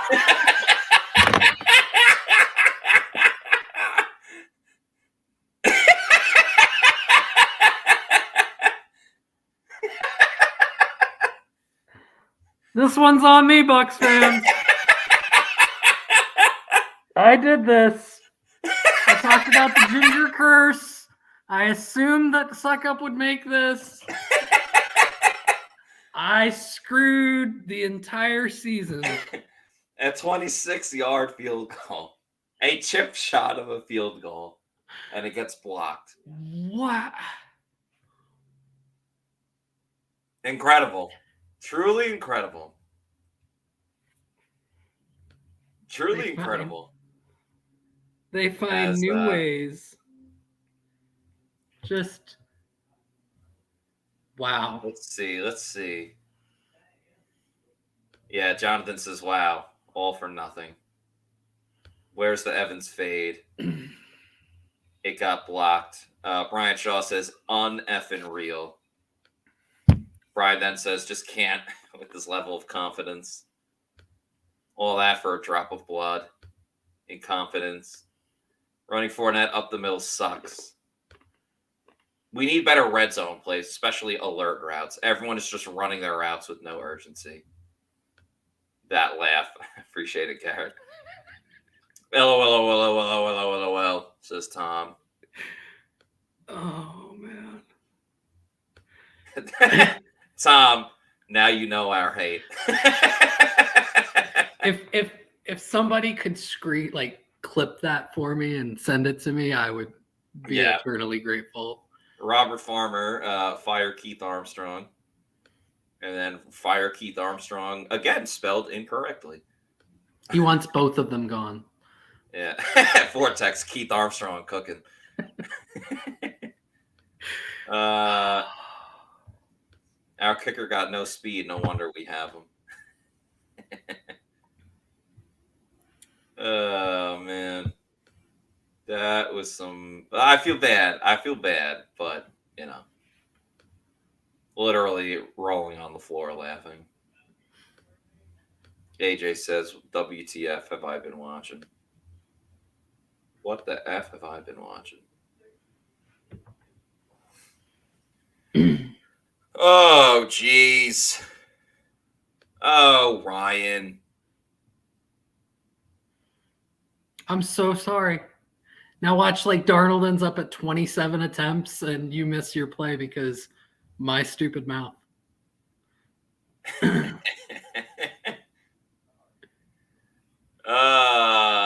Bucs kind of. Yeah, that wasn't great. I'll just leave it at that.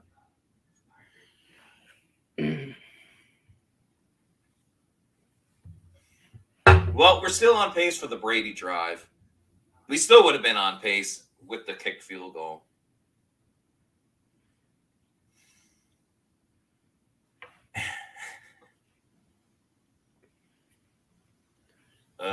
Second and 4.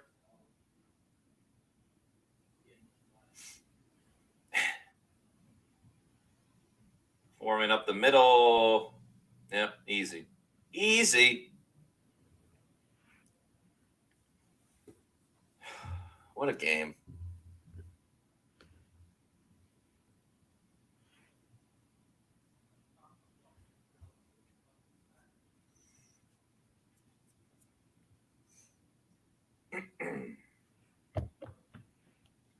Well, the Bucs have played great defensively in the second half.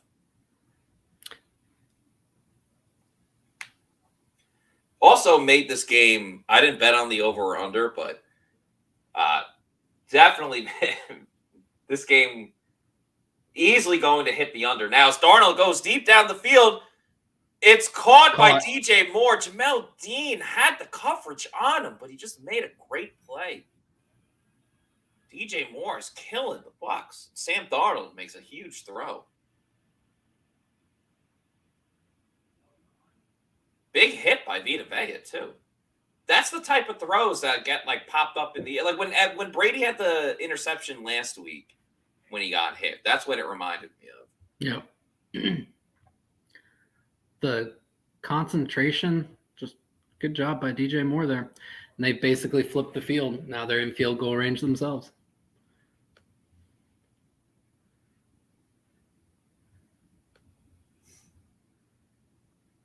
Foreman with a run for no gain. Late flag.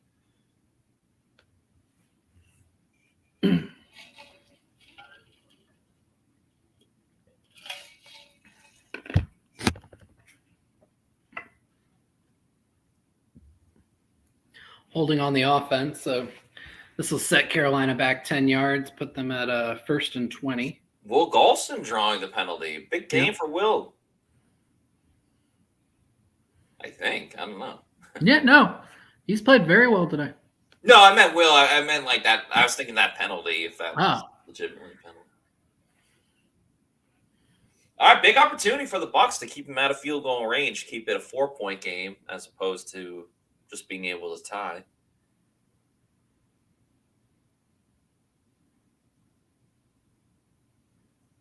Darnold throwing over the middle. Oh, it's bouncing in the air. There's another freaking penalty, though. The Sharks with freaking laser beams on their freaking head. Looking at Antoine Winfield Jr. again. Yep. Oh, Antoine. This has not been the matchup for him. No. DJ Moore's had his number all day. And that erases a 1st and 20. And Vita goes for the high five, the dap up. They can't lose on Bruce Arians' Ring of Honor induction.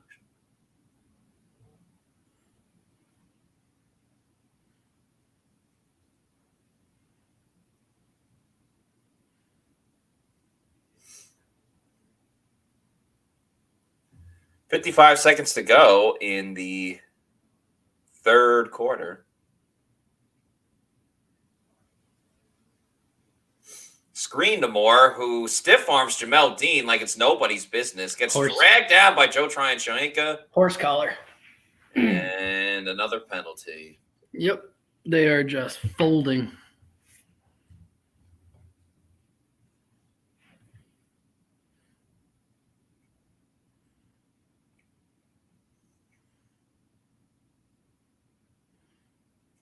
Right there. I mean, it's just a stupid mistake.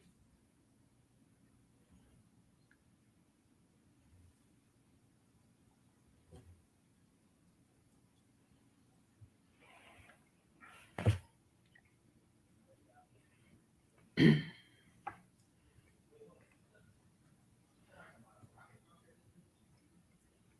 actually would be the most Bucs thing ever if they lose this game, but then win next week and the Panthers lose.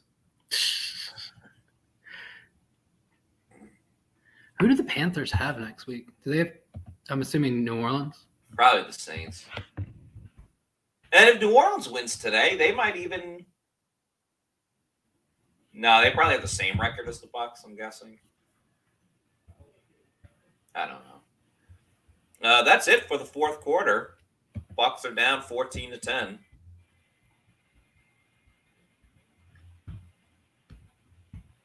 It's a tough one.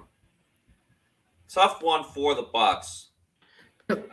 Panthers have New Orleans next week. Yeah, there you go. In the meantime, let's talk about the presenting sponsor of the Pewter Report podcast. That's Celsius Energy Drinks. We try to keep the vibes high on the show, regardless if the Bucs are playing good or bad. And you can test out the different vibes of drinks that Celsius has. You got the Arctic Peach and Tropical. You also got strawberry kiwi, a watermelon berry. What else you got? The cola flavor, the cucumber lime. So a ton of awesome, great different flavors. 7 essential vitamins, 0 sugar or preservatives. It is the healthy version of an energy drink. It's a good substitute as well for coffee in the morning if you want a little different flavor, a little different way to start the day. You can go to the store locator at Celsius.com, punch in your address, find out where you can get a Celsius near you at your local bodega or convenience store. And then if you want to get them in bulk, get the variety pack, because variety is the spice of life. Go to the subscribe and save on Amazon and have that set up. So just make sure you're drinking Celsius Energy Drinks, the official sponsor of the Pewter Report podcast. And while we are still at commercial break, we're going to get to the comments and everything from everybody, but we're also going to hear from our friends over at Age Rejuvenation. When I got over 40, all of a sudden I didn't have the same kind of energy that I used to have, and I was sluggish all the time, and I wasn't sleeping right, and I started to have some sweats when I was sleeping and different things that, as I looked into it, I found out could be a lack of testosterone or low testosterone. So I reached out. I've known Brett and everybody here at Age Rejuvenation for a long time, so I knew that they were the right people to help me. They did look at all of my testosterone levels and all of my hormone levels and found that my testosterone was very low. So they put me on the pellets, which I love because there's something about not having to take a shot every week and doing 6 months at a time that really is convenient. My wife certainly noticed the difference, just my energy day to day, how motivated I was when I got up in the morning to just get up and start doing things as opposed to laying around the house and being unmotivated. All of a sudden I was like looking for projects, looking for things to do around. Don't tell her I said that, but looking for things to do around the house.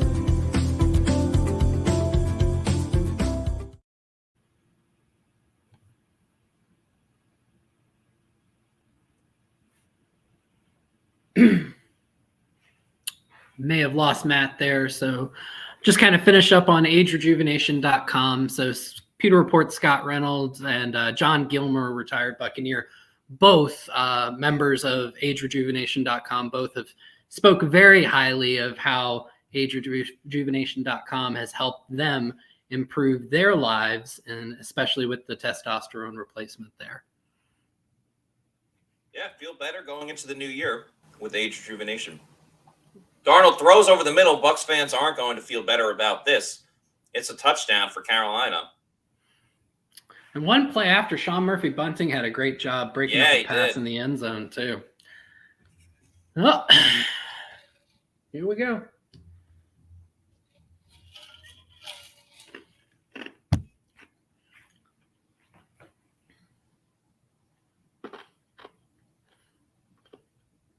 That dig route right in the middle of the field. Sucked Mike Edwards in on the underneath dig and got it right over him. How the hell did the Chiefs lose to the Broncos?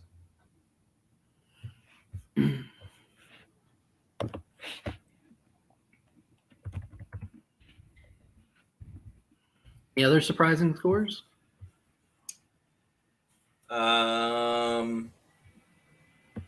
Saints up 13-10 on the Eagles.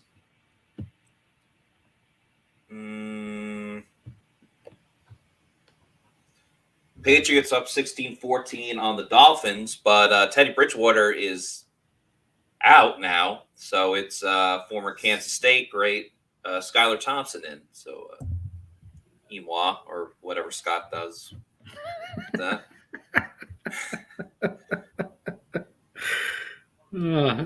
Yesterday was not a good day for K-State.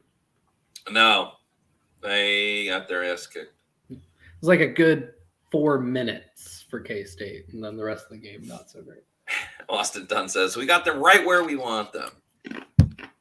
So you telling me there's still a chance? Yeah. GB101 says clown team, clown coach.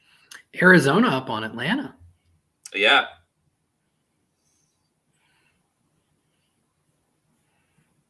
Francisco also says Brady has played well. This is not on him.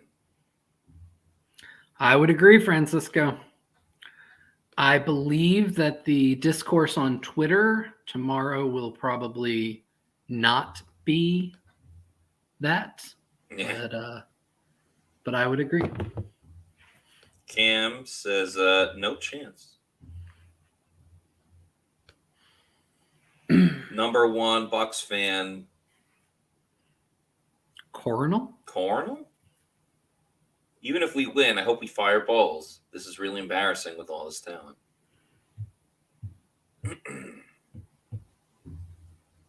Common Sensei says, hurry up offense now, please. Hopefully. They're probably going to have to.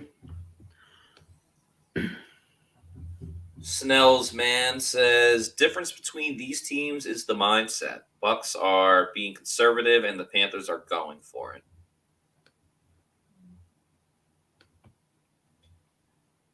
Not turnover Tom this week. It's brainless balls.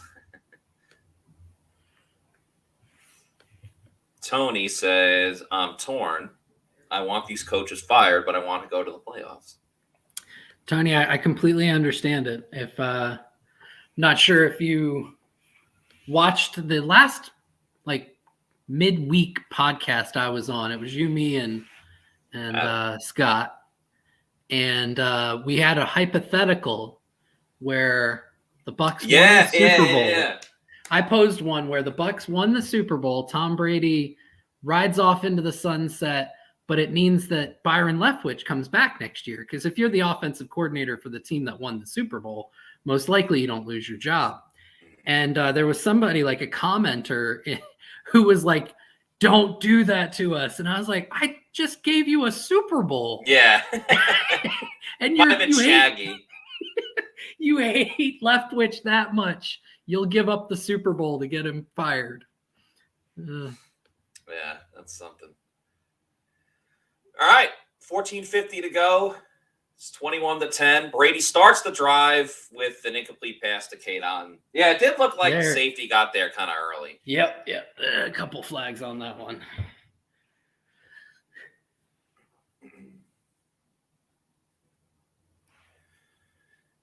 What do you think? Bucs get a field goal here, so their late drive has to be a 2-point conversion?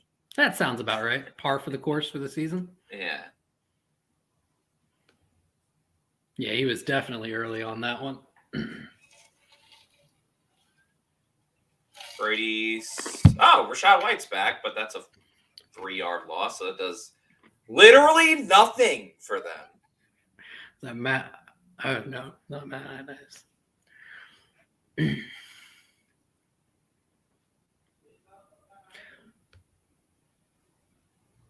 Good to see Rachaad White back on the field, though. Very much so. Brady over the middle. It's caught by Mike Evans. Set up a 3rd and 7. Good job by Evans working back to that ball. And Bucs going a little more up tempo now. A little bit. Evans now up to 8 catches for 170 yards and 2 touchdowns. Wait, no, not 2 touchdowns. No. Brady going deep. Could be a touchdown. This play to Mike Evans. He catches it at the 10, 5. Touchdown, Mike Evans! Was that the touchdown you were talking about? I really need to stop looking at NFL Jesus. Touchdown, Evans! Oh, my goodness. As Josh just foreshadowed. Brilliant. Oh, man. He just slow played that. Yeah, Bucs needed a quick score. And, wow. They got that with the Evans touchdown. So for the viewers, we have a system that we on the media are able to reference that gives us real-time updates on stats and drives and things like that, called NFL Jesus, GSIS. I had taken a quick look just to get the update on the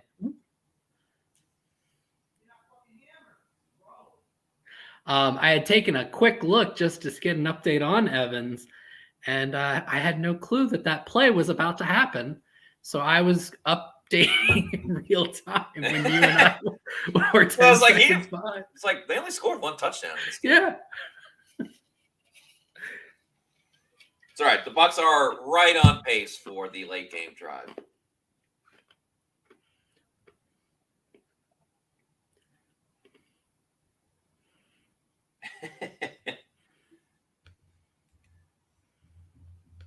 Well, Tom Brady has been on point with Mike Evans today. I mean, 2 touchdowns on 2 long balls. Those were, that last one,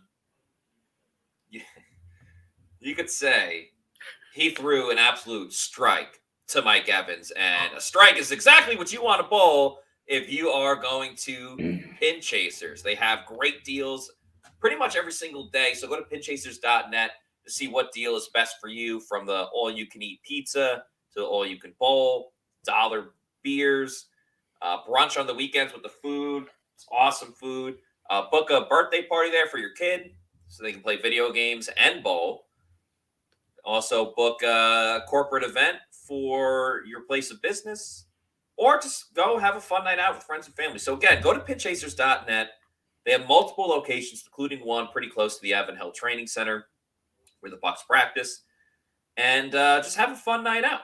Pinchasers.net. See what deal they have in store for you over at Pinchasers. Let's see what people in the chats are saying.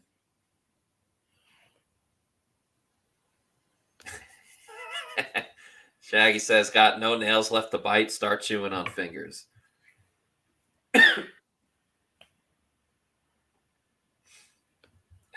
8 more than 92 says that laugh is immaculate.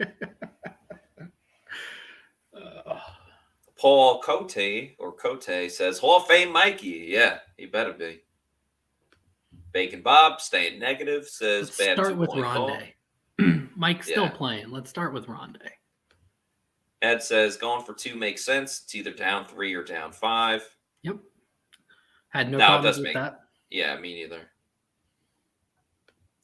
Cali Bucks, the Mike Evans haters are shocked. Go for 2 because you don't trust your offensive play calling skills. No, it's the right decision. It's the right decision, 100%. Because it makes it a 3-point game. Right. Because if you don't go for 2 there, you're down by 4, you need the touchdown no matter what. If you miss the 2-point conversion, you still need the touchdown. If you get the 2-point conversion, you've opened up the field goal as an opportunity to tie in a no other case scenario. Yeah. So no, going for 2 there was the right call. There's also a lot of time. Right. And I didn't have a problem with them going for the long field goal earlier in the game that Suck Up missed. I didn't like them going for the short field goal that they did hit, the 22-yarder on, I think it was 4th and 1 or 4th and 2 inside the 10. Mm-hmm. That would have been one that I disagreed with.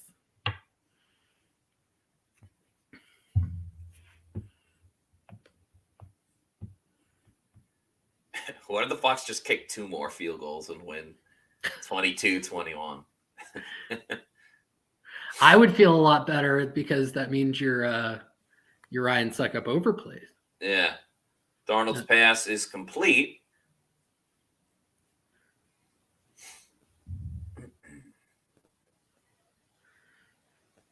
So let's go out on a limb here and say Bucs win this game. Okay. You've got to be feeling good about Brady's performance as he's headed towards the playoffs, right? Yeah. Because he has played stellar today. He's been great. The deep ball has, started to come back between him and Evans. So there's some positives there. You have to be concerned that a Carolina Panthers aerial offense is working the Bucs defense right now, though. Yeah, so crazy to think. And it's the Bucs defense that's stopping the run game, which is the strength of the Panthers. So. Well, apparently we're back to the Bucs 2021 defense.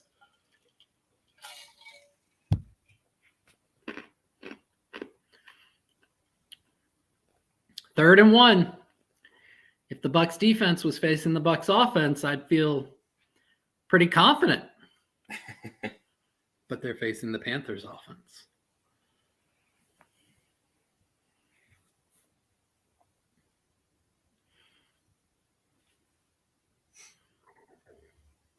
Let's see if the Bucs can get another big stop.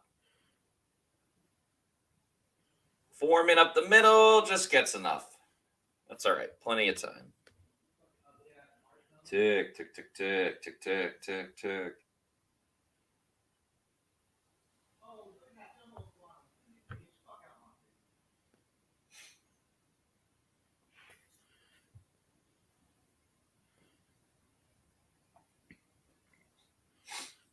I'm going to go out on a limb and say Mike Evans gets a hat trick today.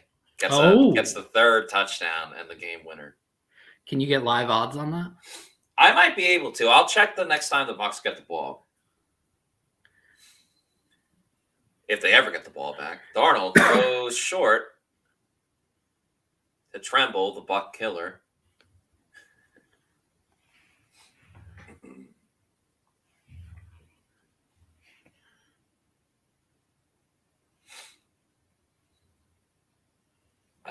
Man. Bucs have 16 points at the beginning of the fourth quarter. I feel right at home. Bucs are down, but they're still in it. Just where you and I love to be, right, bud? Yeah. We've seen this play over and over and over. Oh, nice defensive stop. I see S&B. Who's the other? Will Golston again. Shout out. Saved all his juice for the end of the season. He's having a great new year. Whatever his routine was, he needs to stick to it.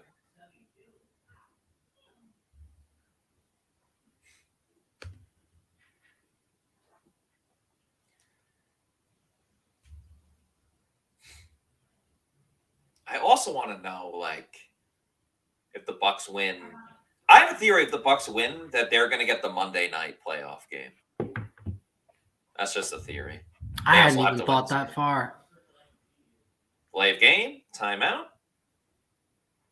Delay of game! Delay of game. Panthers don't even want to use... Wow. 3rd and 10. This is a very critical play coming up. Gotta have it. Gotta have it. Now, Todd Bowles' defense has been one of the better ones in the league. They're top 10 in scoring defense. Lots of efficiency metrics. They haven't played the greatest of offenses throughout the entire season, but if you want to claim to be one of the best, you have got to get this stop right here. Exactly. Don't make it like the Pittsburgh game where they couldn't get off the field. Yep. Winfield in the slot. What Vita brings some pressure. So is Anthony Nelson. Darnold throws it. It's dropped. He was well short of the line anyway. A terrific job all around by the Bucs defense. Good pressure. Cost Darnold to run back. Good coverage by the Bucs. Nothing down the field. Brady's got his game face on. 10 minutes to go. And this Bucs is down by 4. And this is where Carolina did not want to be. They did not want to have Sam Darnold have to make a play for them to keep the lead and continue to win. Yep. And the Bucs got them into that situation. And Sam Darnold, sorry, Matt, I know Jets, all right. Whatnot. I'm over it. This Jets team is good. Well, this is why he's not in New York anymore. Yeah. Ooh, I haven't updated the score in a little bit. Bucs are going to have to do another long drive, about 90 yards, and a field goal does not help. No. Unless they kick it with like 5 minutes to go and they get the stops and then kick the game winner. Fair. What other ads do I have to do? Yeah, we got some time. I don't need to do an ad just yet. Let's get to the comments. While you do that, I'm going to figure out where my kids are. It's 10:30. Do you know where your children are? They spent the last week with their grandparents down in the panhandle of Florida, Oh, nice. Yeah, girls went to get them, so they're on their way back. And I'm just trying to figure out where their ETA is. Most likely they'll come running in the door, like whereas you and I are calling like the last play of the game. So Kevin L said, everyone in this chat is so negative, LOL. I'm not. I'm a positive person, Kevin. And 8 more than 92 said, you knew, Kevin? Furu Co-op says, let Brady go no huddle. That'd probably be a good idea. Let Brady cook, right? That's the saying. Ed Gain with the comment. Time for Mike Evangelical Miracle Man. I like that one. Let's see. What do we got? It will be interesting to see how Carolina plays Evans now, since he's burned them on 2 different long touchdowns in single high coverage. Do they drop 2 safeties and bracket him at this point and force Brady to beat him a different way? Because Brady's been able to hit Godwin a bunch underneath when they do that. Or do they continue to try and trust their corners to go one-on-one with Evans, and maybe your Mike Evans gets his hat trick play pays off? Yeah, I think they're going to bracket him a lot, show some double, but he's going to get one opportunity where he gets like the one-on-one or single high, and he's going to take advantage of it. No, I actually think this one will be like they're near the goal line. Brady's waiting, has time. No one's open. He moves a little, and then he finds Evans in the back of the end zone. Touchdown, Tampa Bay. Bucs go to the playoffs. 9:53 to go. Bucs down by 5. And they run it up the middle for no gain on first down. Byron Leftwich likes to play with one hand behind his back. Playing the clock game.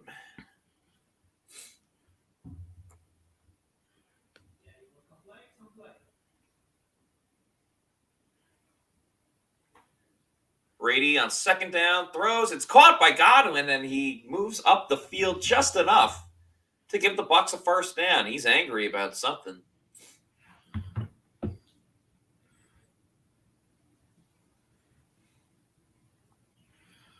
Nice little slant stop there. Yeah.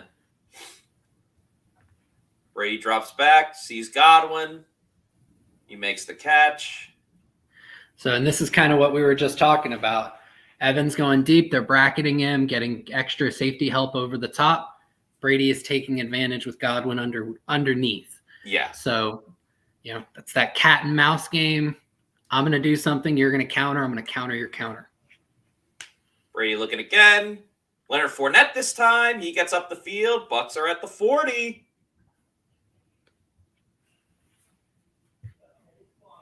And Eagles are looking to take the lead over the Saints.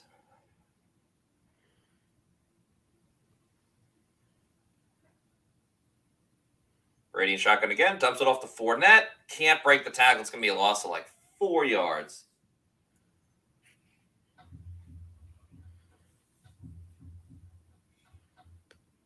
Tick, tick, tick, tick, tick.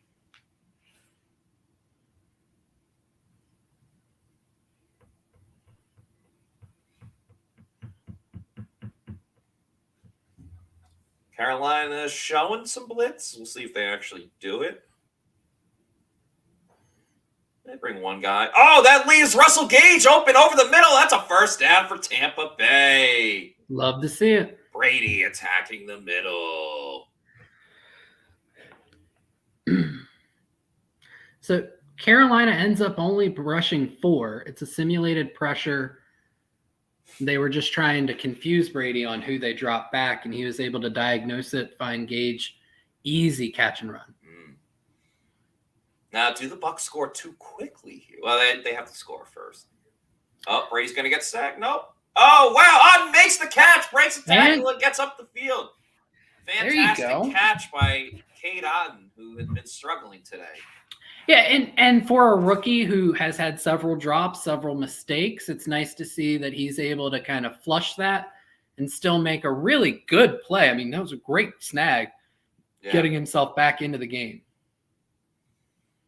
Brady and shotgun again at the 30. Pump fakes going deep down the field, looking for Evans. He's caught it.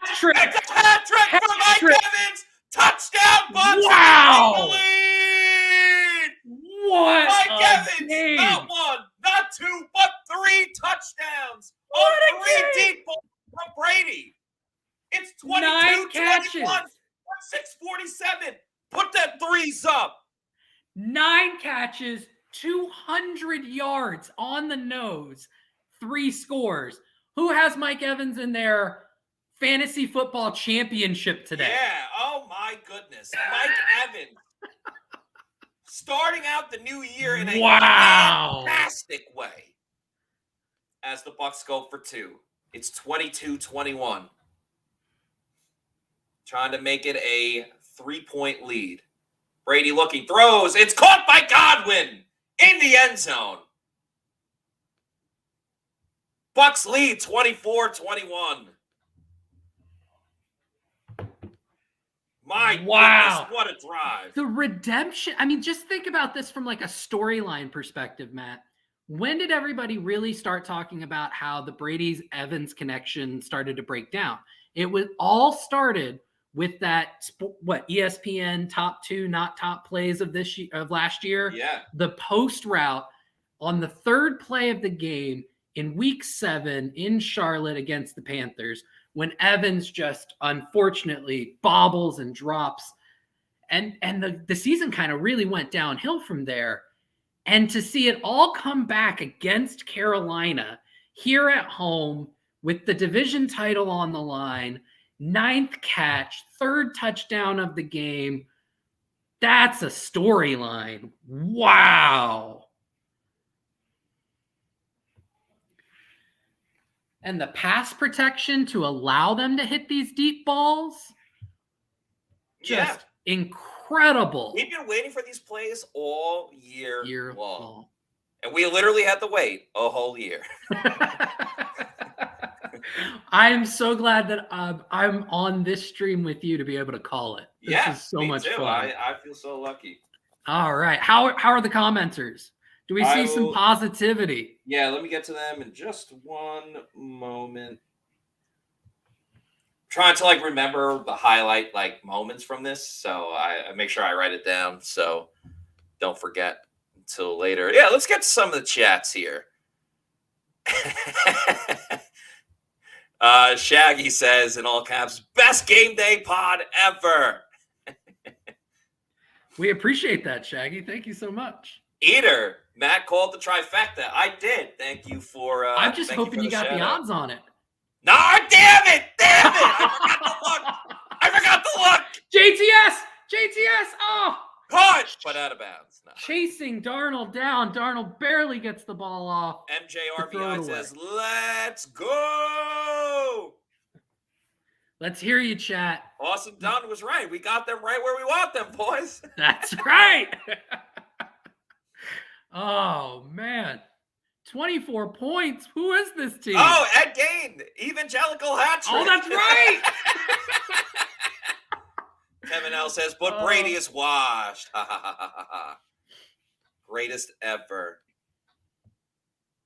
GOAT. Mike Evans. You called it. 3. Good job by the Bucs defense, keeping the check down from picking up extra yards after catch. And now Carolina's back in a not so great situation for them. 3rd down, where they're probably going to have to pass the ball. 3rd and 5. And, I'm going back to this from Carolina's perspective. They really have not tried to establish their running game. The Bucs defense has done a good job of stopping it when they have tried to go to it. But this whole game plan from their perspective just seemed weird. Carolina just not running it and throwing it a lot. Yeah. 3rd and 5.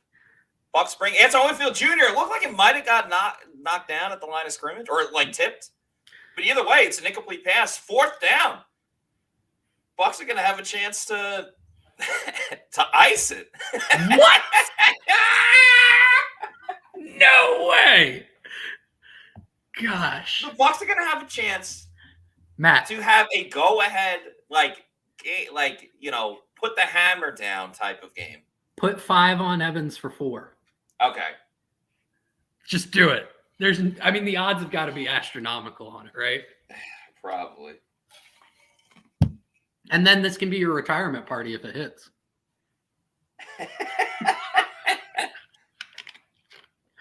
All right, let's see.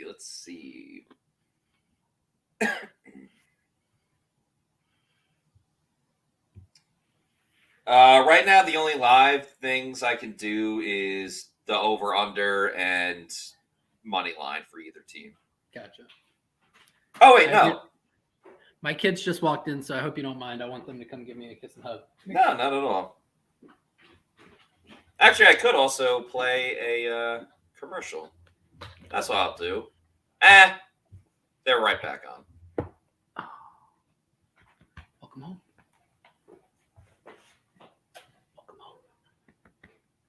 Brady in shotgun. Looks to his right. Oh, he finds who else but Mike Evans.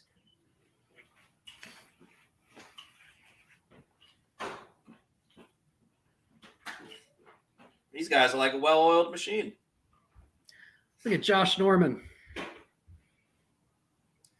Oh, you know what I might take? That has player interception, Sam Darnold over 1.5.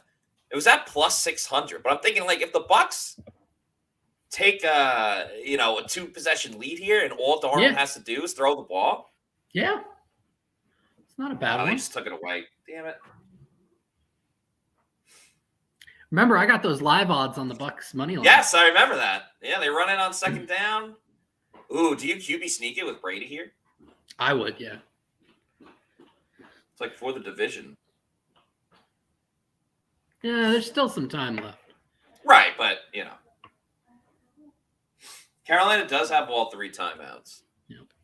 Plus the 2-minute warning. Yep.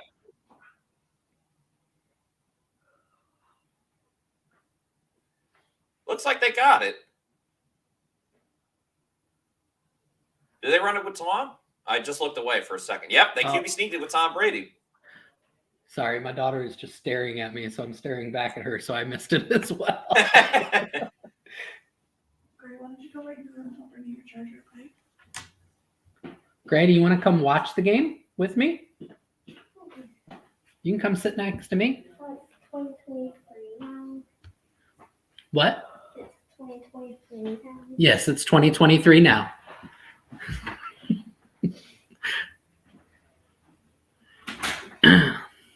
All right, 3 and change to go. 3:45, we'll say. Yep, First and 10 for the Bucs. Again, trying to close out the game.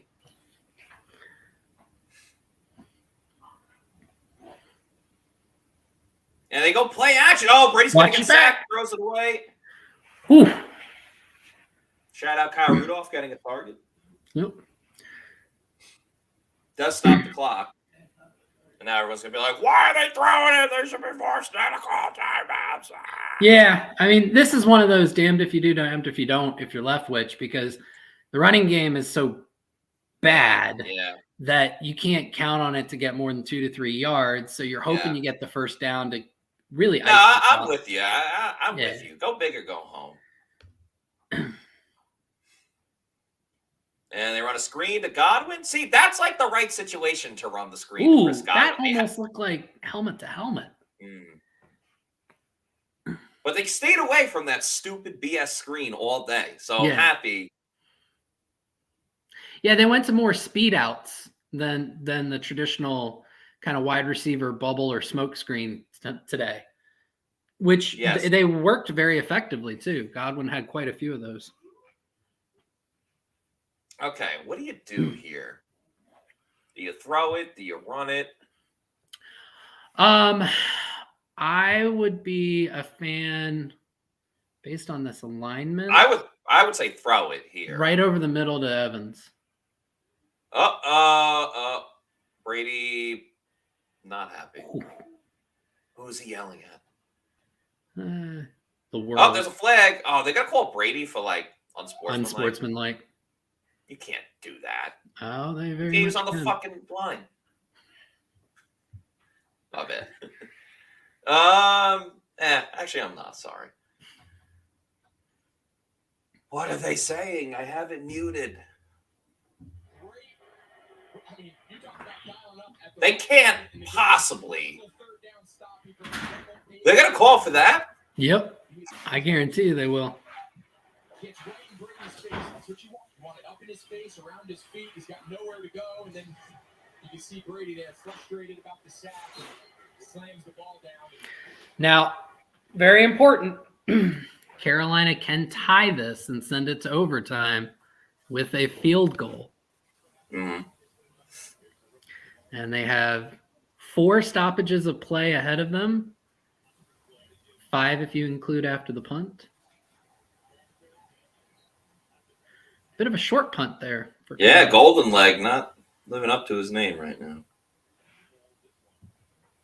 His name that I gave him. Right.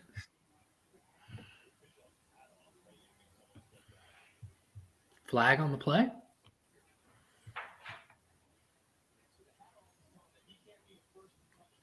Oh, Zion. Those are the stupid things that cost you games.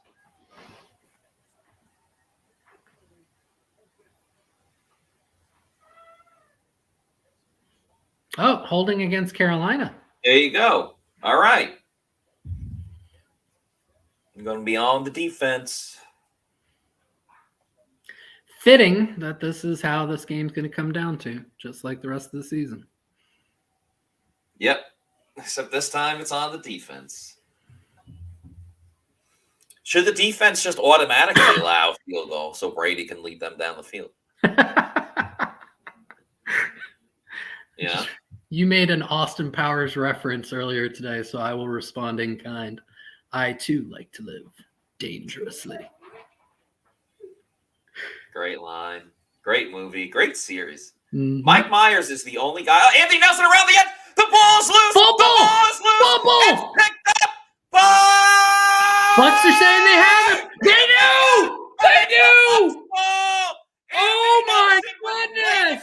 The play of the year for the Bucs defense. Anthony Nelson comes by the blind side, knocks the ball loose from Sam Darnold, and it's picked up by Vita Vea. I want to see Vita do a big Rikishi dance right now, something like that. Fantastic job by Anthony Nelson. He's playing for a new contract, and damn it, he's going to get one. Maybe not from the Bucs, but he's going to get one. What a clutch play by Anthony Nelson. Nelson Riding high off of the Iowa Hawkeyes, defeating Mike Edwards' Kentucky Wildcats yesterday, where they scored a defensive touchdown. That was a ginormous play. We talked about the defense making turnovers. The turnovers are coming in bunches. Nelson has had, he's such a high motor, kind of a high floor guy. Should we put the fours up? Should we put the fours up? You're going to get another Mike Evans touchdown? Probably not, because Lenny! He did it! Bucs, they put the hammer down. Wow. 30 and 21. 30 points. 30 points.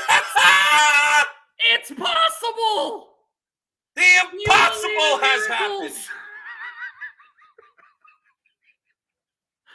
Oh my gosh. Lenny just put his shoulders down and just kept moving. The Bucs are back to averaging 30 points per game in the new year. Oh, that's the tweet. Yeah. That's the tweet, Matt. Get it out. Bucs 2023 points per game average, 30. All right, I'll go with that. I will be ready to retweet.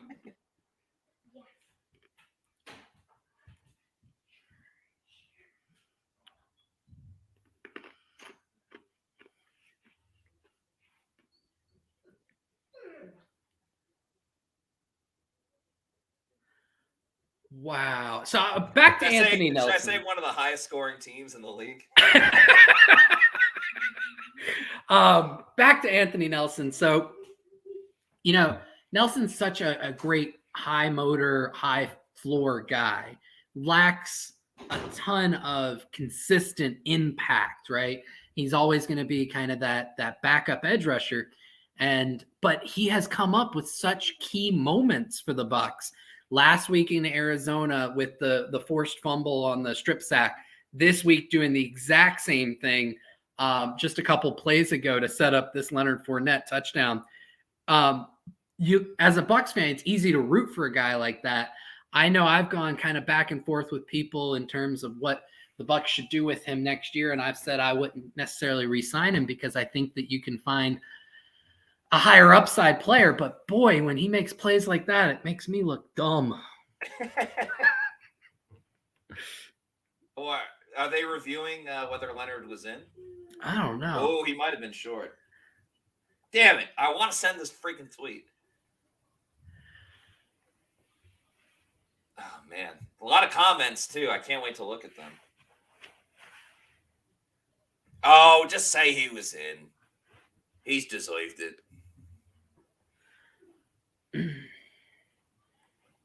Man, what a great game. Yeah.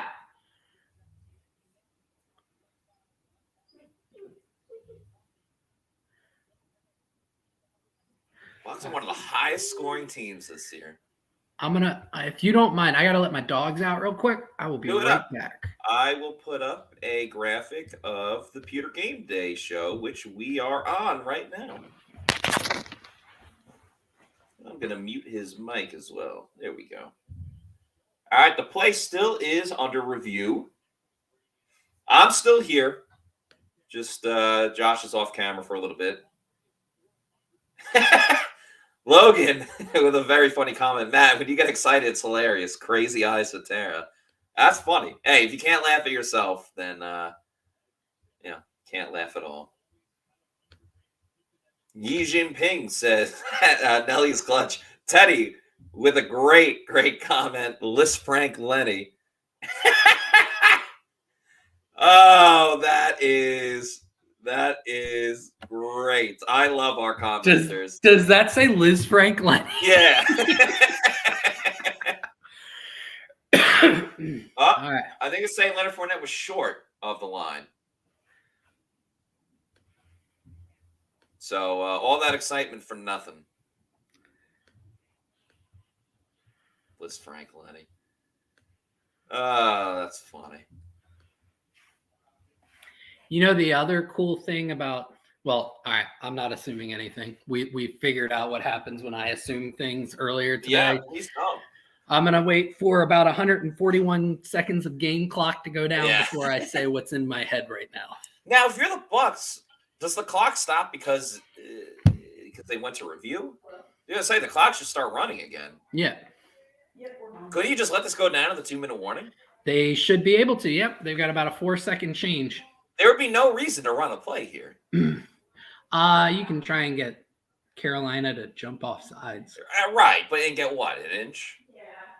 That game of inches. Tom Brady's doing his best Blaine Gabbert impression with the hands on the hips like he's hero Blaine. Yeah, Blaine really did have a hero's pose.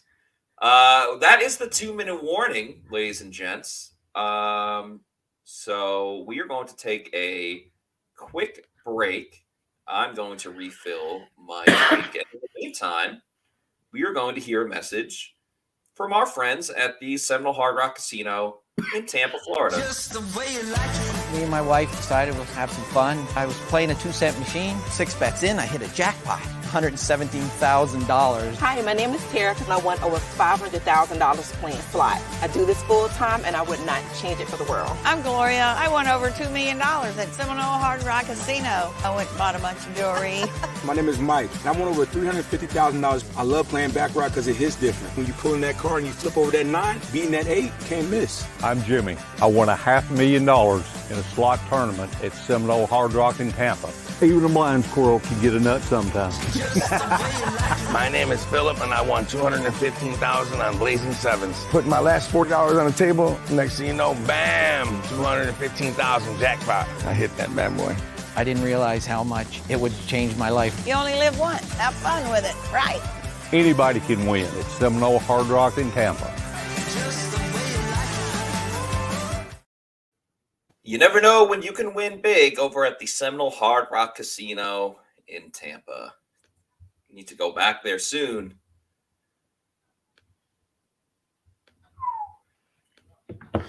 Man, the adrenaline is pumping. As Shaggy says, today Bucs blind squirrel. Shaggy, this is step one towards that Super Bowl and Byron Leftwich Dane thing that you and I got going on, Shaggy. Oh, man. And Shaggy, I mean, seriously, Matt and Scott and I had such a great laugh about that one. Yeah, we did. So, oh.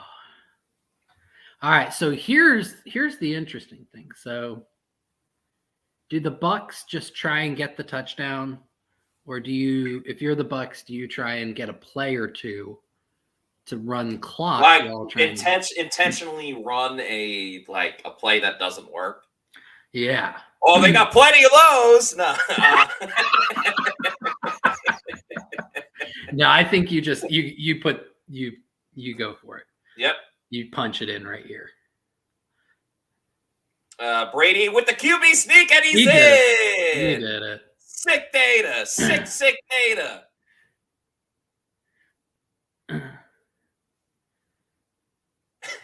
Should I tweet Tom Brady straight up mocking Jalen Hurts with all these QB sneaks? All right. They finally call the touchdown. Carolina's probably going to get about 7 or 8 seconds put back on the clock there, too. All right. Now kick the extra point so I can send my original tweet about the Bucs averaging 30 or 31 points per game in the new year. Yeah.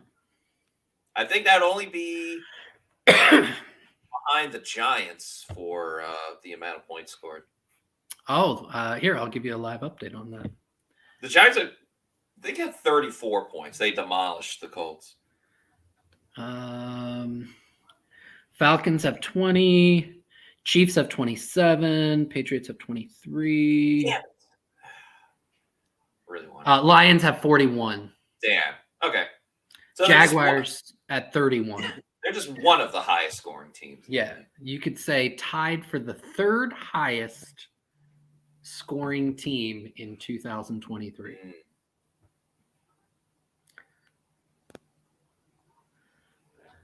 And for your trivia, which receiver in the NFL has the most touchdowns in the year 2023? Very good. Gotta be my gut. Very good. I don't actually know that to be a fact because I haven't fact checked that. Suck up. Missed. Well, now they're fourth. The Jags have 31 points. Yeah, damn. Ryan Suckup, you're killing me, man. Terrible game for him. I know block kicks aren't always on the kicker, but yeah, rough game for him.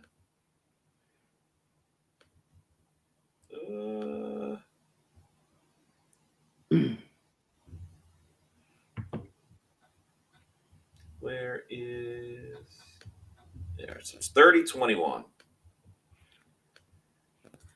Bucs have a 9-point lead. Carolina has 3 timeouts left. Oh, I want to see if I can get that Sam Darnold interception bet in.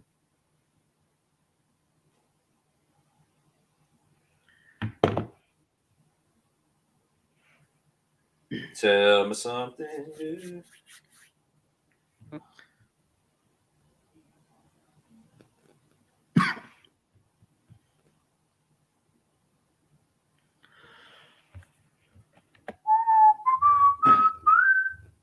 All right. You know, the other cool thing about the Bucs potentially winning this game? What's that? I need to double check this information, but I do believe it locks me in for having the best record for the season, which, if I remember correctly, the Pewter Report prize for that is not a damn thing.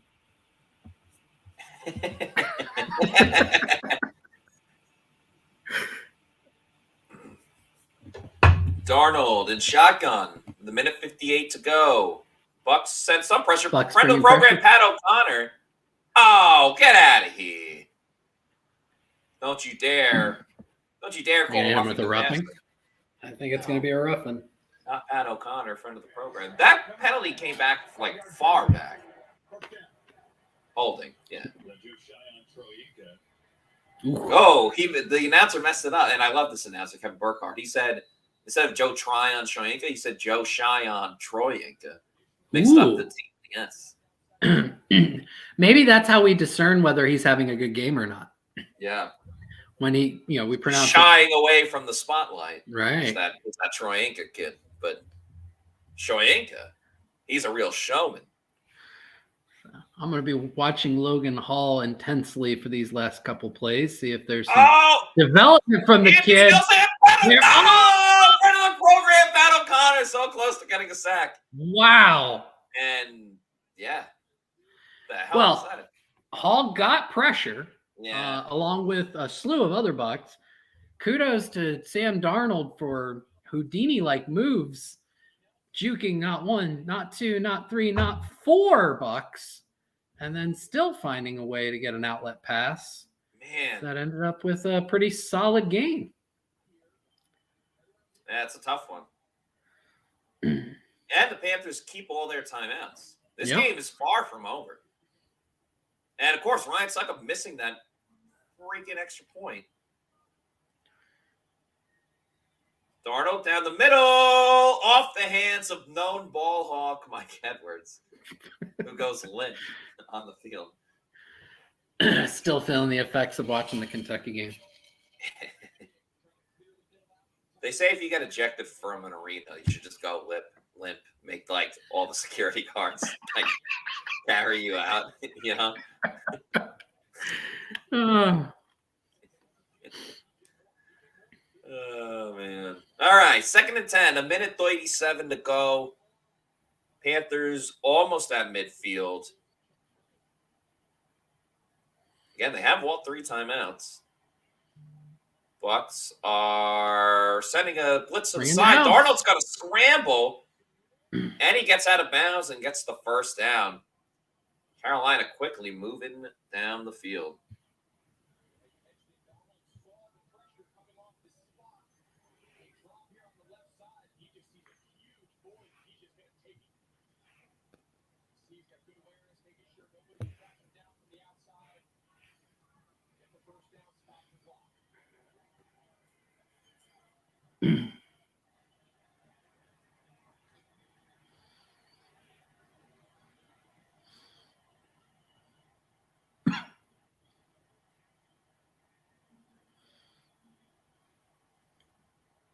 Darnold looking, takes a snap, throws to the outside to Chuba, who runs out of bounds.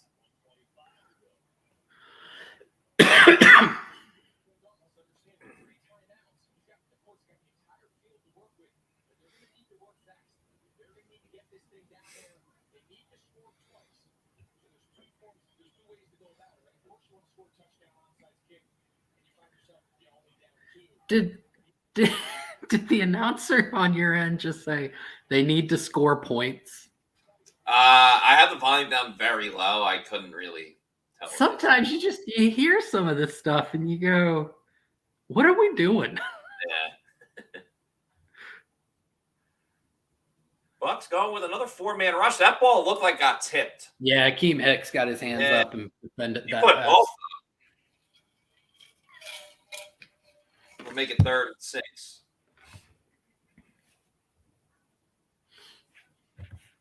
Yep.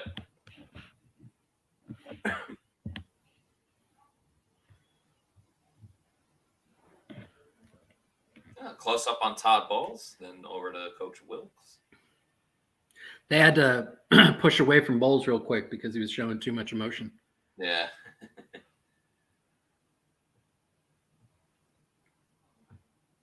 Three seconds on the game clock or play clock. Darnold fires one over the middle. It is caught by Tremble. Inbounds, though. No, Tick, tick, tick, tick, tick, tick, tick, tick, tick, tick, tick, tick, tick. Darnold's going to spike it, it looks like, with 1:04. Yeah, it's kind of odd. It's a 2-possession game, but the fact that the Panthers have all 3 timeouts makes a huge difference. It does, because that doesn't guarantee that the Bucs can run off the clock if the inevitable, you assume, there I go again, onside kick doesn't go to Carolina. And I do like what they're doing here. Yeah, I actually like this idea from Carolina a lot. So right, but if he misses it, you're just true. Yeah, but it's a high probability kick. This would put them down by 6, which means a touchdown wins the game. Delay of game. Hold on. Hold your horses. I thought it was a delay of game. Yeah. It is. Okay. Which, if it's a delay of game, well, no, it's a clock stop situation. So I don't think that there will be a runoff or a timeout penalty. Right. But I just meant you got to move him back 5 yards. Yeah, it's going to be a 49-yard attempt for Pinheiro, who, if I remember correctly, is the Chicago double doink guy. Is it? I think he is. I thought it was like... No, it was Cody Parkey. Oh, that's right. Okay. So, but by Carolina doing this, they give themselves the best opportunity to try and stop the clock for the with the Bucs having the ball and give them as much time. Or he could just made it in. Yeah. This is really good clock and game management by Wilkes and Carolina here. Actually, really smart advanced stuff. So damn, he just made inside. So what this does is this gives Carolina, they have 2 options. They could try the onside kick, although based on everything they've done here, I think they probably are going to do a full kickoff. Bucs get the ball, and their hope is to stop the Bucs from getting a first down. And they'll have all 3 timeouts, and if they are able to successfully do that, they would be able to get the ball back with roughly 50 seconds left, give or take. To go down the field and score a touchdown to actually win, tie, and with an extra point, win the game. So really good clock management by Carolina to put themselves in this position by deciding to go for that field goal as soon as they could and preserve as much clock as they can with all of their timeouts. Bucs have the good hands team out there. As you see, Mike Evans, a couple other guys. They go with the onside kick. And Cade Otton recovers it. Nicely done. That was risky because that ball did not go the 10 yards, but Cade Otton was just like, screw it. I'm going to get it. Yep.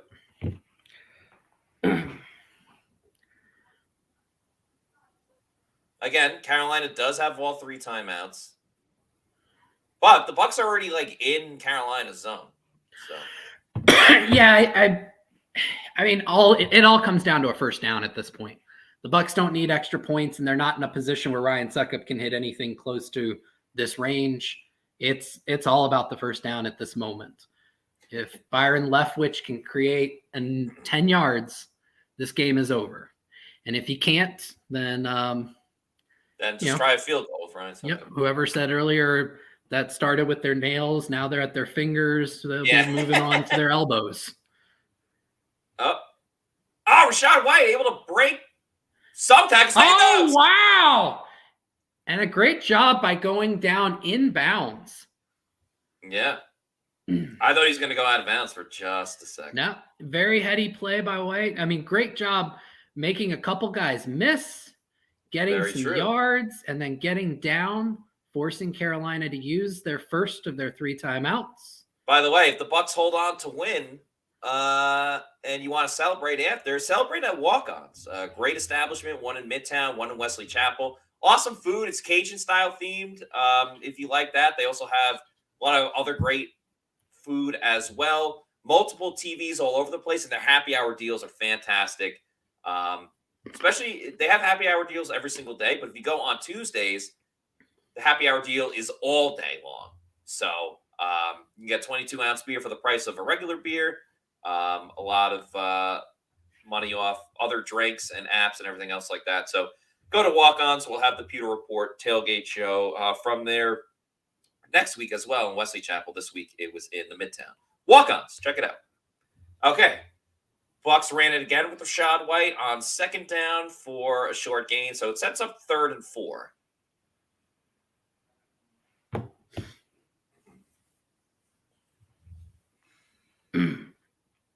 Oh, man.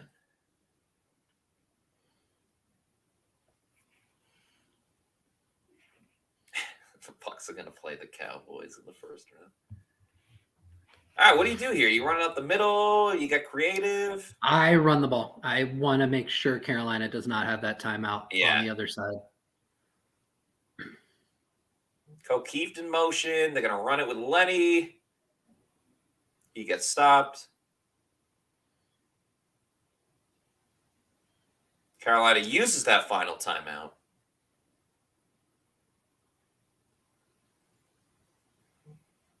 All right, a lot on Jake Camarda here. You don't want to kick a touchback.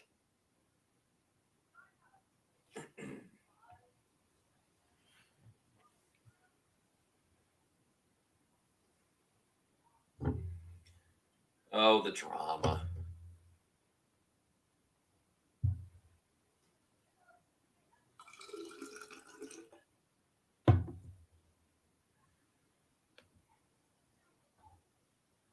Fourth and 5 for Jake Camarda to punt for Tampa Bay.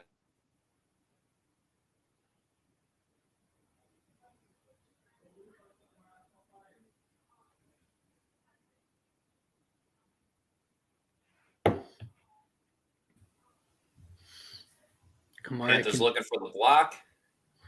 Camarda could seal his draft status as a stud right here.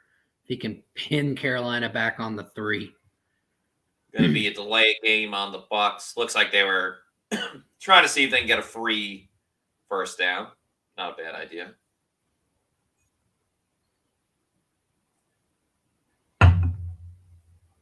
Oh, man, the game's on the line. Nothing's ever easy for the Bucs. Because if you're up 7, you're like, all right, at least.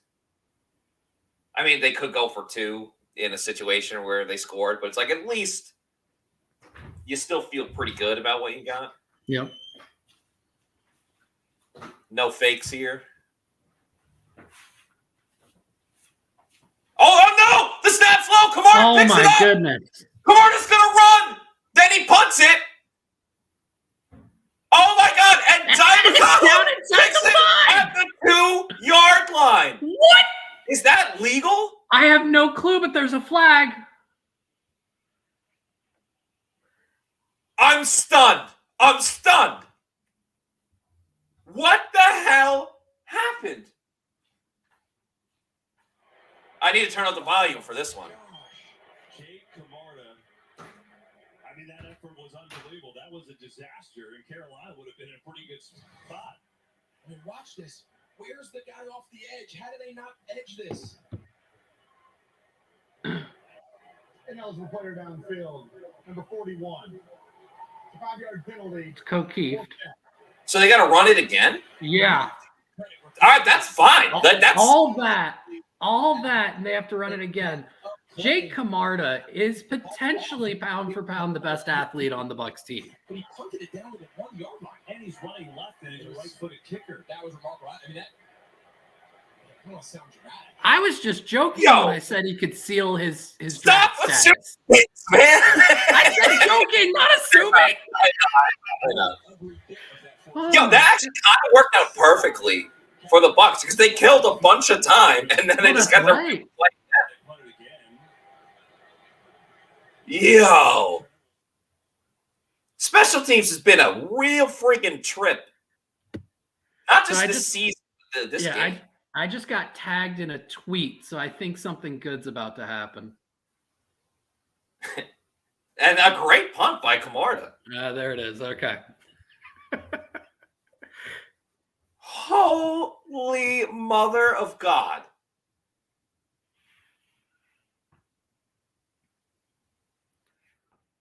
Wow.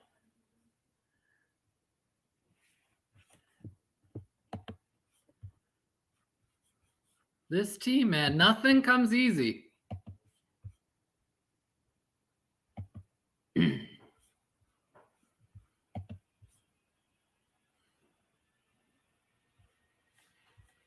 Nothing. I'm back.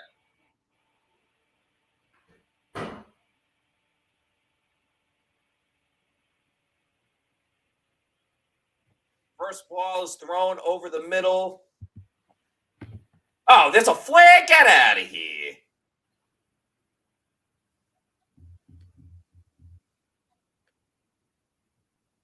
What are they calling?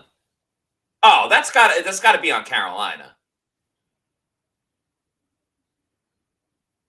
Yeah, that has to be on Carolina.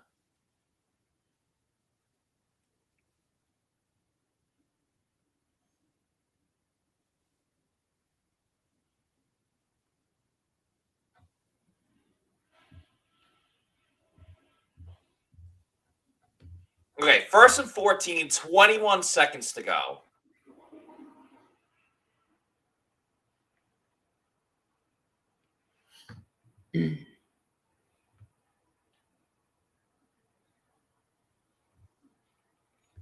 Darnold in his own end zone. Moves up, throws it deep. It's caught at the... Ooh. 10 seconds to go. 9, 8, 7, 6, 5, Spike. 4. Panthers spiking with 4 seconds to go. I think this is out of the Hail Mary range. So now if you're the Bucs defense, you have got to make sure you do not pass interfere. Is this a situation where you put like Mike Evans on the field? Absolutely. I mean, the Patriots did that with Gronk and it hurt them.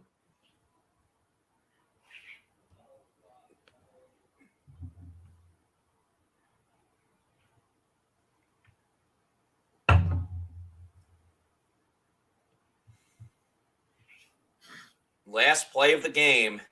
Darnold in shotgun. Bucs have 3 on the line. Oh, and there's a false start. False start penalty. At least move him 5 yards back. Yep. What if Todd Bowles sends a blitz? Cover 0, boys. Let's go. Oh, man.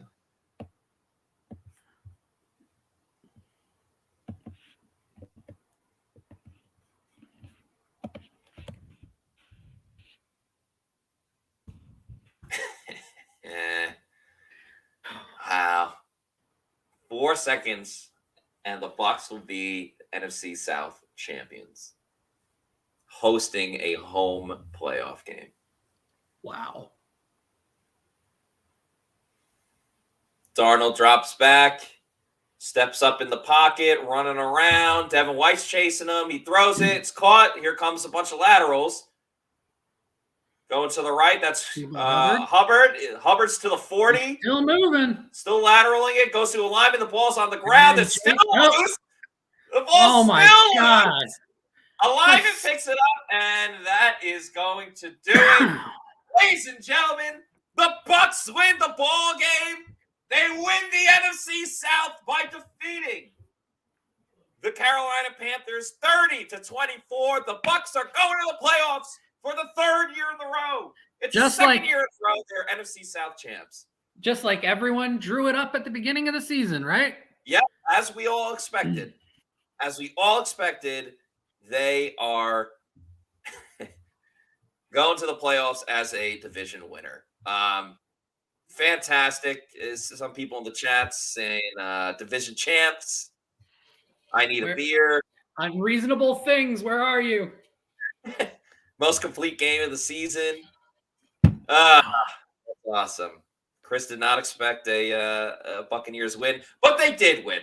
Great way to start the new year. Bucs are going to the playoffs. They beat the Panthers 30-24. Thank you, everybody, for watching. Right before we leave, we got a $13 super chat from Jonathan Stutzman.